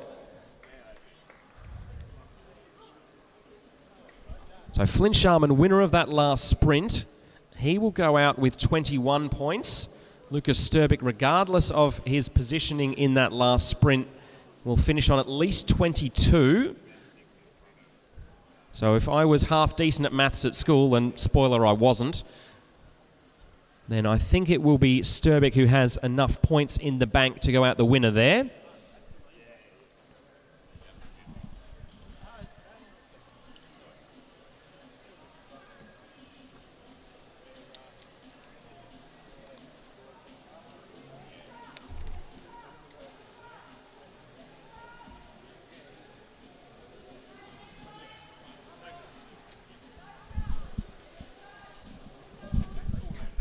So, Commissaire Susan Mitchell just putting a hand out to our second under-15 boys points race field that they need to slow up so that they can all start in the same field. We need to have a roughly fair rolling start, and it's hard to do that if everyone's at maximum heart rate and there's 100 metres between first and last.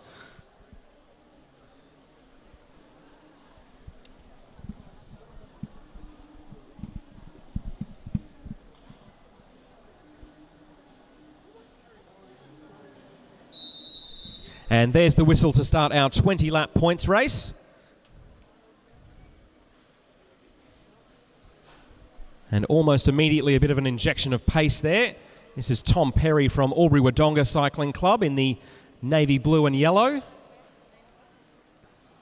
So the man from the border between New South Wales and Victoria has another Victorian right on his hammer. That's Ari Riley of Bendigo and District Cycling Club. Noah Blaisley from Tasmania is in the orange helmet and white jersey.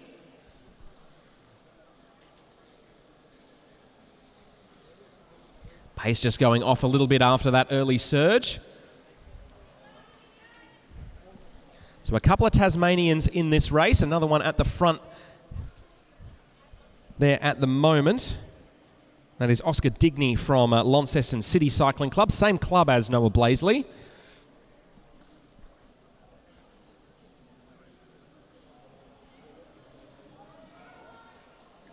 So we see the riders 4 and 5 wide as they come in with 2 laps until our first sprint of 4. An indication that the pace is off and is probably about to be very much on. So Perry, the rider from Albury-Wodonga, gains himself a few metres and then decides that that's enough of a gap to try his luck from long range. So Perry will lead them in 1 lap until the first sprint. Chasing him down is Adam Away-Drogo of Carnegie Caulfield Cycling Club in Melbourne. Blaisley, the Tasmanian, currently in third wheel. Then it looks like that's Declan Zheng of Brunswick in the black and orange. Away-Drogo still looking strong coming up towards the line. Blaisley's going to challenge late, but Away-Drogo will hang on. So Adam Away-Drogo from Carnegie Caulfield Cycling Club getting 5 points for the win there. It was 3 points for the Tasmanian Blaisley in second place. And I think third and fourth was split between Declan Zheng in the black and orange of Brunswick and Leroy Bartlett in the black, white and red of Blackburn. So Declan Zheng it was getting third, Leroy Bartlett coming across the line in fourth place. As the pace eases at the front of the peloton, allowing some of the riders who were previously distanced to catch back on.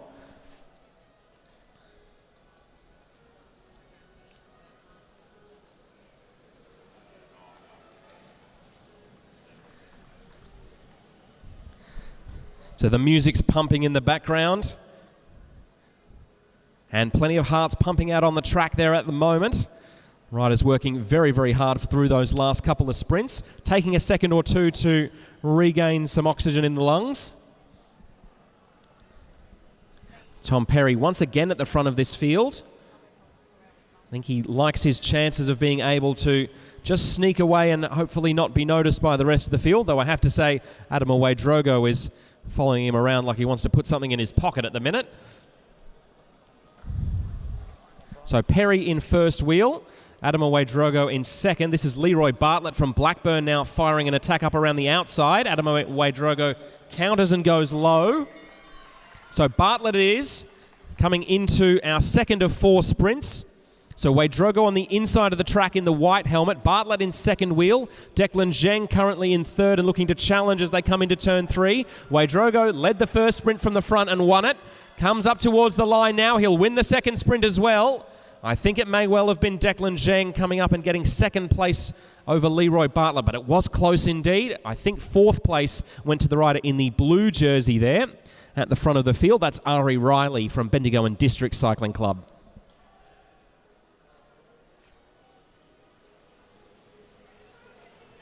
So 2 sprints done, 2 more to go. And so far we've seen riders from a mix of different states mixing it up at the front. Some from Victoria, some from Tasmania, some from New South Wales and WA in this field as well. So confirmation of the results of that last sprint. Adelaide Drogo gets 5 points for first. Declan Zheng 3 points for second. Leroy Bartlett 2 points for third. And Ari Riley 1 point for fourth. So a clean sweep for the Victorians in that last sprint. All 4 point scoring positions going to riders from the Garden State.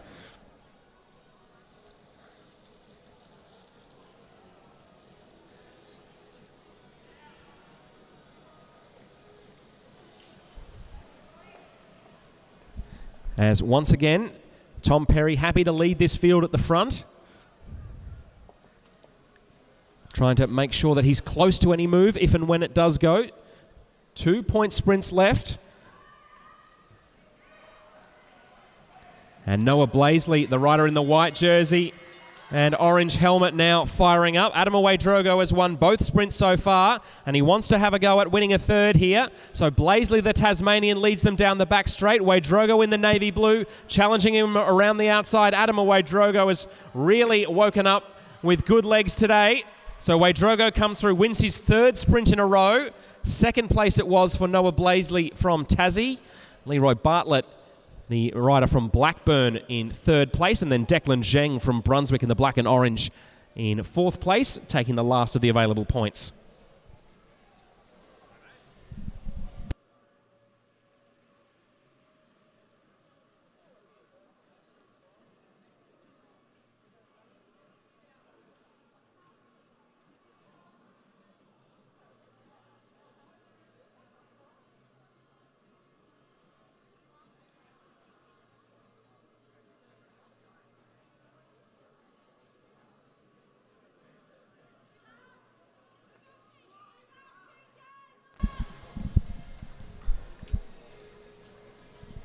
So, a bit of block party on the background. I'm trying not to reflect on the fact that the song that's currently playing is older than any of the riders in this field.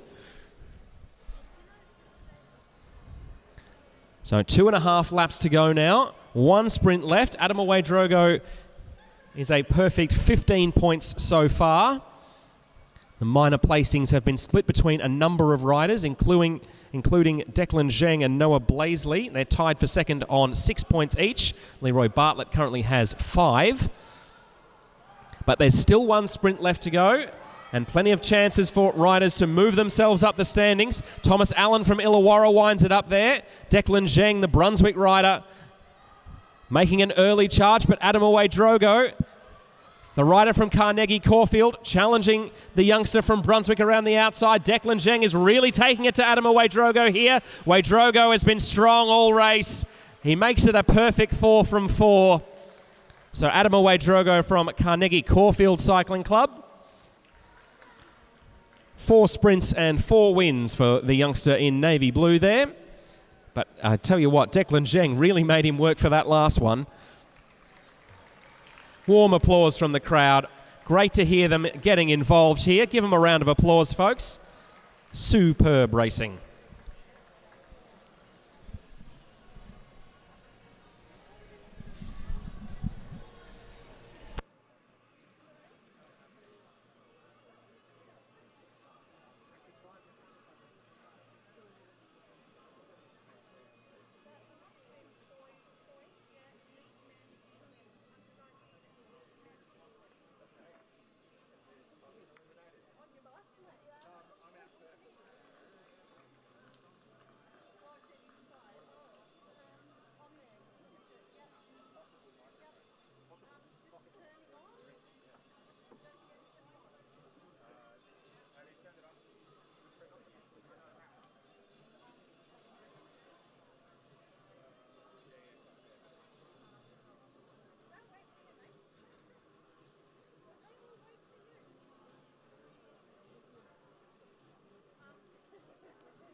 So our elimination race has started.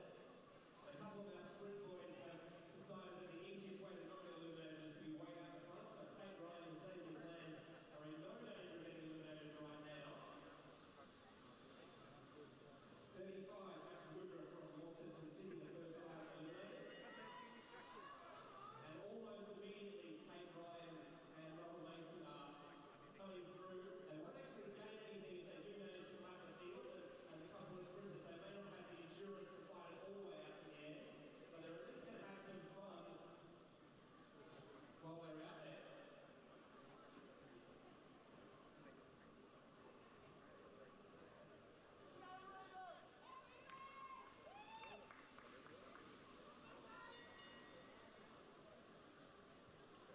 Bell before elimination there.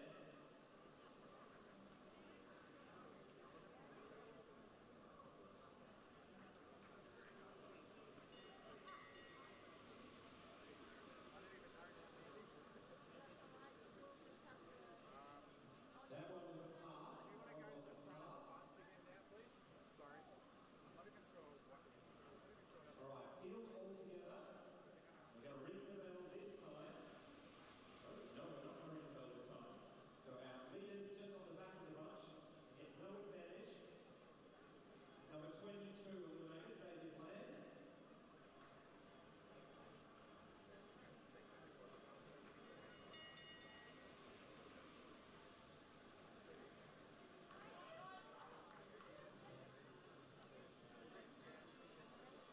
A right smile from Tate Ryan, who's now clearly the last rider in the field after his little heroics off the front. One of the few times you'll ever see a sprint man like Tate Ryan that far out in front of the race. All right, so Tate Ryan eliminated before he's crossed the line there. Our two sprint boys very proud of themselves, and they won't be winning the South Australian State Championship this year. One lap until our next elimination. Number 18. 18 was Tate Ryan, who was eliminated that time.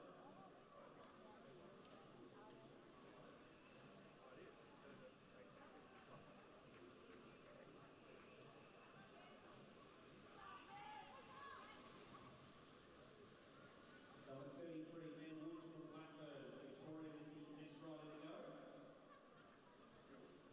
the next rider to go.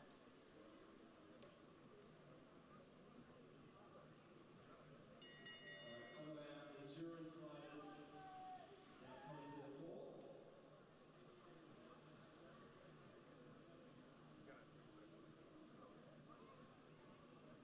So eliminations now coming from the main bunch. No longer need to worry about our sprint boys firing off the front for a couple of laps of fun.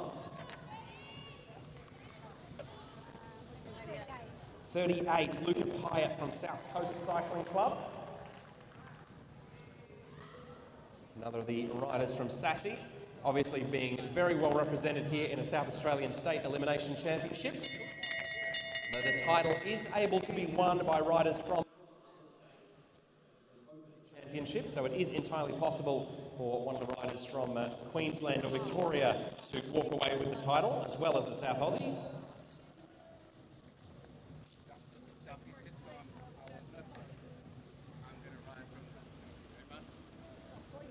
Number 42, Whyalla, the next man to go.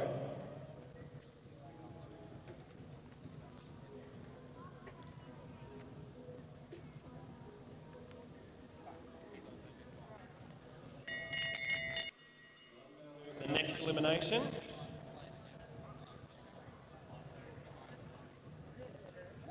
So a couple of riders starting to lose the back of the bunch there. One of the riders from Queensland now starting to lose contact.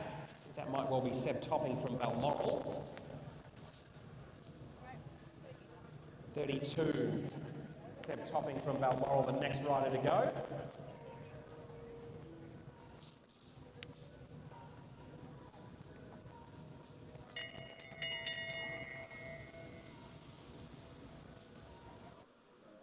Colours of the Australian national team, blue, white and yellow. That's Joshua Duffy, starting to move himself up around the outside. Number 40, Ewan Grierson from Norwood Cycling Club, the next rider to be cut from the main bunch, which is now down to around about 10.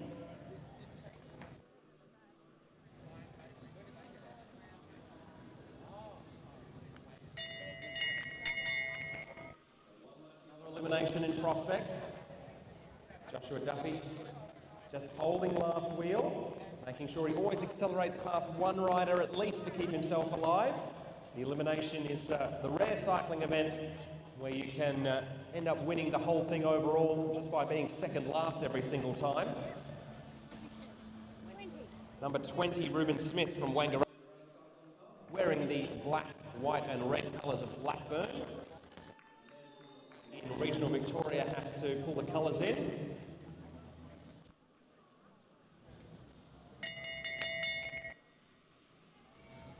So still 3 riders, as well as the youngster from Whyalla, Benjamin Cade, who's in the South Australian State, halfway down the field.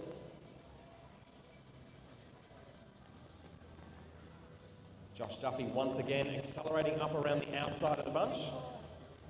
34, Mitchell Stevens from Adelaide Hills Cycling Club eliminated that time.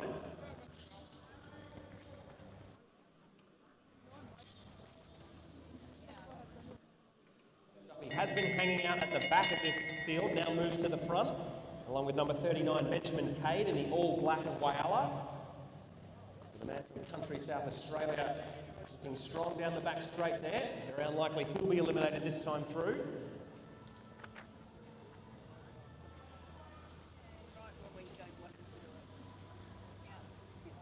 Number 15, James Brister from Port Adelaide Cycling Club, the next man to be cut. So that will leave us with 7 riders left now in this South Australian State Elimination Championship. James Brister very nonchalantly just adjusting his visor there as he's eliminated from the race.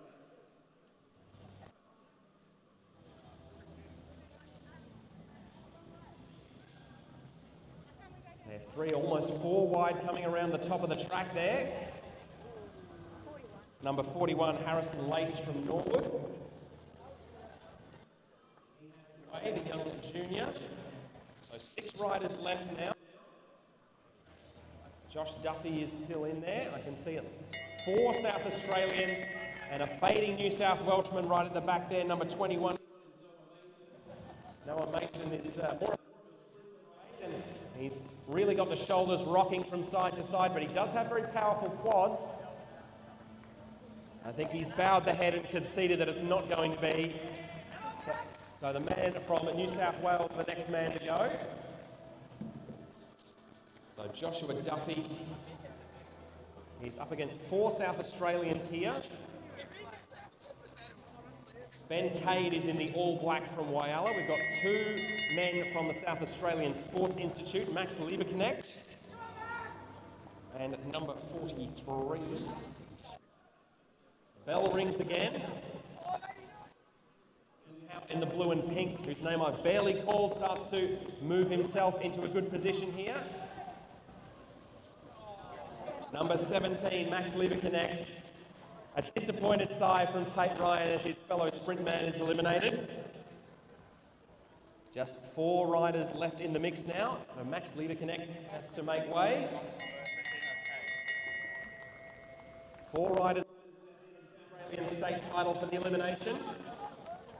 3 from South Australia, and Josh Duffy now calls South Australia home as a member of the endurance track national team. Oh, and a little bit of a disappointed pump of the arms there from Billy Van Hout in the colours of ARA Skip Capital.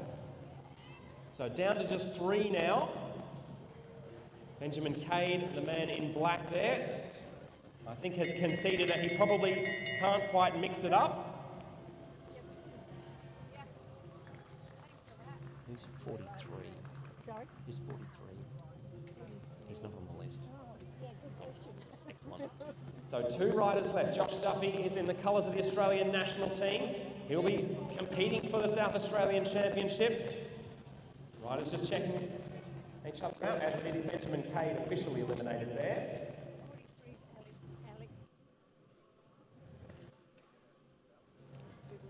Yep.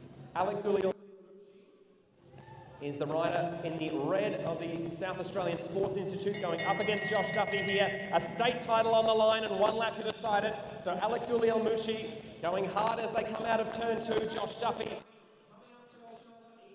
they come down the back straight. Gulliel swings up the track, concedes that it will be second place. Josh Duffy comes through, accepts the applause of the crowd, and takes the South Australian State Championship.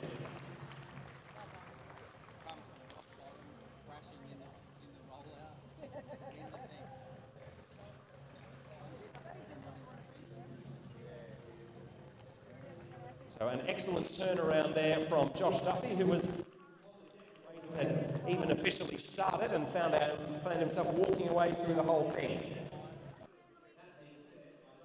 As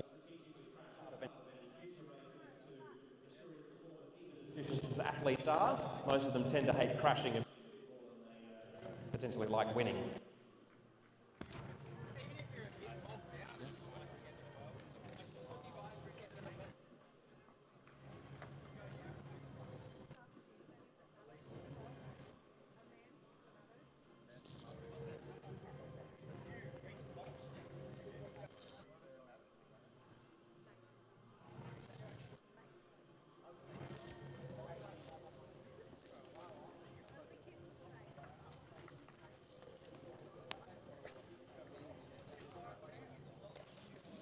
So our under-19 and elite women's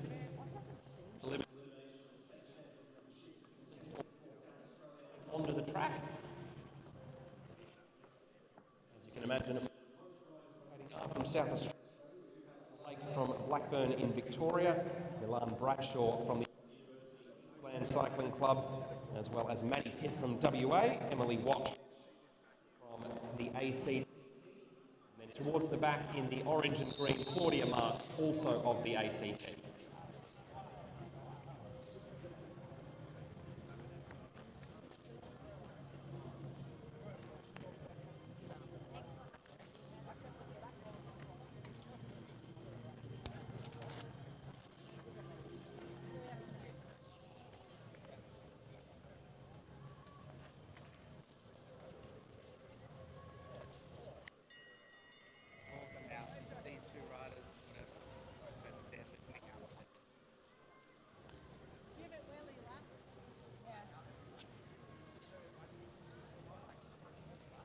So the bell goes, and the first of our eliminations, only a matter of 100 metres away now.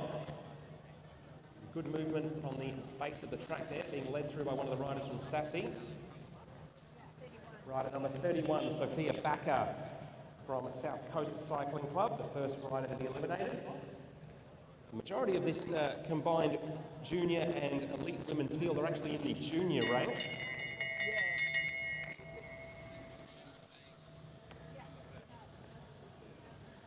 So riders starting to side of the track here.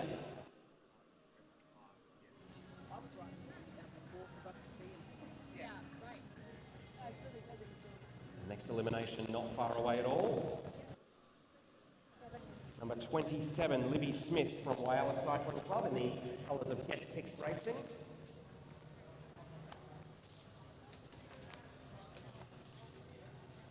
So that will mean it's 10 riders left now.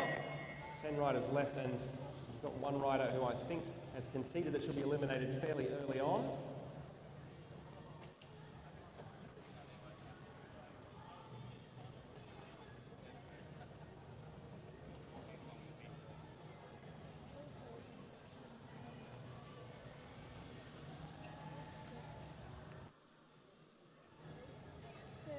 Number 30, Emily Watch from Viking Cycling Club in Canberra, in the royal blue of the ACT Academy of Sport, the next rider to go.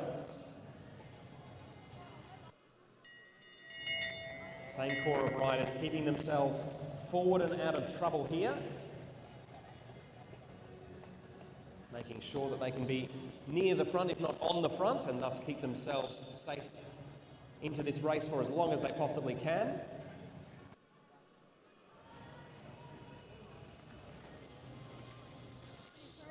Number 23, Alana Lake from Blackburn Cycling Club. So the Victorian now has to pull the colours in.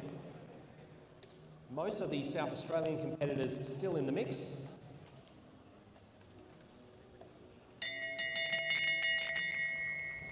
There's also still, I can see one Queen, one rider from WA, one from the ACT, as well as the South Aussies.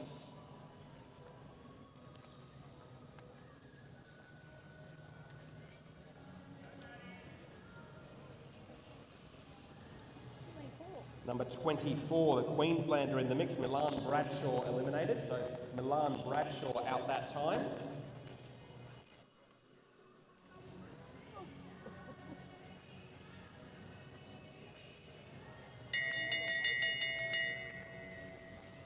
So one lap to our next elimination. 7 riders left in the mix now. 5 South Australians, 1 from the ACT, 1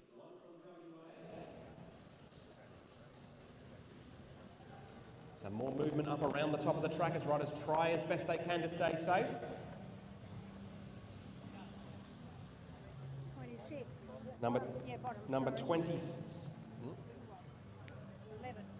11 eliminated. Mirella Willis-Hell. Mirella Willis-Hell eliminated that time through. So the first of our riders in the elite ranks.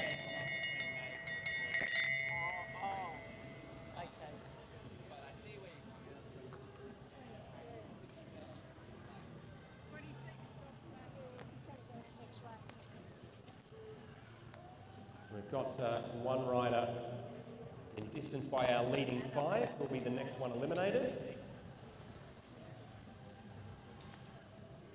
Can we just do a double elimination so that it's out as well?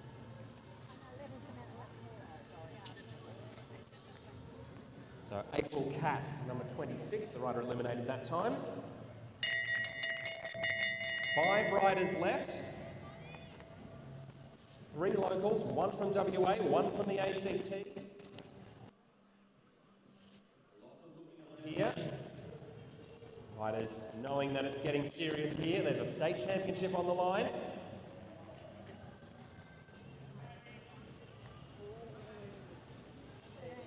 Number 13, Ava Schmidtke from South Coast Cycling Club, the next one eliminated.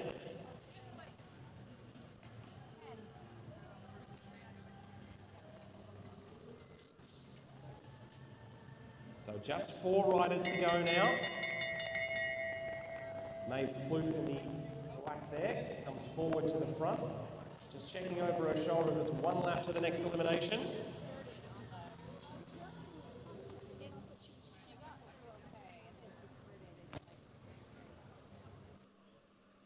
Coming up to another elimination. Number 29. Last of the juniors is eliminated from the field, so 3 riders left to fight it out for the title.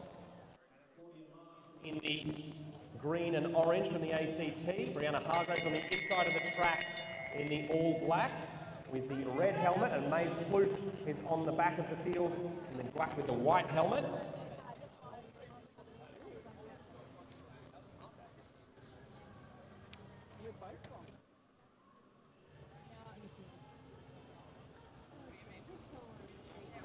Number 10 eliminated Brianna Hargrave.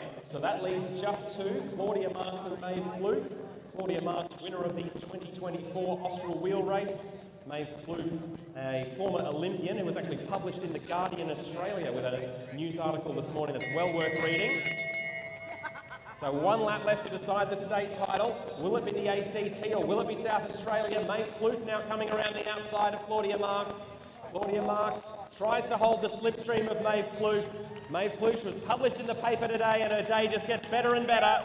She'll go out the winner of the Elimination State Championship for South Australia.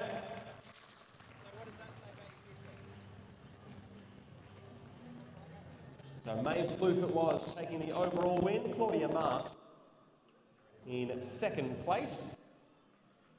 A very valiant effort from Brianna Hargrave sees her take 3rd place. Maddie Pitt from WA finishes 4th, and the first of our juniors, Ava Schmidtke in 5th and April Catt in 6th position.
So our competing teams in our under-17 Girls Madison National Championship just about getting ready to go.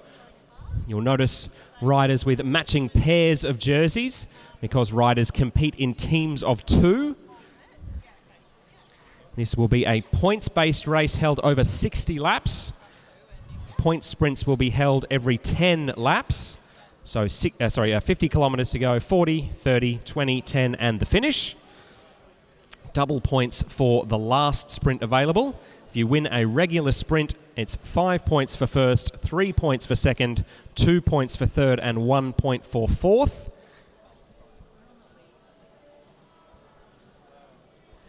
And if you are first over the line in the last sprint, you get 10 points as opposed to the usual 5. So double points for the last sprint available.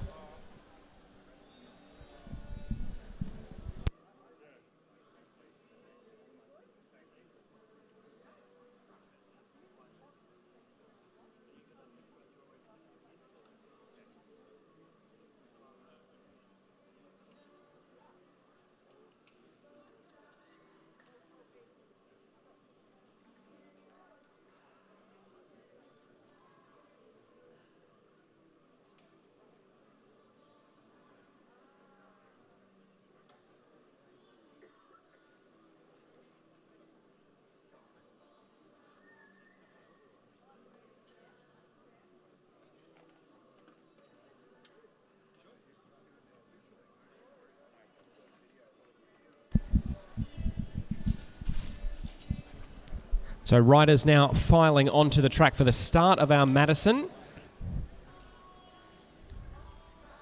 So the discipline named after Madison Square Garden in New York, where the race was first popularized. We'll see our teams of 2 competing over 60 laps. And we'll see 1 set of partners starting from the home straight, 1 from the back straight. So in each team of 2, you'll have 1 rider who has a red number and 1 rider with a black number. So there'll be 2 riders wearing number 1. 1 will be red, 1 will be black.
So our riders in the front straight just getting started now.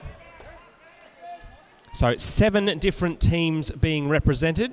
So team number 1 in the maroon and white is Juno Smith and Erin Prince, 2 riders from New South Wales. In second wheel in the blue and white jersey will be a team comprising of Zoe May and Jenna Gallagher, both from New South Wales. Third wheel at the moment in the colours of Hamilton Wheelers from Queensland. That's a team comprising Georgia Dowling and Hannah Walters. Team number 4 from Gold Coast Cycling Club. They're in the sky blue. That will be Winter Bradshaw and Adele Dixon. In the yellow of WA, Ava Gidget-Rogers is partnered with Sienna Tinkler. Rogers with the bright pink front wheel makes her easy to spot from a distance. In the jersey with the red shoulders and white torso of X-Speed Australia, a team comprising Ellie Smith and Felicity Lyons. And then in the South Australian home colours, team number 7, Isabel Blackwell and Monica Siebert.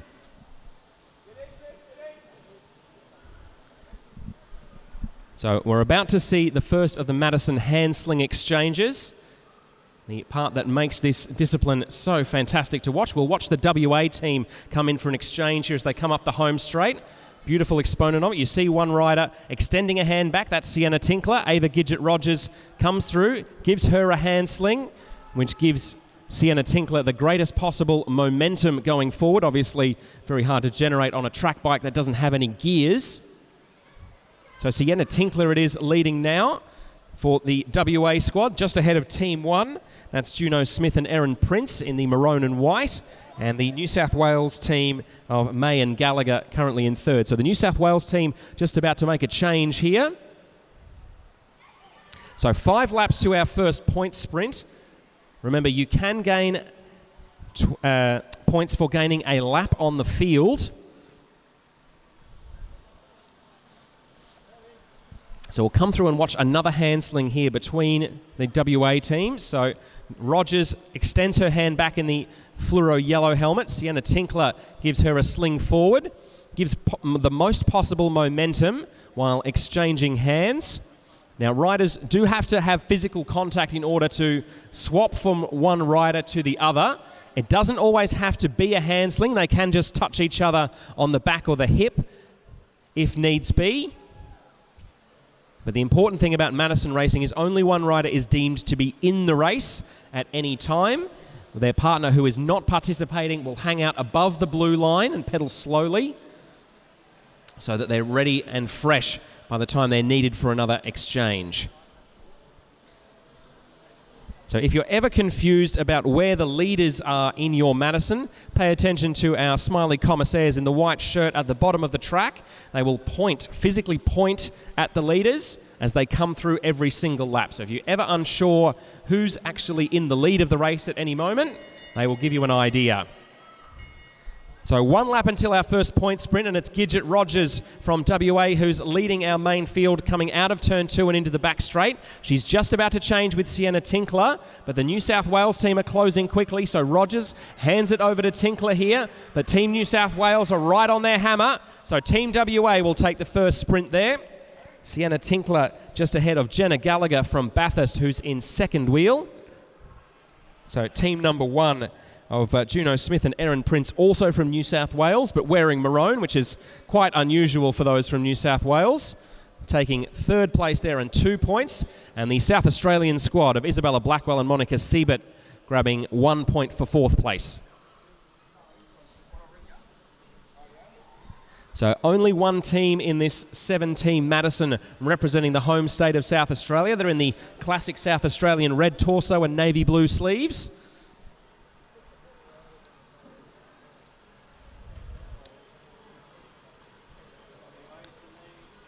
So 1 sprint down in this under 17 Madison National Championship. 5 more to go.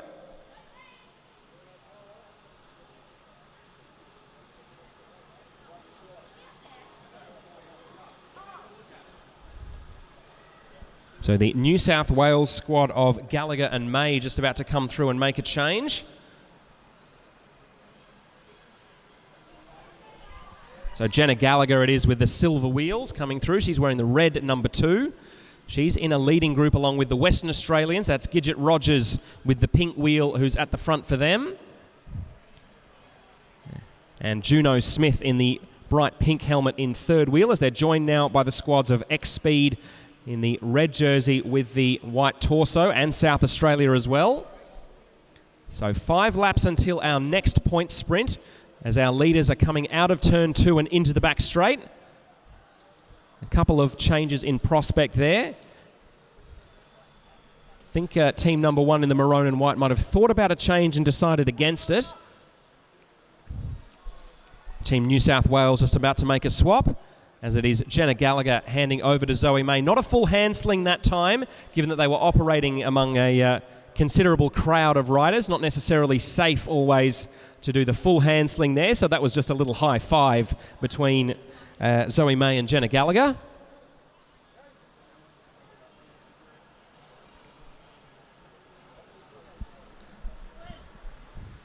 So 2 squads from New South Wales, 2 from Western Australia, 1 from South Australia. They're just coming up to the back wheel of a couple of lapped teams. These are the teams from Queensland.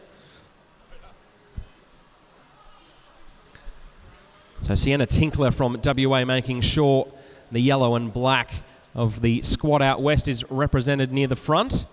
Winners of the first point sprint there, as the riders who have lost a lap now are down 20 points each. 1 lap till our next point sprint. Sienna Tinkler is just about to come through for a change with Ava Gidget-Rogers. Juno Smith also about to tag in Isabel Prince here. The New South Wales squad of Mayan Gallagher challenging Ava Gidget-Rogers coming up the home straight, but it'll be 2 sprint wins in a row for WA. So Mayan Gallagher repeating their order from the first sprint, finishing second in sprint number 2 as well. Then it was Smith and Prince, the second team from New South Wales, team number 1 in the maroon and white, grabbing third spot there. And Dowling and Walters, the pair from Hamilton Wheelers Cycling Club, getting 1 point for 4th place, so they are now on the board.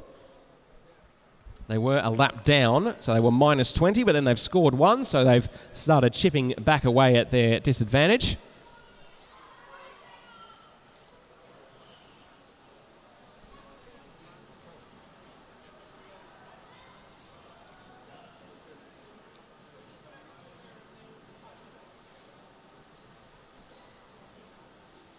So the WA team who are leading this Madison at the moment, coming through to make a change. Gidget-Rogers wearing the black number 5, hands over to Sienna Tinkler, who's the red number 5. She's in there at the moment with Zoe May and Juno Smith in that front group. Then there's a little bit of a gap to the Hamilton Wheelers and South Australian squads.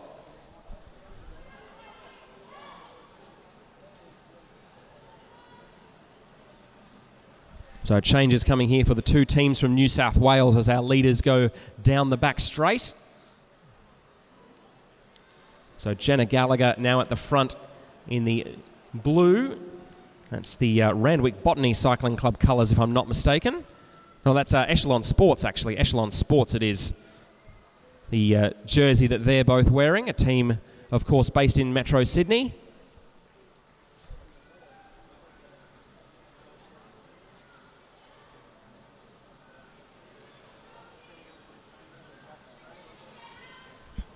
So our leading trio come through 34 laps to go, 4 laps until our next point sprint.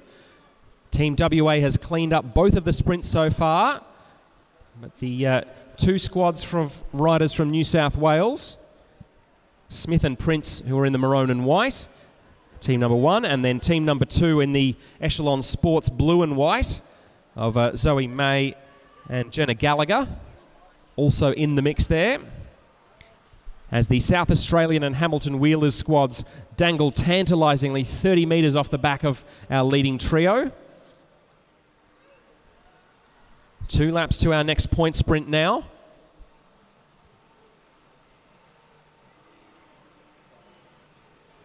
Pace goes off, and this will allow the South Australian and Hamilton Wheelers squads to rejoin properly. They've fought it out between themselves for the last 2 sprints for 4th place. They might be able to get themselves a slightly bigger piece of the pie this time around. Gidget-Rogers just checking over her shoulder. WA have won both sprints so far. She's looking to make it 3 from 3. No one making a move just yet. Zoe Prince is there in second wheel. Then it's Juno Smith. Then charging back, I think that's Monica Siebert there for the South Australian squad. Ava Gidget-Rogers is going to lead through. Another sprint win there for WA.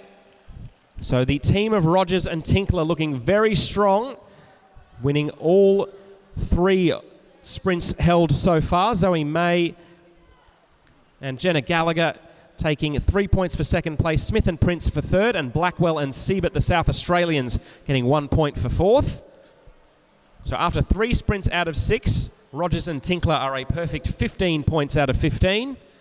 May and Gallagher on 9 points. Smith and Prince, team number 1 in the maroon and white, on 6 points. And then 2 points at the moment for Team South Australia.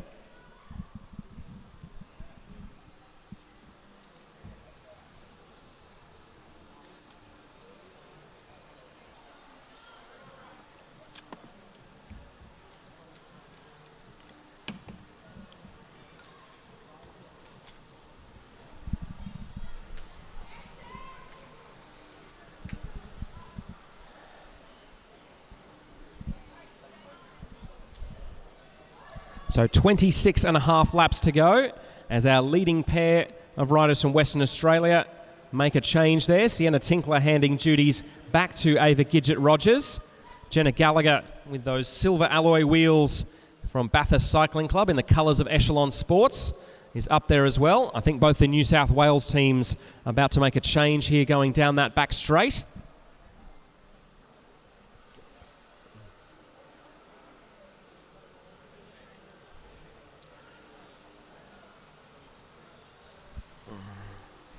So Zoe May from Lidcombe Auburn just leads the bunch around the outside of Winter Bradshaw there, the rider from Gold Coast Cycling Club.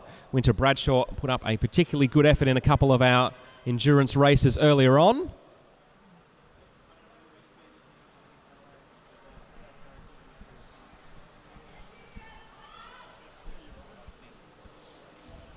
Four laps to go to our next point sprint now. We're halfway through our sprints. 3 sprints done, 3 sprints to go.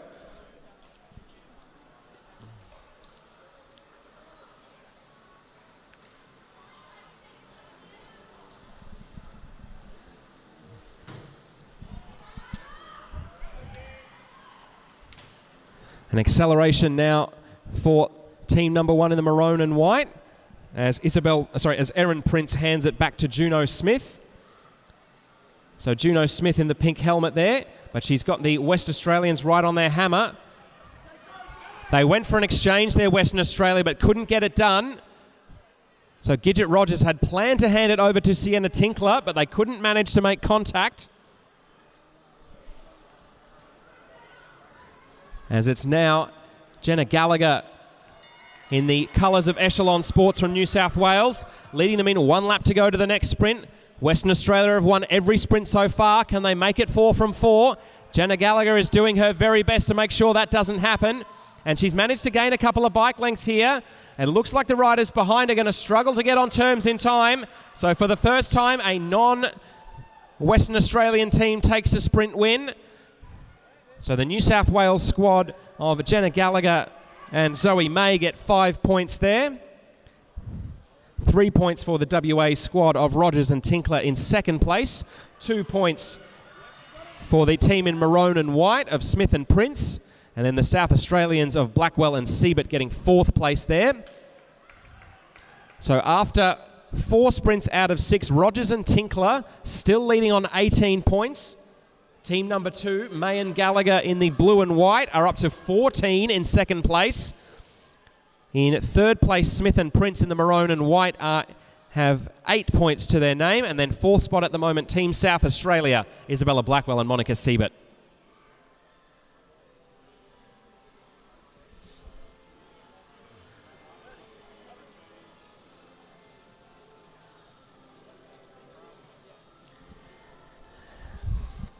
So our leading quartet heading down the back straight now.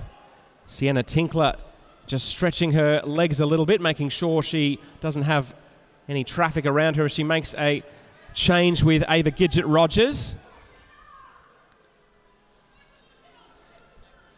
Ava Gidget-Rogers almost being able to use the lapped riders from Gold Coast Cycling Club as a bit of a break in the action there, almost using them to tactical advantage, but she's been brought back in there by Juno Smith in the bright pink helmet. 5 laps to go until our penultimate sprint.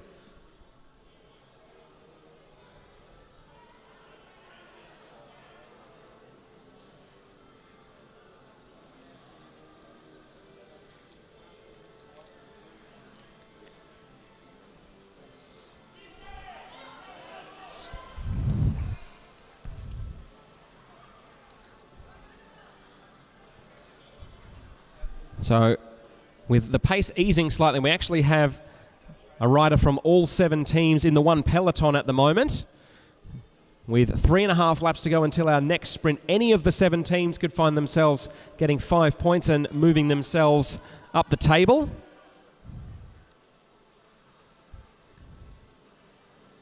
But at the moment, the battle for the under-17 Madison National Championship looks as though it may well come down to a fight between Team WA, Ava Gidget-Rogers and Sienna Tinkler, and team number 2 in the blue and white of Echelon Sports, Zoe May and Jenna Gallagher.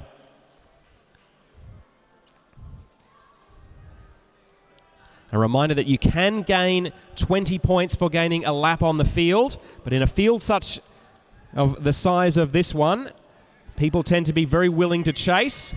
So 1 lap to go until our second last sprint. Sienna Tinkler's got a good lead at the moment. Jenna Gallagher trying to challenge her from 4th place. If the team from New South Wales want to challenge WA, they need to win this sprint. Sienna Tinkler looking strong as she comes out of the 4th straight, comes up towards the line.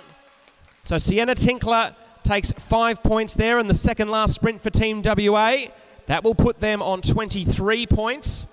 Crucially, the team of Smith and Prince in the maroon and white got 2nd place and 3 points there. That will move them up to 11. Blackwell and Siebert, the South Australian squad, came across the line in 3rd. So May and Gallagher, team number 2 in the blue and white of Echelon Sports, needed to outperform the Western Australians there. Instead, they slipped all the way to 4th, so not a good result for the team from New South Wales. But of course, the final sprint is still to come, and it's worth double points. So with 10 points on the line for first place, it is still totally conceivable that Zoe May and Jenna Gallagher can get the win here. Ava Gidget-Rogers and Sienna Tinkler, Team WA, are in the box seat, but it's by no means assured. Coming into 7 laps to go now. As Erin Prince in the maroon and white, one of the riders from New South Wales, leading the field at the moment. She's just about to come through and make a change with her partner Juno Smith. So Prince will swap out, Juno Smith will swap in the pink helmet, as most teams will now only have 1 or 2 changes left with just 6 laps to go.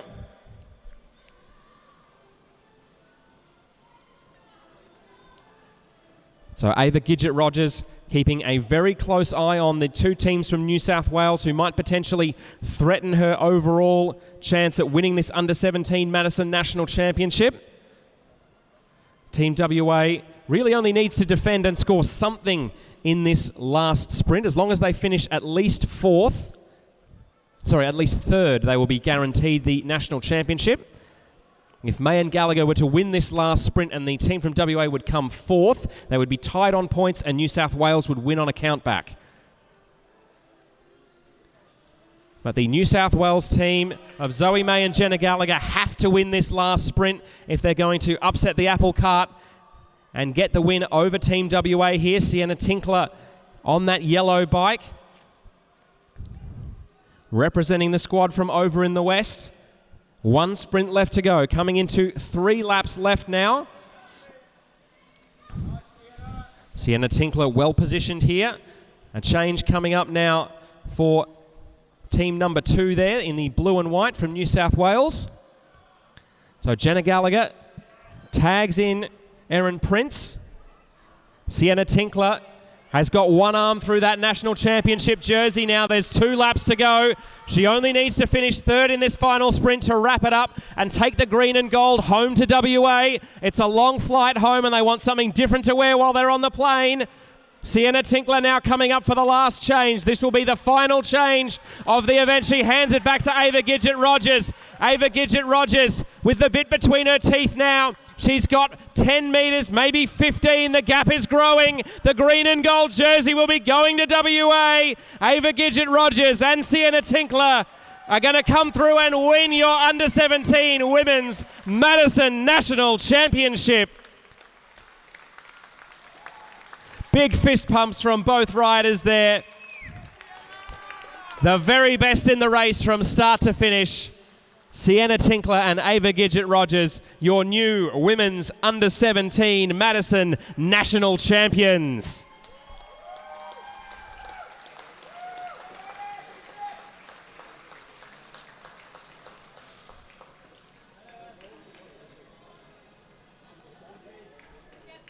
So Ava Gidget-Rogers putting a rubber stamp on that national championship win by taking the final sprint there. So they will go out the winners with 33 points. The team of Zoe May and Jenna Gallagher will take the silver medal with 19 points, and the bronze going to Juno Smith and Erin Prince, also of New South Wales, on 17 points. But can we have a round of applause for a magnificent Under-17 Women's Madison National Championship. Everyone has represented their states and their clubs superbly there.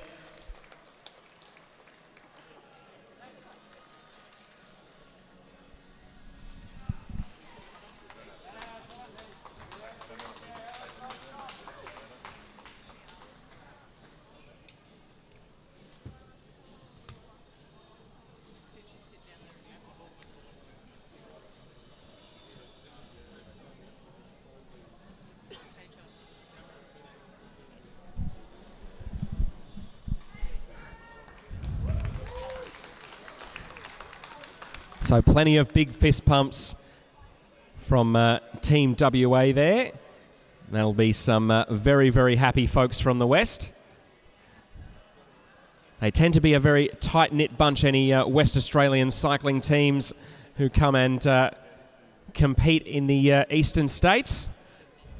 Even in the central state here, South Australia. Some big high fives going around there and an enormous hug between Ava Gidget-Rogers and Sienna Tinkler. So with our Under-17 Women's Madison concluded, our Under-17 men are just about to take to the start.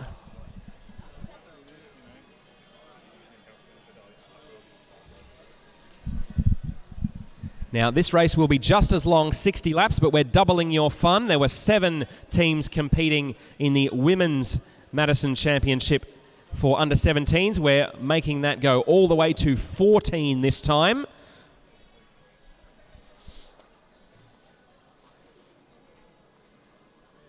So twice as many riders going to be on track. It's going to be a whole lot of fun.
All right, riders are off for their neutral lap. 14 teams to contest this Under-17 Men's National Championship. This should be a heck of a lot of fun. The Under-17 women's race was an absolute cracker, and the boys certainly will not want to be upstaged.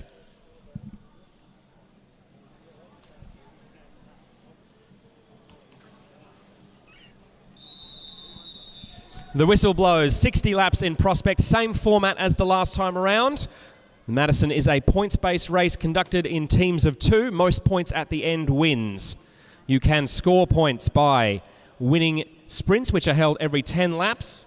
5 points for first place, 3 points for second place, 2 points for third, 1 point for fourth. Last sprint is worth double points.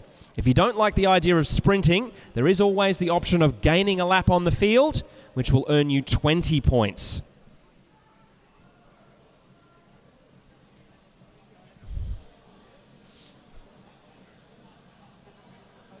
So our bunch of 14 moving into position now. So Omer Kermizi in the blue and white of the Victorian State team there in first wheel. I think that's Ruben Shepherd in second wheel in the blue and green of Neo Cycling Club, just changing over with Luca Zucchiazzi. So 57 laps to go. This is Jack Panozzo leading them through this time.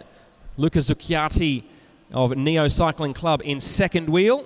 Then in third in the red is team number 2. That is a team of Jet Stokes and Josh Moore. So they're both from New South Wales.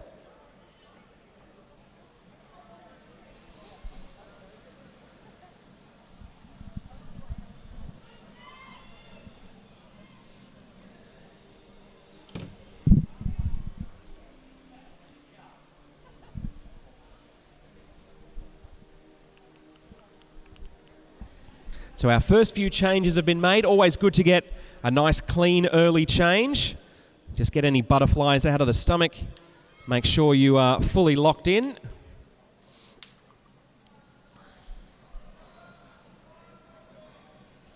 So if you're looking for teams to look out for, we've got talent almost all across the board here. The Victorian team of Jack Panozzo and Omer Kermizzi I am expecting to be dangerous, as are the team of Luca Zucchiati and Ruben Shepherd, who are currently in second wheel in the blue and green of Neo. The Velofix team, they're in red in third wheel at the moment. That's Billy Yeo and Harvey Challenor. In fourth wheel in the white, orange and green of Bundaberg Cycling Club, Cruz Kemps is partnering with Hunter Davis. So a number of different ways that this Madison could end up playing out. Haven't the foggiest idea who's going to win, but I've got a couple of clues about who might well be in the mix. We'll see how things shake out as we're now just over a lap and a half away from our first point sprint. So this looks like it's Ruben Shepherd winding up now. It's Luca Zucchiati indeed. Luca Zucchiati just ahead of Billy Yeo. So two teams from New South Wales in first and second position. Then it's Team Bundy in third place, and then Blackburn Cycling Club from Victoria in fourth. So as they come through for the first point sprint, team number 1 and team number 2, both from New South Wales, sharing the first 2 points. Then it was Team Blackburn in the black, red and white grabbing third place. That's Joe Natoli and Lockie Ermert. And then it was the Bundaberg duo of Kemps and Davis, team number 7, grabbing fourth place. And already we are cranking at a rate of knots. The first sprint has been the sign for everyone in this under-17 men's Madison National Championship to get properly stuck in. So Team Victoria now leading the main bunch up the back straight. This is Omer Kermizzi in the black helmet. His teammate Jack Panozzo looks to be checking over his shoulder for a change as they come through the start-finish line. So they make a change. Joe Natoli there of Team Blackburn. He's got the short sleeves on. Lockie Ermert, his teammate, a bit further up the track. So Jack Panozzo leading at the moment. Joe Natoli in second wheel. He's just about to change with Lockie Ermert. So Natoli goes out. Ermert comes in for Team Blackburn. Now moving up and around the shoulder of Jack Panozzo there. So teams from Victoria in first and second. Teams from New South Wales in third and fourth. Then it is the Queenslanders currently in fifth place. The white jerseys of Bundaberg. And the first South Australian team is about halfway down that main peloton as it comes down the back straight. That's the light blue jersey with the white sleeves of South Coast Cycling Club. So Tyler Cuniff is in there, and he's partnering with Seth Harrison.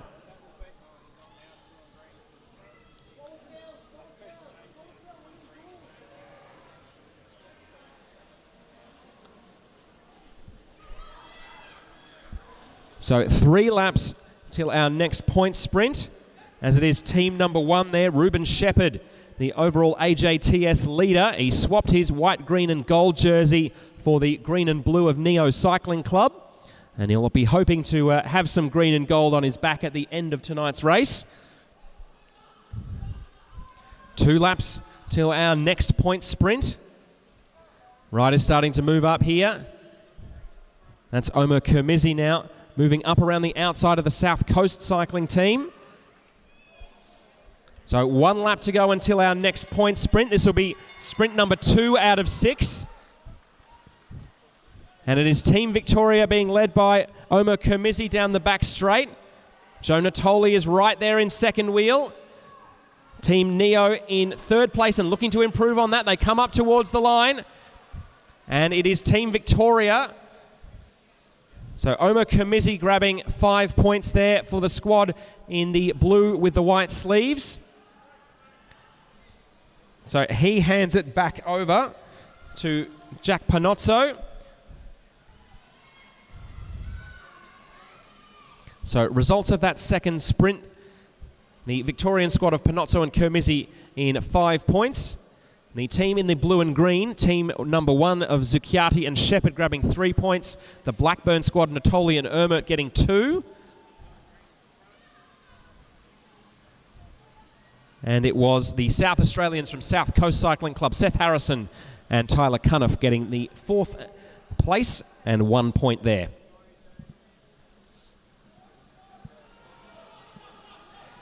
So we are already moving at a rate of knots.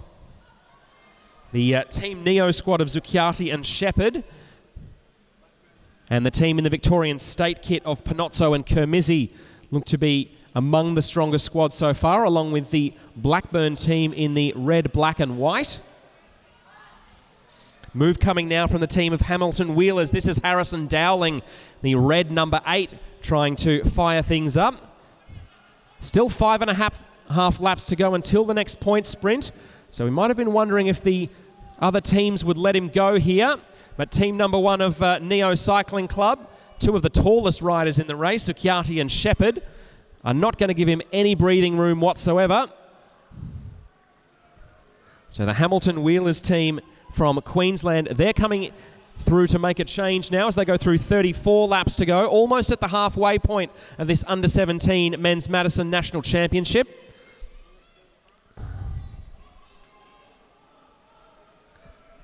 So a change there for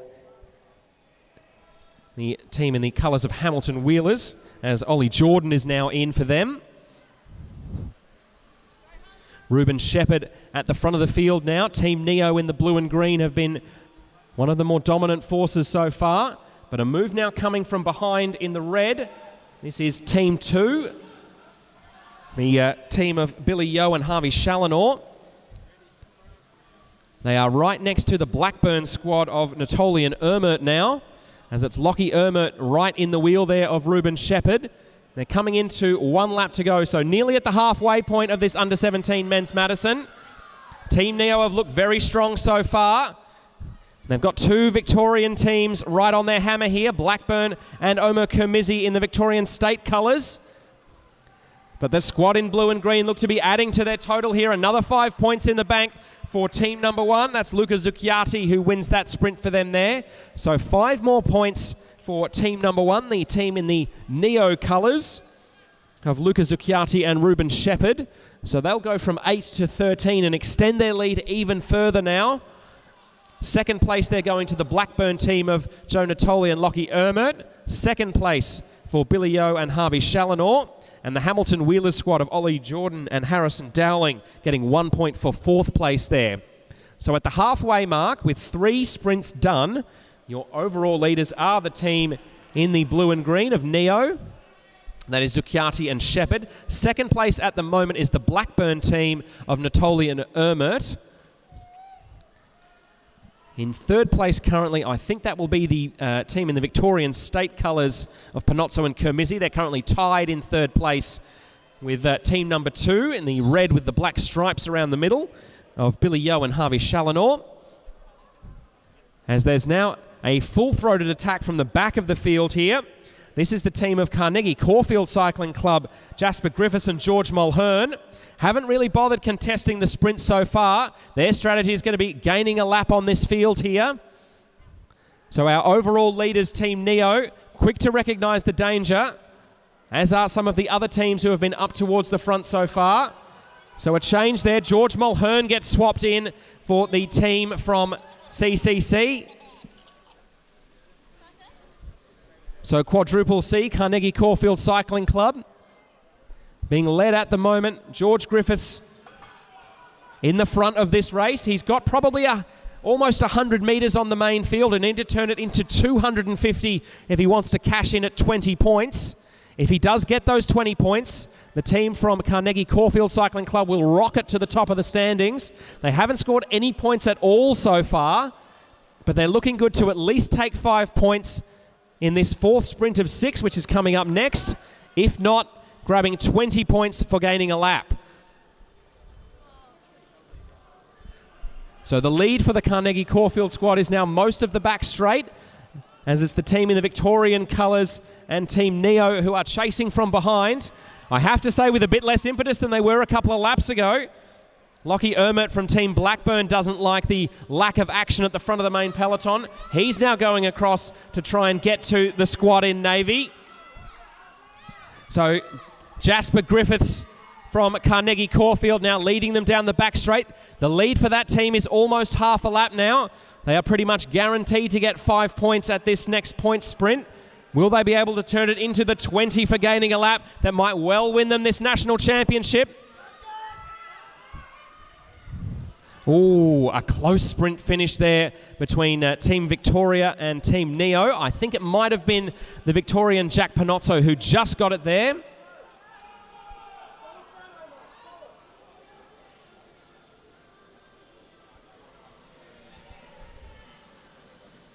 So the gap just shy of half a lap for our leading pair from Carnegie Caulfield.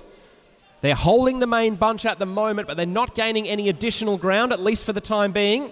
George Mulhern is fully committed to trying to gain this lap here. So Mulhern and Griffiths took 5 points at that last sprint. Then it was 3 points for Panozzo and Shepherd in second place. Oh, so Panozzo and Kermissi, I should say.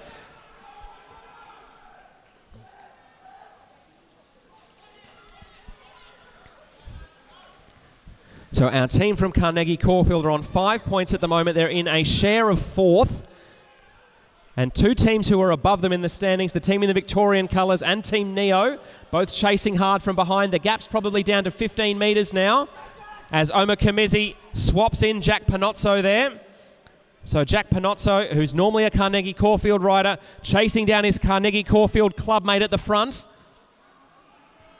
Jasper Griffith still pushing hard at the front here. The breathing's a little bit more ragged and the shoulders are rocking and rolling for Team Carnegie Caulfield, but they have not given up the ghost of trying to gain this lap just yet.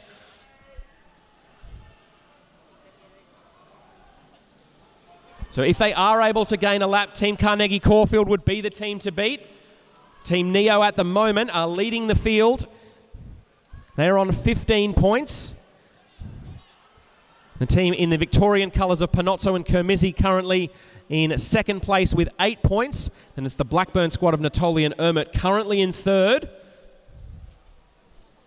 But with 3 laps to go until the next point sprint, it's certainly not out of the question that Team Carnegie Caulfield could get another 5 points for their tally here. The gap was down to 15 metres. It's grown back out again. They'll need it to grow in a bit of a hurry if they want to get the full lap here. But they're looking good to at least get 5 points for this next sprint.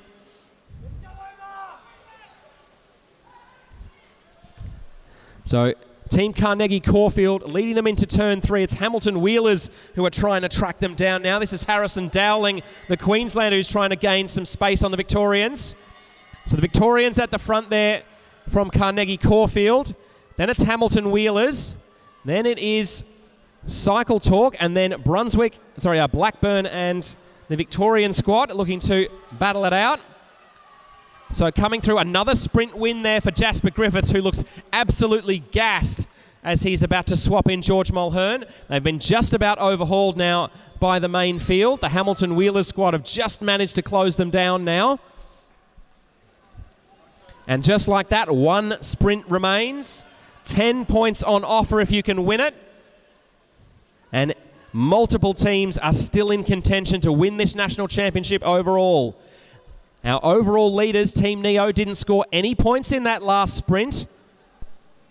So there will be 4 teams who have gotten closer to the lead and indeed the Madison National Championship here. So Mulhern and Griffiths, the Carnegie Caulfield duo, getting 5 points at that last sprint. Jordan and Dowling of Hamilton Wheelers getting 3 points, 2 points for Blackburn, and then 1 point for Team Velofix in the black and red. So here are how things stand with one sprint left to go. There's just one sprint left to go in this under-17 Men's Madison National Championship. Still leading at the moment, but a little further in the back than they were. Team Neo, that's Luca Zucchiati and Ruben Shepherd in the blue and green jersey. They're being challenged by Mulhern and Griffiths from Carnegie Caulfield in second place with 10. Then it's Natoli and Ermert from Blackburn with 9. Aziz Kermesi and Jack Panozzo also still not out of this, the squad in the Victorian State kit. They've got 8 points. And even Billy Yo and Harvey Challenor are not out of this, the team in the red of Velofix. So any of 5 potential national championship teams coming into this final sprint. 4.5 laps to go. Any number of ways that this could pan out. How will the cards fall? It's going to be absolutely thrilling all the way to the end. Team Neo wanted a change there, but couldn't get it done. They're starting to flag a little bit our overall leaders. Will they be able to cling on to this Madison National Championship? They're going to be challenged at the end. The Blackburn squad now looking good coming forward. In the black number there, Joe Natoli just about to swap in Lockie Ermert. 2 riders who are very good towards the end of a hard race.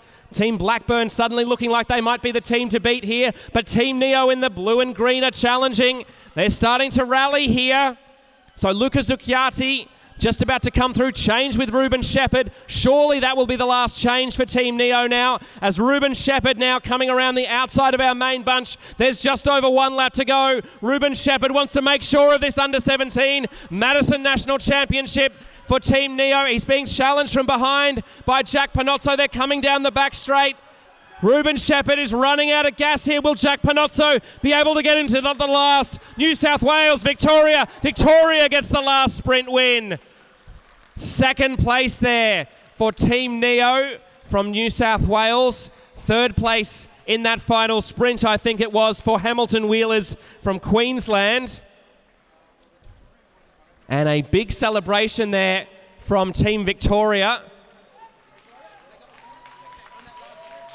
The second place finish in that sprint for Team Neo, I think, will have done them enough to win this title overall. But I will wait for the confirmation from the commissaires, because I don't trust my maths quite that much.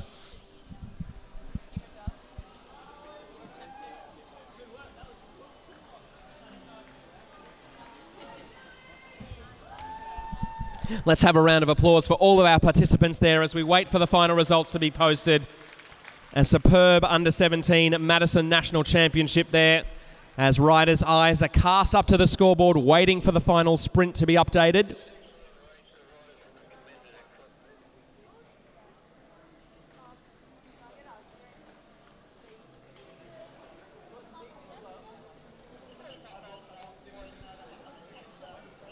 So results of that final sprint, it was Panozzo and Kermisi taking the win and 10 points. Zucchiati and Shepherd from Neo getting 6 points for second place.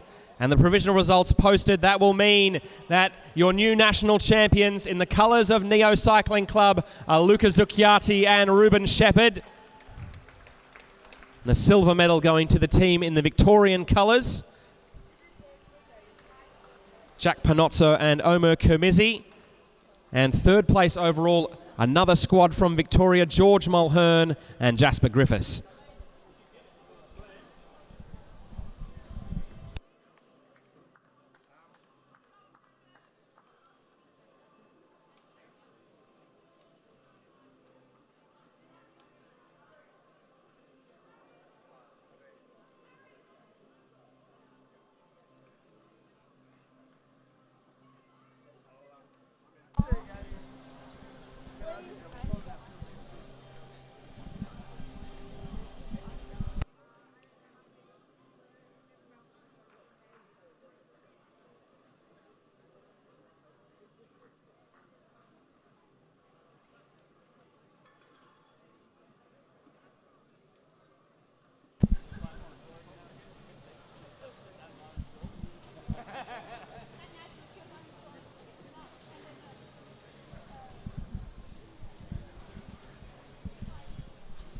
So a fittingly fantastic end to our under-17s racing for the evening here at the Adelaide Track League. We'll have the presentation of the Madison National Championships for our under-17s a little later on.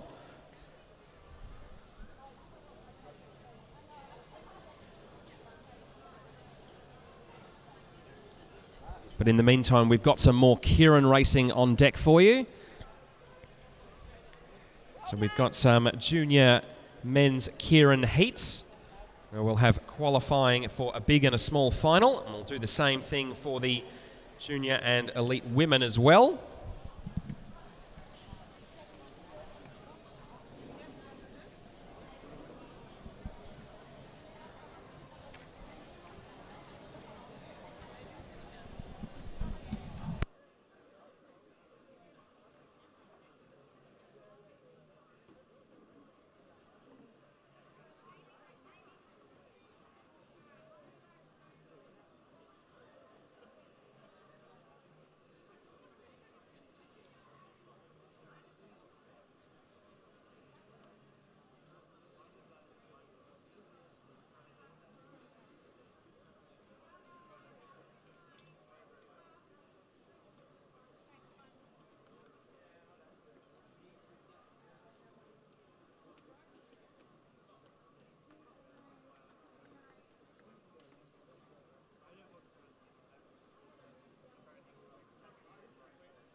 Oh, I've only just recovered my breath from those Madison National Championships. They were something else.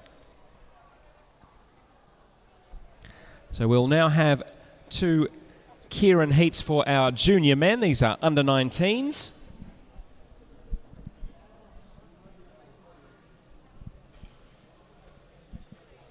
So for those unfamiliar with Kieran racing, it's a 6-lap race. The first 3 laps, riders are motor paced behind the motorbike Derny. They're not allowed to pass the Derny. Then the Derny swings off at the halfway point, and the riders are free to race for themselves over the final 3 laps. First one over the line is the winner. So this is Heat 1 of our qualifying. The first 3 riders will go through to our big final. And the other riders going through to our small final, which will be a little later in the evening.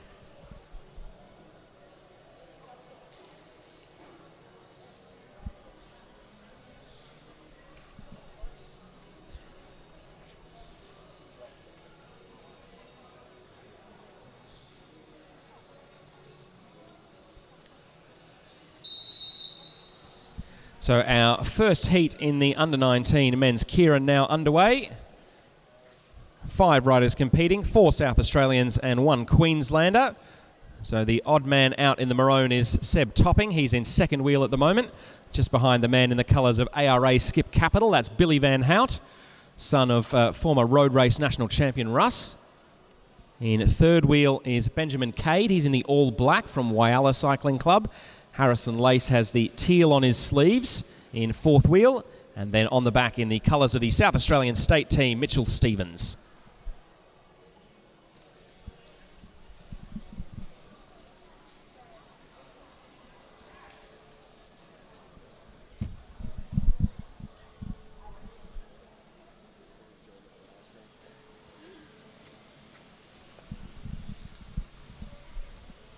So 4 laps to go.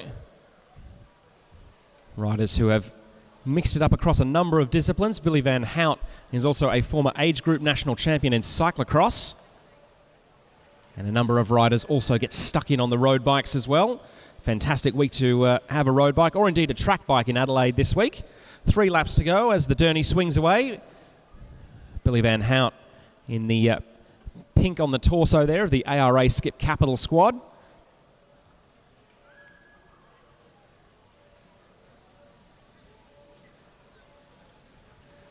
He's got his head on a swivel here, Billy Van Hout. Wants to make sure he can lead this one out at the front. He's a little bit slighter than some of the other riders he's up against here, so he might be fancying his chances of going long if he wants to get into the top 2 or 3 to qualify for the big final. Mitchell Stevens from Adelaide Hills Cycling Club in the colours of South Australia now moving to the fore. The 1 Queenslander in the mix, Seb Topping, now up to second place, looking to challenge South Australian supremacy here. So as they come into the home straight now, Mitchell Stevens being challenged by Seb Topping, and the 1 Queenslander is able to get the better of the 4 South Australians there. So Seb Topping takes the win there, just ahead of Mitchell Stevens. I think it may well have been Benjamin Cade, the rider in the black, who got the 3rd place and final qualifying spot in our Kieran Big Final.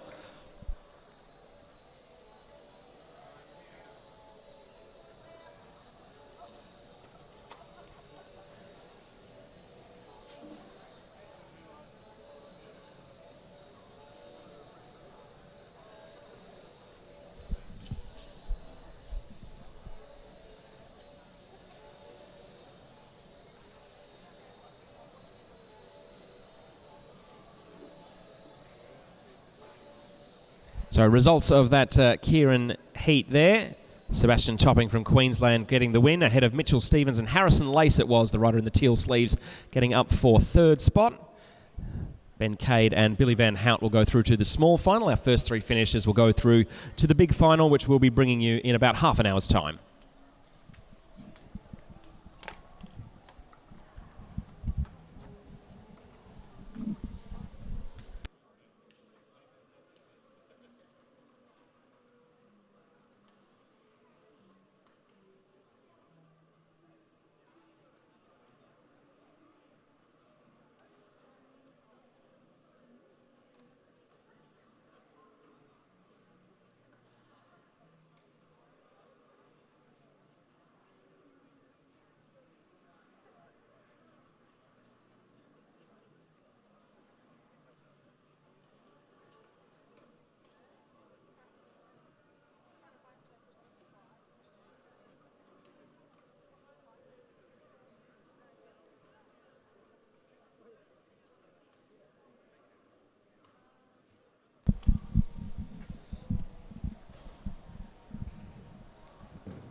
Our second of 2 heats in our junior men's Kieran now getting ready to go.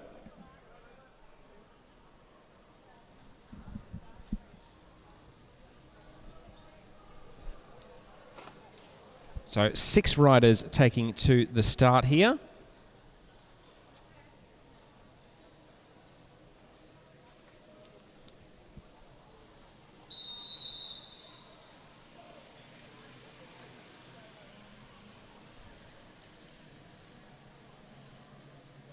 So 4 riders from South Australia. Ben Woods from Victoria is 4th in line at the moment in the navy blue jersey with the white sleeves, and just behind him in the darker blue jersey of the Tasmanian Institute of Sport, that's Max Woodruff.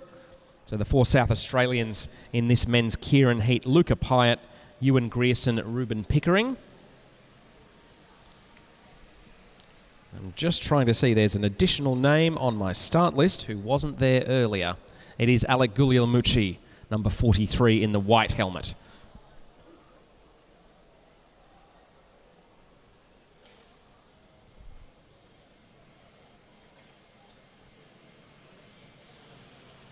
So there should be a good matchup between these 6 riders. Alec Guglielmucci from Norwood Cycling Club had an excellent elimination race earlier. Got all the way down to the final 2 in the elite event, even though he was racing against riders quite a bit older than himself.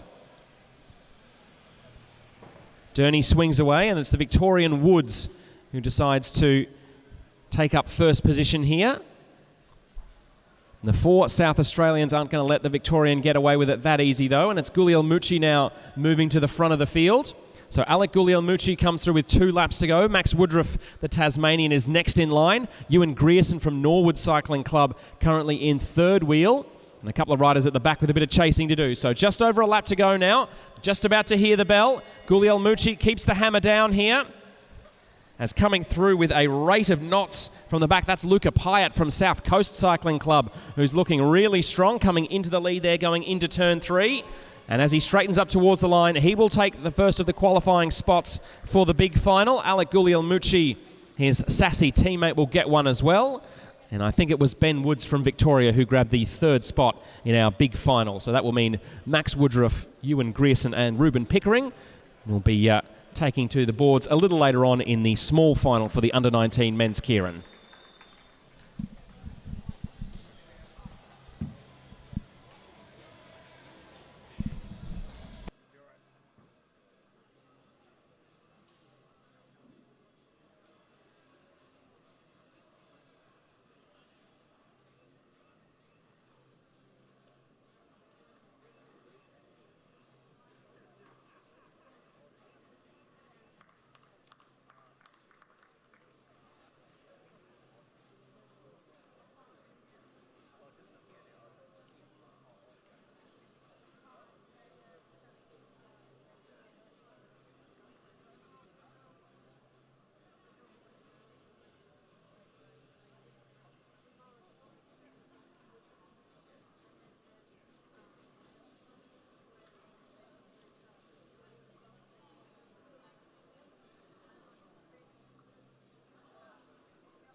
So we're now moving into the first of 2 heats for the junior and elite women's Kieran. So 2 heats here.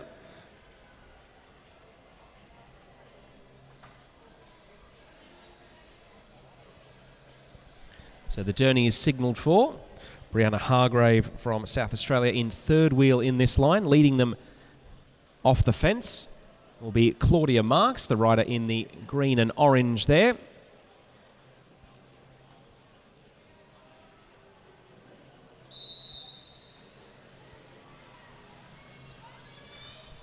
So Claudia Marks from the ACT in 1st position. Her fellow Canberran Emily Watch currently in 2nd wheel. Then it's the South Australians in third and fourth. Brianna Hargrave has the black and red helmet. Sophia Backer with the white helmet.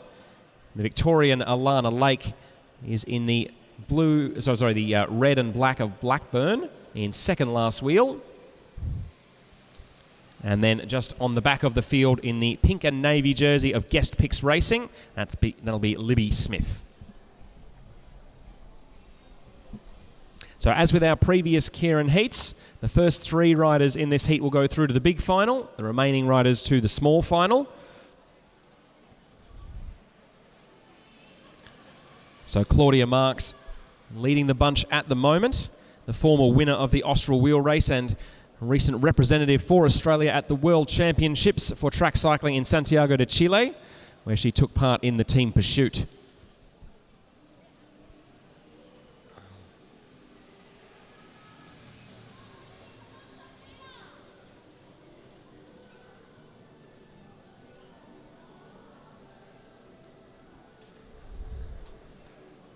So the Derny is pulled away now, and Claudia Marks, a rider who rides with the classic flat back style, the way that folks were taught to ride many decades ago. Happens to be very aerodynamic as well. She's patrolling the front of the field, being challenged now by Brianna Hargrave, the South Australian, coming through with a lap and a half to go. So Hargrave in first place, Marks currently in second, and the young Victorian sprinter Alana Lake also in the mix there. So the ACT, South Australia and Victoria in the mix for the win in this sprint heat. Claudia Marks now was at the front, slipped to second wheel, came back to lead them. So Claudia Marks will lead them over the line. And the other qualifying positions for the big final going to Brianna Hargrave from South Australia and Alana Lake from Victoria. So that will see Emily Watch, Sophia Backer and Libby Smith heading to the small final.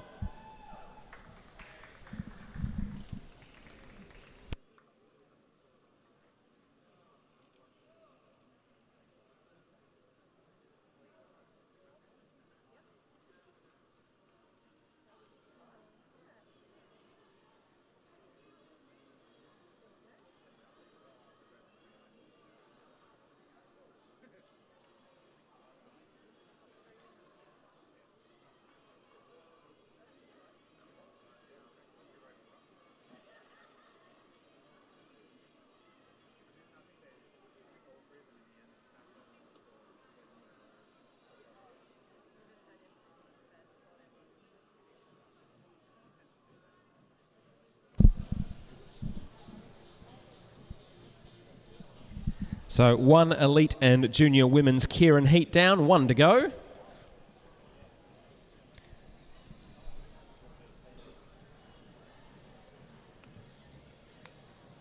Six riders taking to the start line in this one.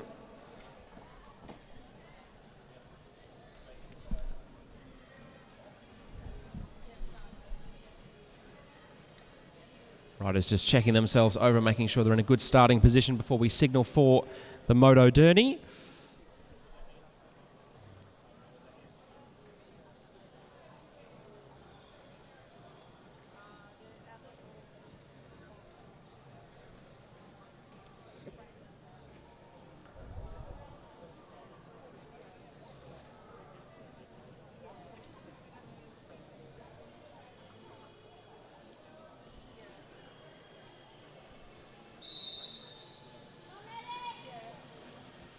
So as the Derny comes through, 6 riders competing in this second elite and junior women's Kieran heat.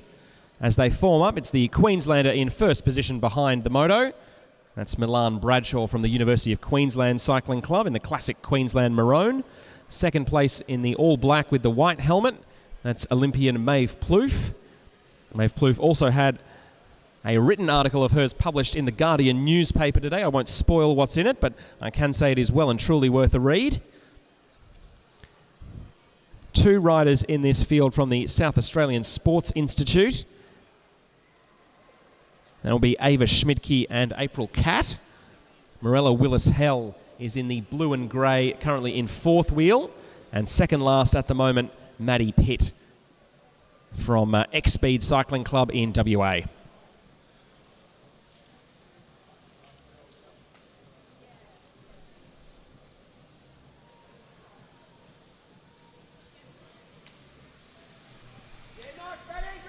So Durney swings away there. Maeve Plouffe, comfortably the most experienced track rider in this field, and you'd have to say would be the rider that the others are looking at as the favourite. But being a favourite can mean a lot or a little in sports. And Maeve Plouffe is keeping her head on a swivel here, not underestimating any of her opponents as they go through 2 laps to go. Milan Bradshaw now accelerating out of the saddle there. The Queenslander looking to hold a good position here as they come in towards the bell. So 1 lap to go. Maeve Plouffe now has the gas fully open. So Maeve Plouffe is going to lead them into the back straight. Morella Willis-Hell in the blue and grey, currently in second wheel. That looks like April Cat charging from behind, but Maeve Plouffe is going to come through. She's going to take the win in this Kieran heat. Morella Willis-Hell in second place. And it was April Cat in the red and navy blue of Sassy taking third. Maddie Pitt fourth. I think that was Paige Squire in fifth place, and Milan Bradshaw in sixth spot.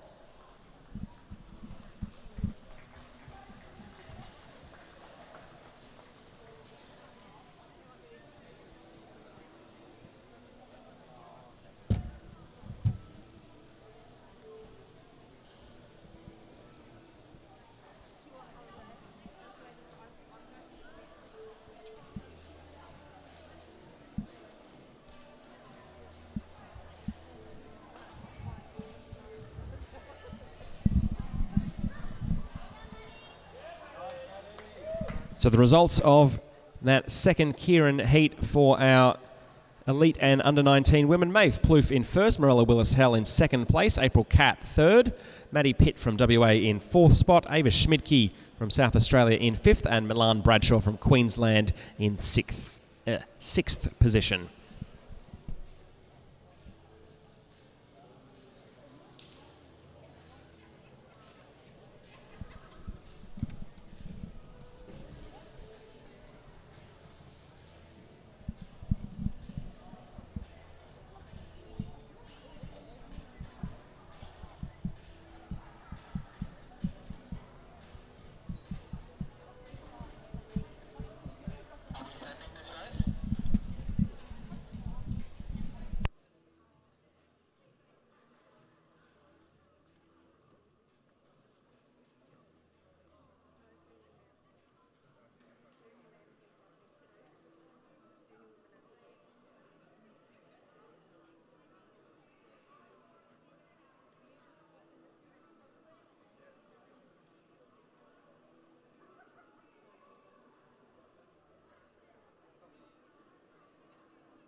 So the competitors for our elite men's Kieran final now coming up to the track and about to get themselves in position. So only 7 riders signing up for the elite men's Kieran, so no need for any qualifying. We just go straight into the final. And 7 very talented individuals we have on the start list as well. So 3 riders in the red and navy blue of the South Australian Sports Institute. They will be Max Liebknecht, Tate Ryan and James Brister. 2 from the New South Wales Institute of Sport. They will be Noah Mason and Xavier Bland. Josh Duffy's in there in the colours of the Australian Endurance Track National Team. The blue jersey with the white shoulders. And the last man, the joker in the pack, he's in second wheel at the moment, Ruben Smith from Wangaratta Cycling Club, wearing the Blackburn skin suit.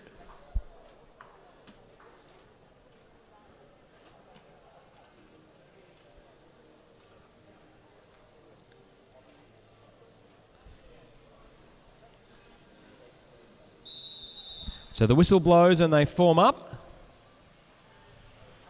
So number 21, Noah Mason. Noah Mason and Tate Ryan had a bit of a joke with the field in the Elimination State Championship a little bit earlier, firing off the front for a couple of laps before being dropped and eliminated. That one was a bit of a joke to them, but a Kieran race like this is one they'll take very seriously indeed. Always a thrill to be able to race in front of your home fans, as is currently the case for Tate Ryan, Max Liebknecht and James Brister. They will not want to let that opportunity slip through their fingers.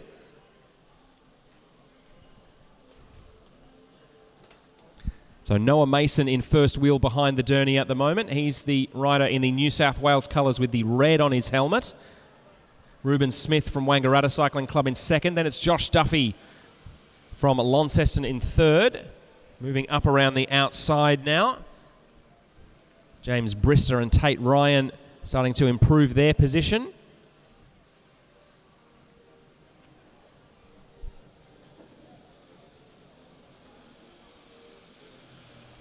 Derny swings away, 3 laps to go. So a bit of looking around here. As it's now Xavier Bland winding up a big attack from a long way back and a long way out. More than 2 laps to go now, which is easier said than done. Tate Ryan takes the bait. The young powerhouse from Port Adelaide Cycling Club is closing the gap quickly now.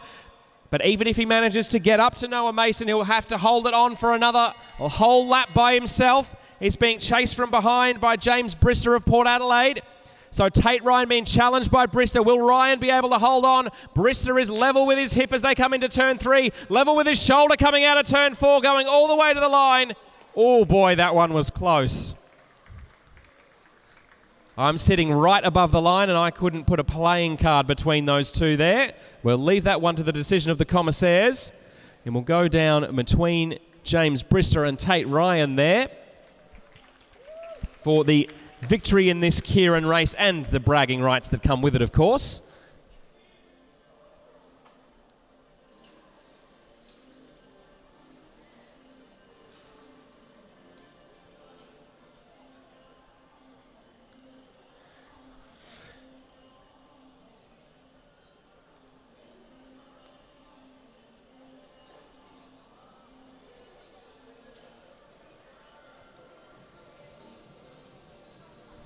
And James Brister it was, getting it by half a wheel width, just ahead of Tate Ryan. Noah Mason taking third place, Xavier Bland in fourth, Ruben Smith in fifth spot, Max Liebknecht finishing sixth, and Joshua Duffy finishing in seventh position overall.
All right, cycling fans, the presentation for the Under-17 Madison National Championships will now take place. We will start with our Under-17 Girls Madison results. In third place today,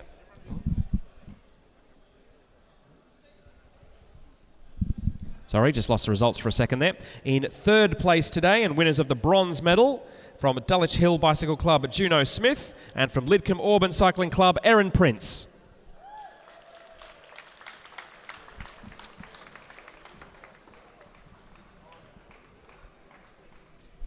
In second place today, the winners of the silver medal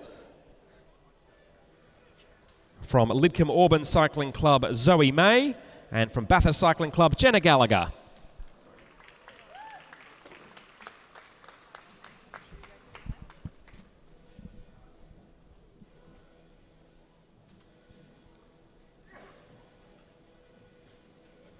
And first place today, the winners of the gold medal and your new Under-17 Women's Madison National Champions from X-Speed Australia Cycling Club, Ava Gidget-Rogers, and from Peel District Cycling Club, Sienna Tinkler.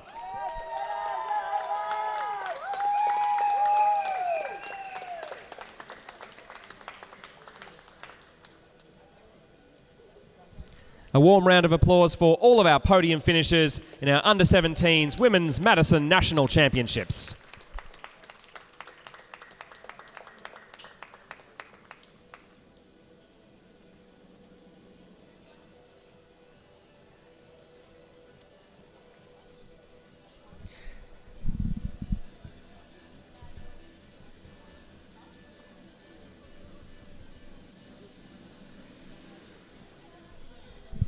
So the presentations for the Under-17 Men's Madison National Championships will now take place. In third place today and the winners of the bronze medal from Carnegie Caulfield Cycling Club, George Mulhern and Jasper Griffiths.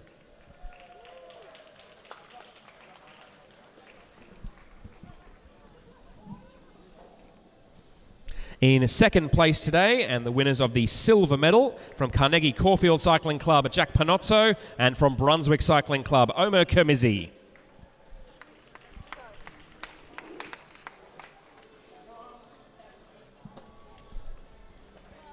And in first place today, winners of the gold medal and your new men's Under-17 national champions from Neo Cycling Club, Luca Zucchiati, and from Randwick Botany Cycling Club, Ruben Shepherd.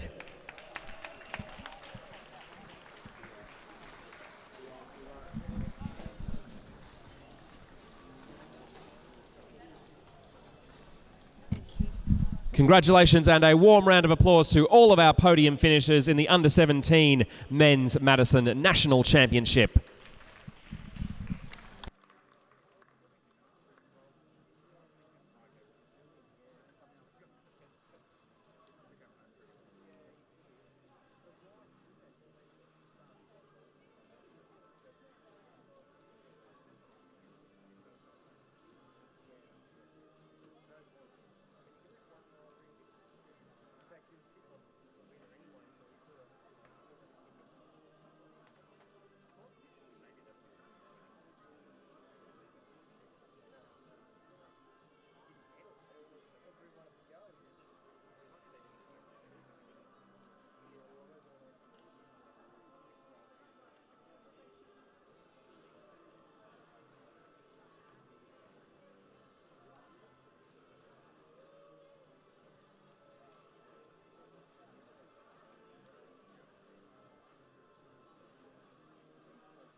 So we'll now have our Kieran finals to conclude the evening's racing.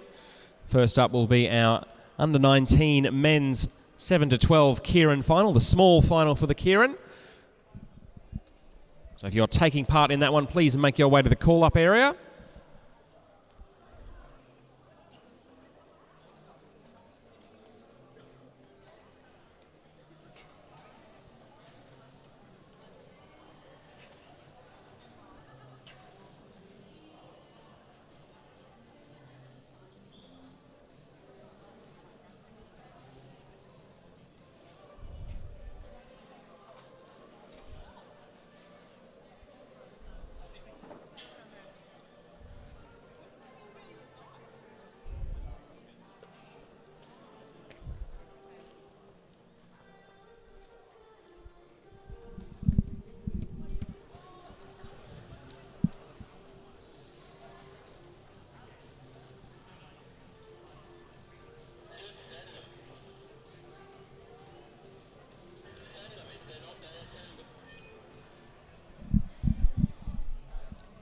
So I can see 3 riders of our 5 who are on the start list for this Kieran 7 to 12 final ready to go. Ben Cade, Ruben Pickering and Max Woodruff are there. So Billy Van Hout and I think Ruben Pickering's there. So we're missing a couple of folks at the moment.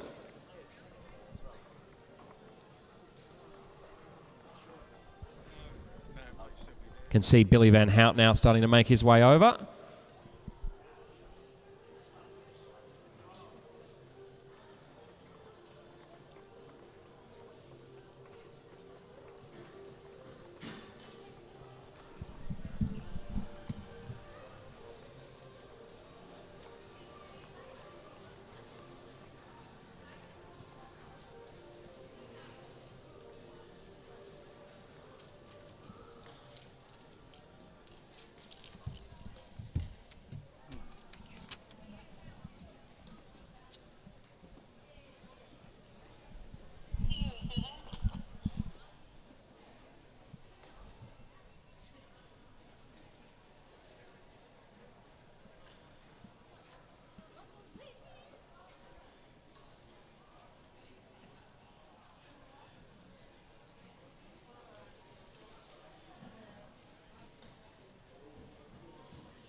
So 5 riders on the start list and 5 riders now on the fence. So we're just about ready to go for the small final for our junior men's Kieran here at the Adelaide Track League. It's been a cracking night's worth of racing. We've still got a couple of high quality events to close out the action for tonight. And then we'll be back bright and early tomorrow for the final day of racing of the Australian Junior Track Series for under 15s and under 17s for this season.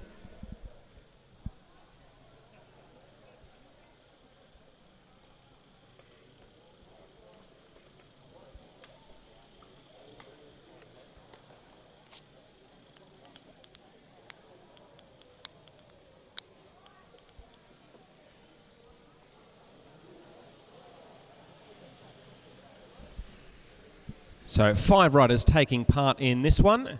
4 South Australians and a Tasmanian. Your 1 rider from the Apple Isle is on the back of the field at the moment. That's Max Woodruff. Just in front of him with the orange on his jersey, that's Ruben Pickering. 3rd in line, smack dab in the middle, is Ewan Grierson from Norwood Cycling Club. Just in front of him in the all black everything, black gloves, black helmet, black skin suit and black socks and shoes. That's Ben Cade from Whyalla. And then on the front of the field in the colours of ARA Skip Capital is Billy Van Hout.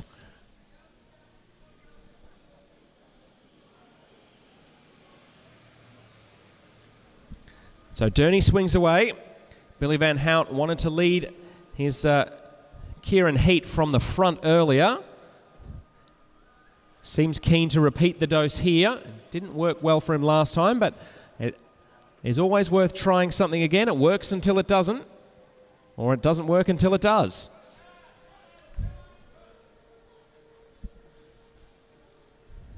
So Ewan Grierson now at the front of the lead, the front of the race. Being challenged for the lead by Ben Cade as they come through. 1 lap to go now. Bell about to ring. Ben Cade now moving up around the outside of Ewan Grierson. Max Woodruff, the man from Tasmania, well positioned as they go down the back straight. So Cade leading them. It's now Max Woodruff coming up and challenging as they come out of turn 4. 4 South Australians and a Tasmanian, but it's the man from the Apple Isle who takes it. So Max Woodruff from the Tasmanian Institute of Sport manages to beat the 4 South Australians there and come out with the win in the small final for the junior men's Kieran.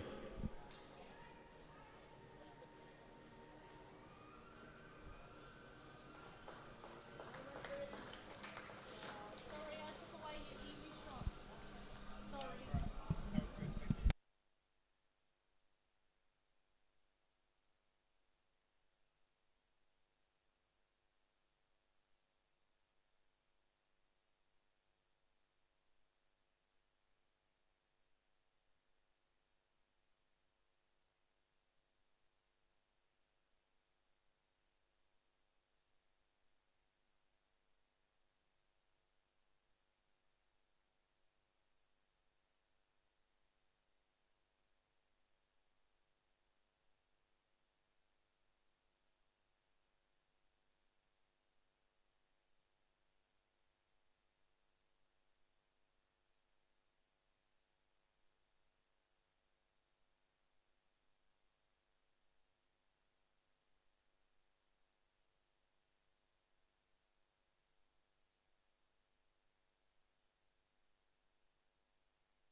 So our big final for the under-19 men's Kieran just about ready to go.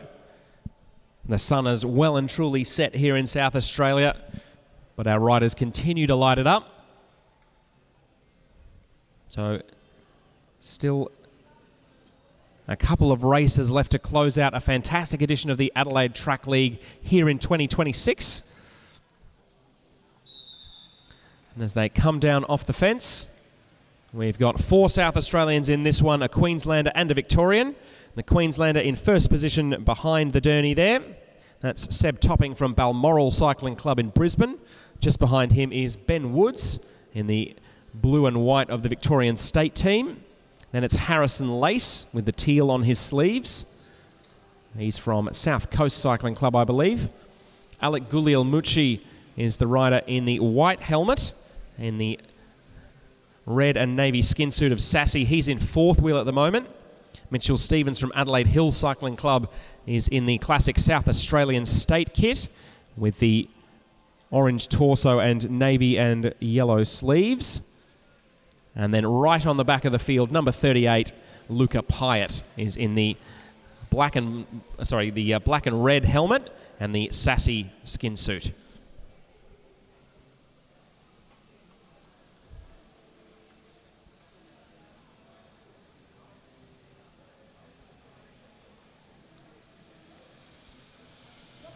So Seb Topping just checking over his shoulder as the Derny swings away. Ben Woods also keeping his head on a swivel.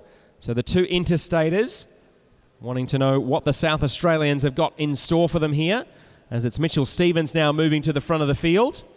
Luca Pyatt right behind him, and Alec Gulielmucci, who had such an excellent elimination race earlier, looking to make a good night a great one with a win here. Gulielmucci now fires up the outside of the field, drawing level with Stevens as they come in towards 1 lap to go. So 1 lap to go in our under-19 men's Kieran final. Alec Gulielmucci from Norwood Cycling Club is going to lead them down the back straight.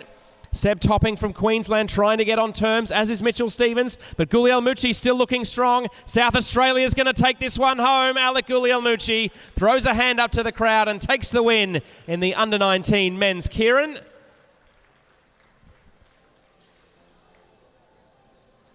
On what you would have to say has generally been a pretty successful night for the South Australians. Alec Gulielmucci adds to the total there. And a fist pump for the local fans as well.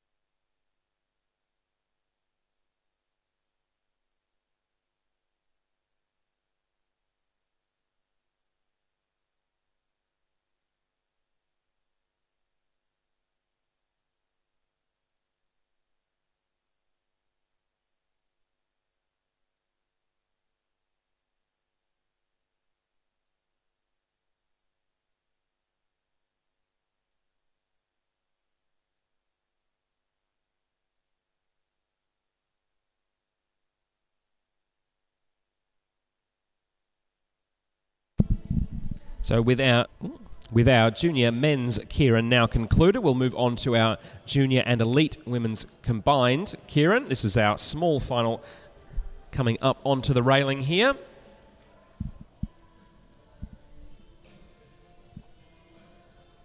So 3 riders out of our 6 from South Australia. 1 from the ACT, 1 from Western Australia, 1 from Queensland.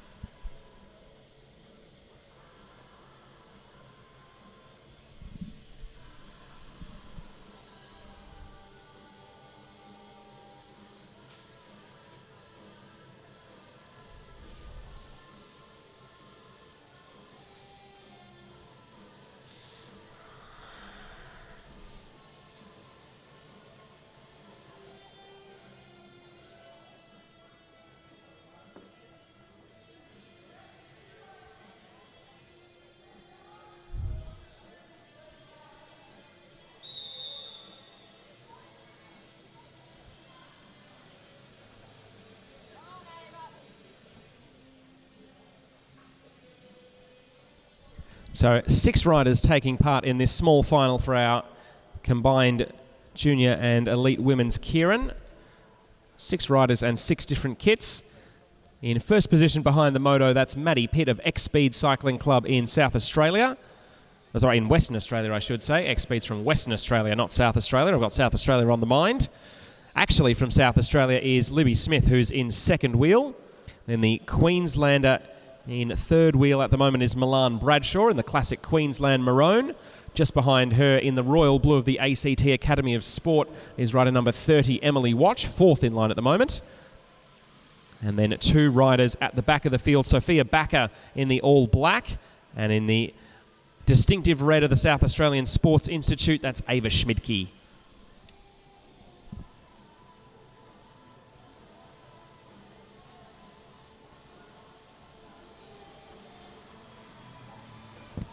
So Maddie Pitt just checking over her shoulder here. So the Western Australian keeping an eye on the others in the field. 3 South Aussies, a Queenslander and a rider from the ACT up against the Western Australian here. Ava Schmidtke it is now moving forward, coming to the fore of the field with 2 laps to go. Emily Watch from the ACT, keeping a close eye on Schmidtke here. So coming in towards 1 lap to go. No one opening up the sprint just yet. So Schmidtke is going to lead this one out from the front. Maddie Pitt in second wheel at the moment. The rider from WA has had a very strong day. Was the last junior eliminated in the Elimination State Championships earlier. And it looks like Maddie Pitt is going to come through and take the win in this small final. So Maddie Pitt takes the win there. Milan Bradshaw in second place, and the local Ava Schmidtke coming across the line in third.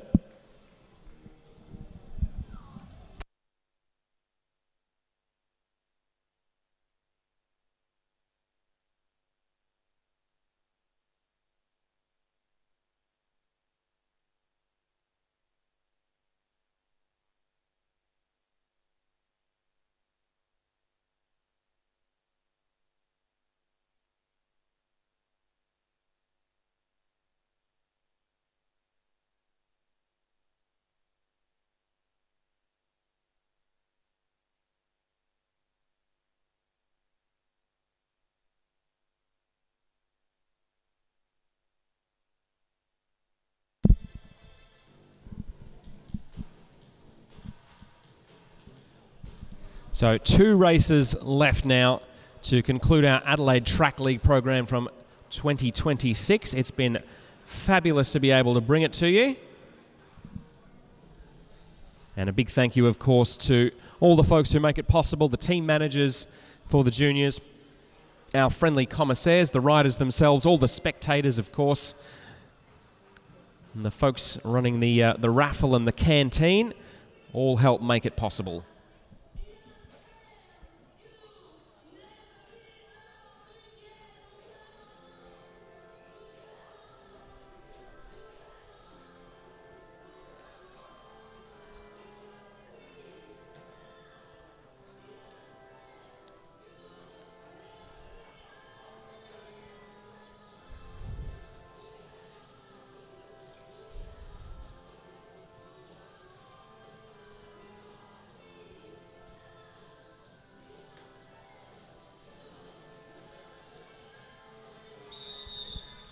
So Durney comes through. We've got 4 elites and 2 juniors in the mix here. So our 2 juniors are in positions 1 and 2 as they get started. Alana Lake, who's in first wheel in the black and red jersey with the yellow socks, is from Blackburn Cycling Club over in Victoria. In the sassy kit in second wheel, that is April Cat from Norwood. And then the 4 elites are behind them. So in third wheel at the minute, Brianna Hargrave. She's in the black with the black and red helmet. Then Morella Willis-Hell in fourth wheel in the blue and grey. Maeve Plouffe, the most experienced rider, 2-time Olympian, is in fifth wheel. And then Claudia Marks, the rider from Canberra, is in the purple, orange and green at the back of the field.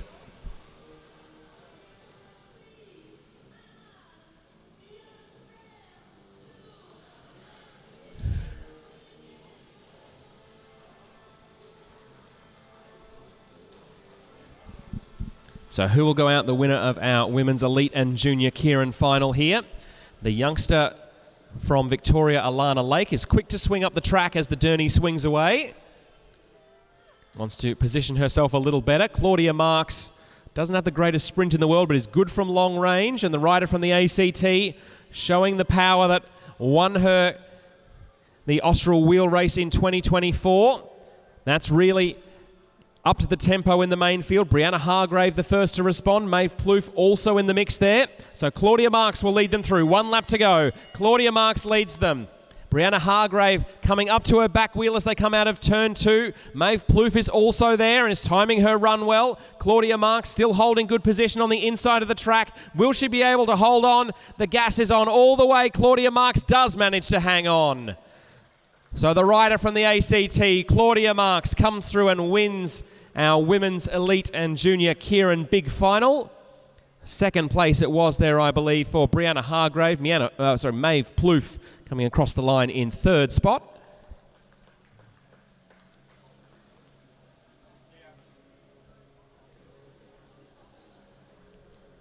So results confirmed there. Claudia Marks in first, Brianna Hargrave second, Maeve Plouffe in third place, Morella Willis-Hell in fourth, April Cat fifth, and Alana Lake taking a sixth spot.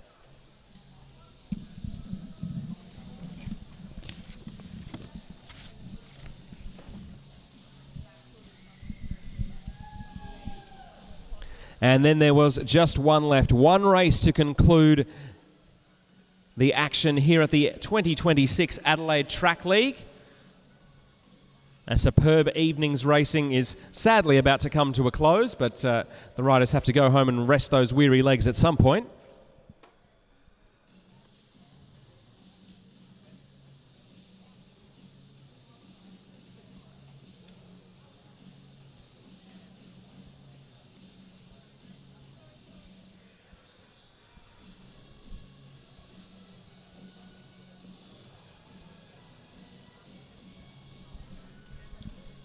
So our elite men's final now getting ready to go. 3 riders in the red of Sassy. That's James Brister, Max Liebknecht and Tate Ryan. 2 in the colours of the New South Wales Institute of Sport, Noah Mason and Xavier Bland. Josh Duffy from Launceston City Cycling Club is on the front of the field. He's in the blue and white of the Australian Endurance Track National Team. And the man right in the middle of it all, Ruben Smith, in the red colours of Blackburn, though he's representing Wangaratta Cycling Club.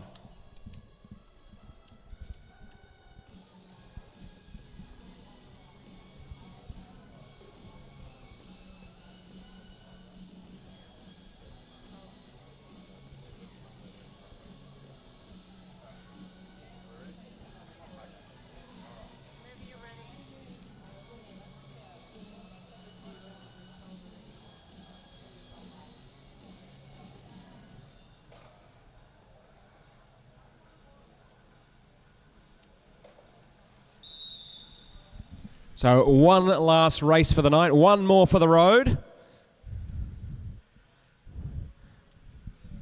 As our 7 competitors in the elite men's Kieran final get themselves ready to go. So James Brister won the heat earlier, just ahead of a fast finishing Tate Ryan. But if you're not familiar with Tate Ryan, he's not a man who likes to be beaten, and especially not twice in a row in front of his home crowd.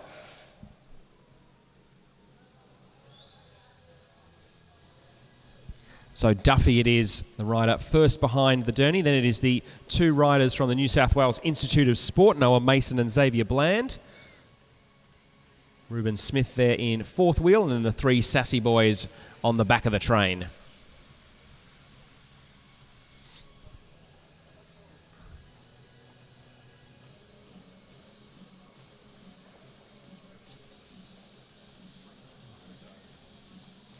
So the Derny about to swing away from the track for the final time tonight. 3 laps to go.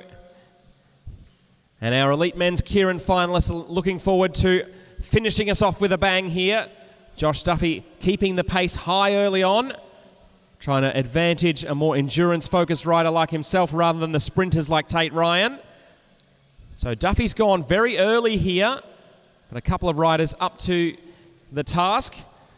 Xavier Bland in the blue of the New South Wales Institute of Sport, and Noah Mason right there. Tate Ryan seems to be out of it. He's a long, long way back. And the two men from New South Wales might have their fun here. So Xavier Bland leading down the back. Noah Mason, the South Australians are closing very quickly, but are they closing quickly enough? Coming up towards the line, the New South Welshmen will share it. So first and second place to the two men from New South Wales. I think it might have been Xavier Bland getting the win just ahead of Noah Mason. And it may even potentially have been Ruben Smith from Wangaratta who got up for third spot there. We will wait and see the results. Let's give them a round of applause, folks. Not just these races here in the Elite Men's Kieran final, but everyone who's made the Adelaide Track League 2026 such a success.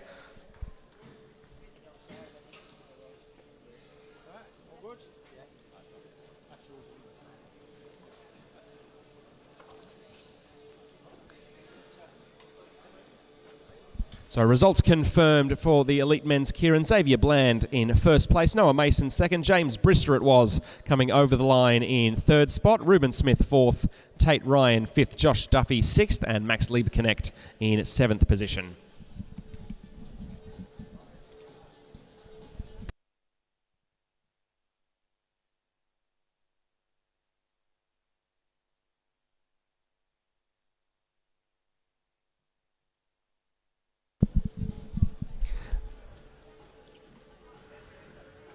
Now, don't go too far away, folks. I think we'll be having some presentations for the South Australian Elimination State Championships very shortly.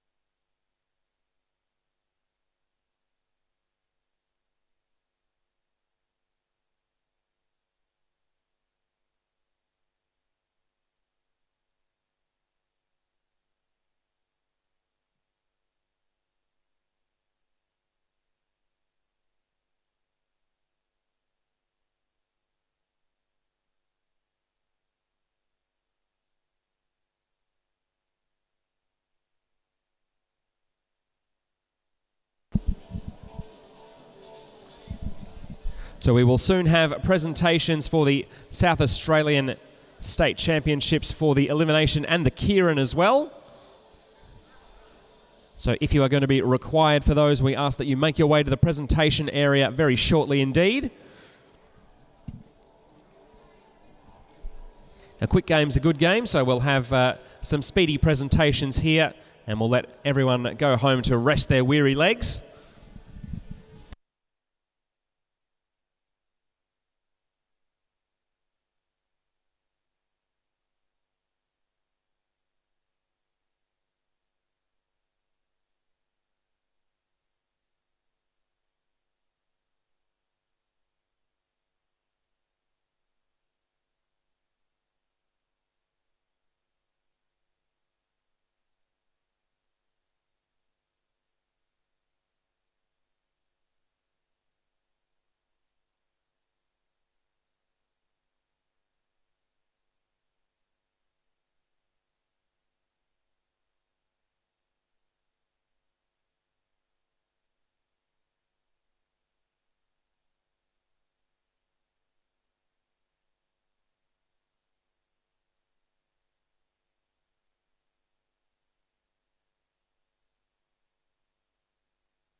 So we will start off with the presentations for the Under-19 South Australian Men's Elimination State Championship. In third place today and winner of the bronze medal from Norwood Cycling Club, Billy Van Hout.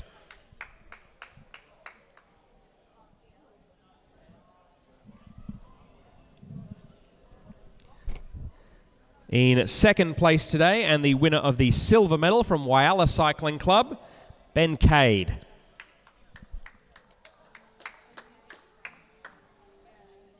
I think someone's just having to go and retrieve Billy Van Hout there. He might have headed off for a shower. And first place today, the winner of the gold medal and your new South Australian state champion for the Under-19 men's elimination, Alec Guglielmucci of Norwood Cycling Club.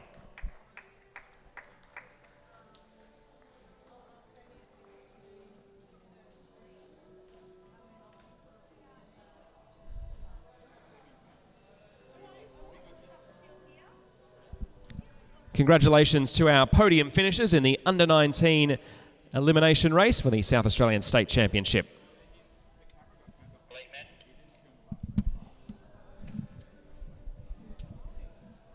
The next race presented will be the Elite Men's South Australian Elimination State Championship. In third place today and winner of the bronze medal from Newcastle Hunter Cycling Club, Noah Mason.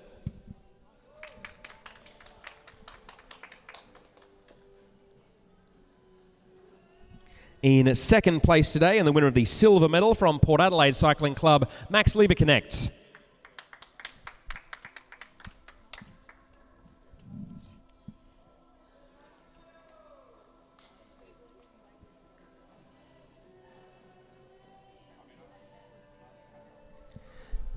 And first place today, the winner of the gold medal and the new South Australian state champion in the elimination race for elite men from Launceston City Cycling Club, Josh Duffy.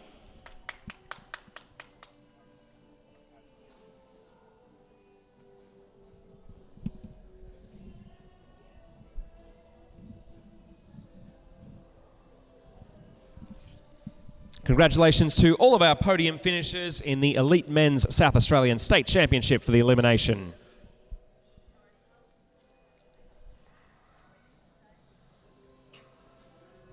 We will now move on to the podium presentations for the Under-19 Women's Elimination State Championship. In third place today from the University of Queensland Cycling Club, the winner of the bronze medal, Milan Bradshaw.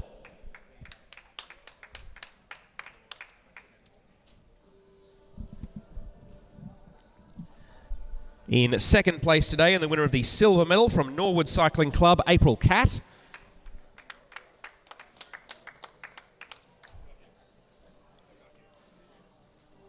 And the winner of today's gold medal and your new South Australian state champion for the elimination for women's juniors from X-Speed Cycling Club in Western Australia, Maddie Pitt.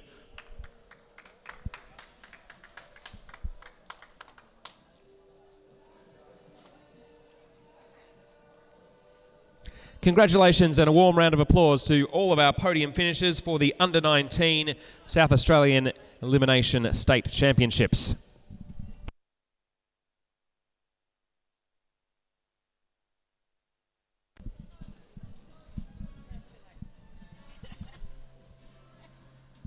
Moving on to the Elite Women's Elimination State Championship. In third place today, the winner of the bronze medal from Norwood Cycling Club, Brianna Hargrave.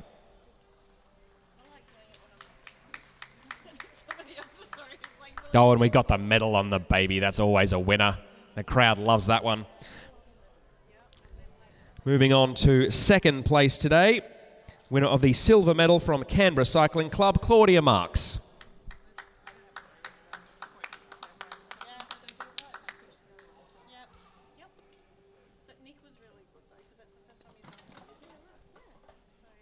And first place today, the winner of the gold medal and the new South Australian state champion for the Elite Women's Elimination from Port Adelaide Cycling Club, Maeve Plouffe.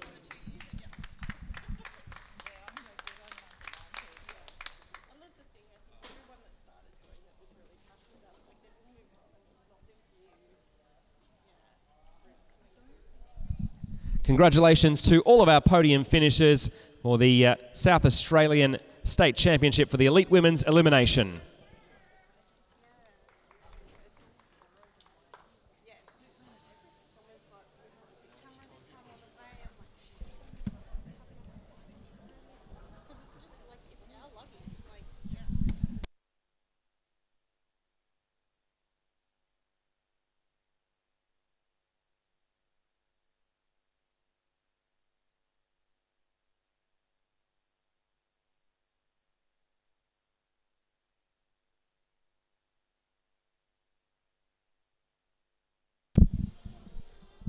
So our next presentation will be the Under-19 Men's Kieran State Championship Final.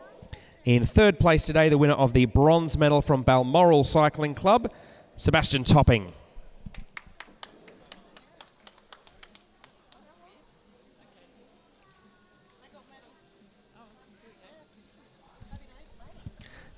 In second place today, and the winner of the silver medal from Adelaide Hills Cycling Club, Mitchell Stevens.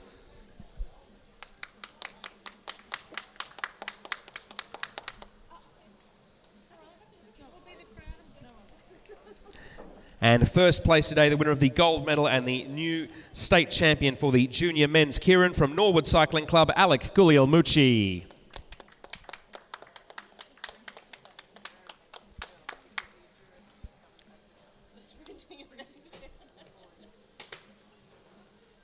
Congratulations and a warm round of applause to our state championship podium for the junior men's Kieran.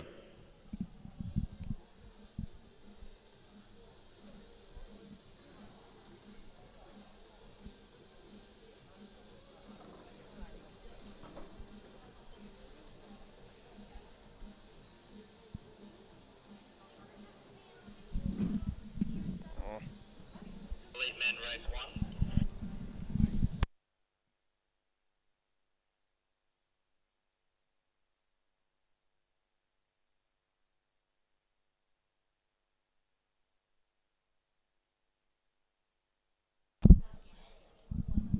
So the next presentation will be the Junior Women's Kieran State Championship.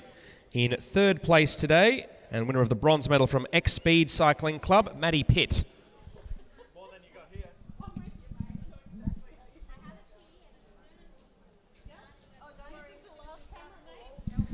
In second place today, the winner of the silver medal from Blackburn Cycling Club, Alana Lake.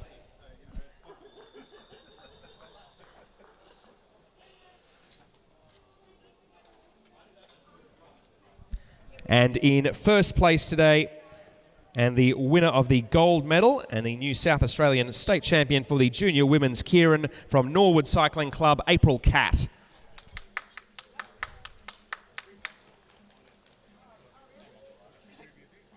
I'm the atmosphere.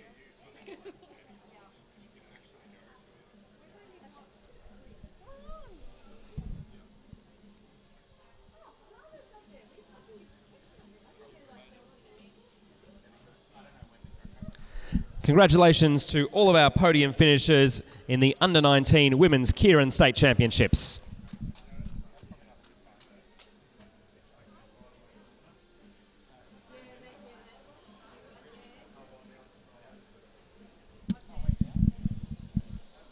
Our next presentation will be for the Elite Men's Kieran State Championships. In third place today, and the winner of the bronze medal from Newcastle Hunter Cycling Club, Noah Mason.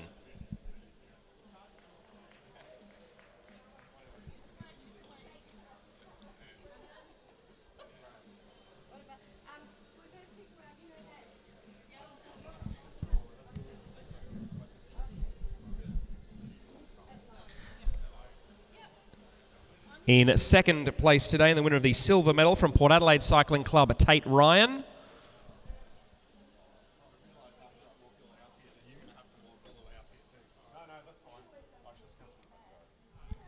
And in first place today, the new South Australian state champion for the Elite Men's Kieran from Port Adelaide Cycling Club, James Brister.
Congratulations for our podium finishers in the South Australian Elite Men's Kieran State Championship.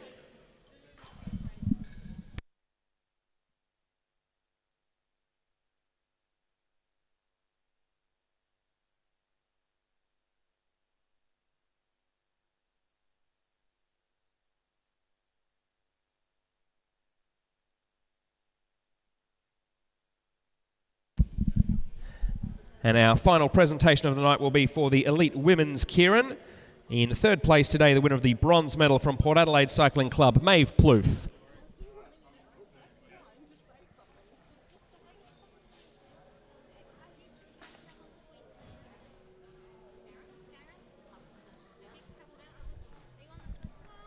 In second place today, and the winner of the silver medal from Norwood Cycling Club, Brianna Hargrave.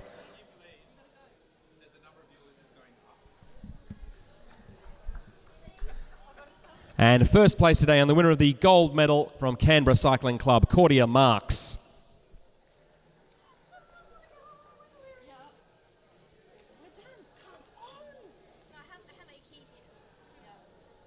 Congratulations to all of our podium finishers in the Elite Women's Kieran State Championships for South Australia.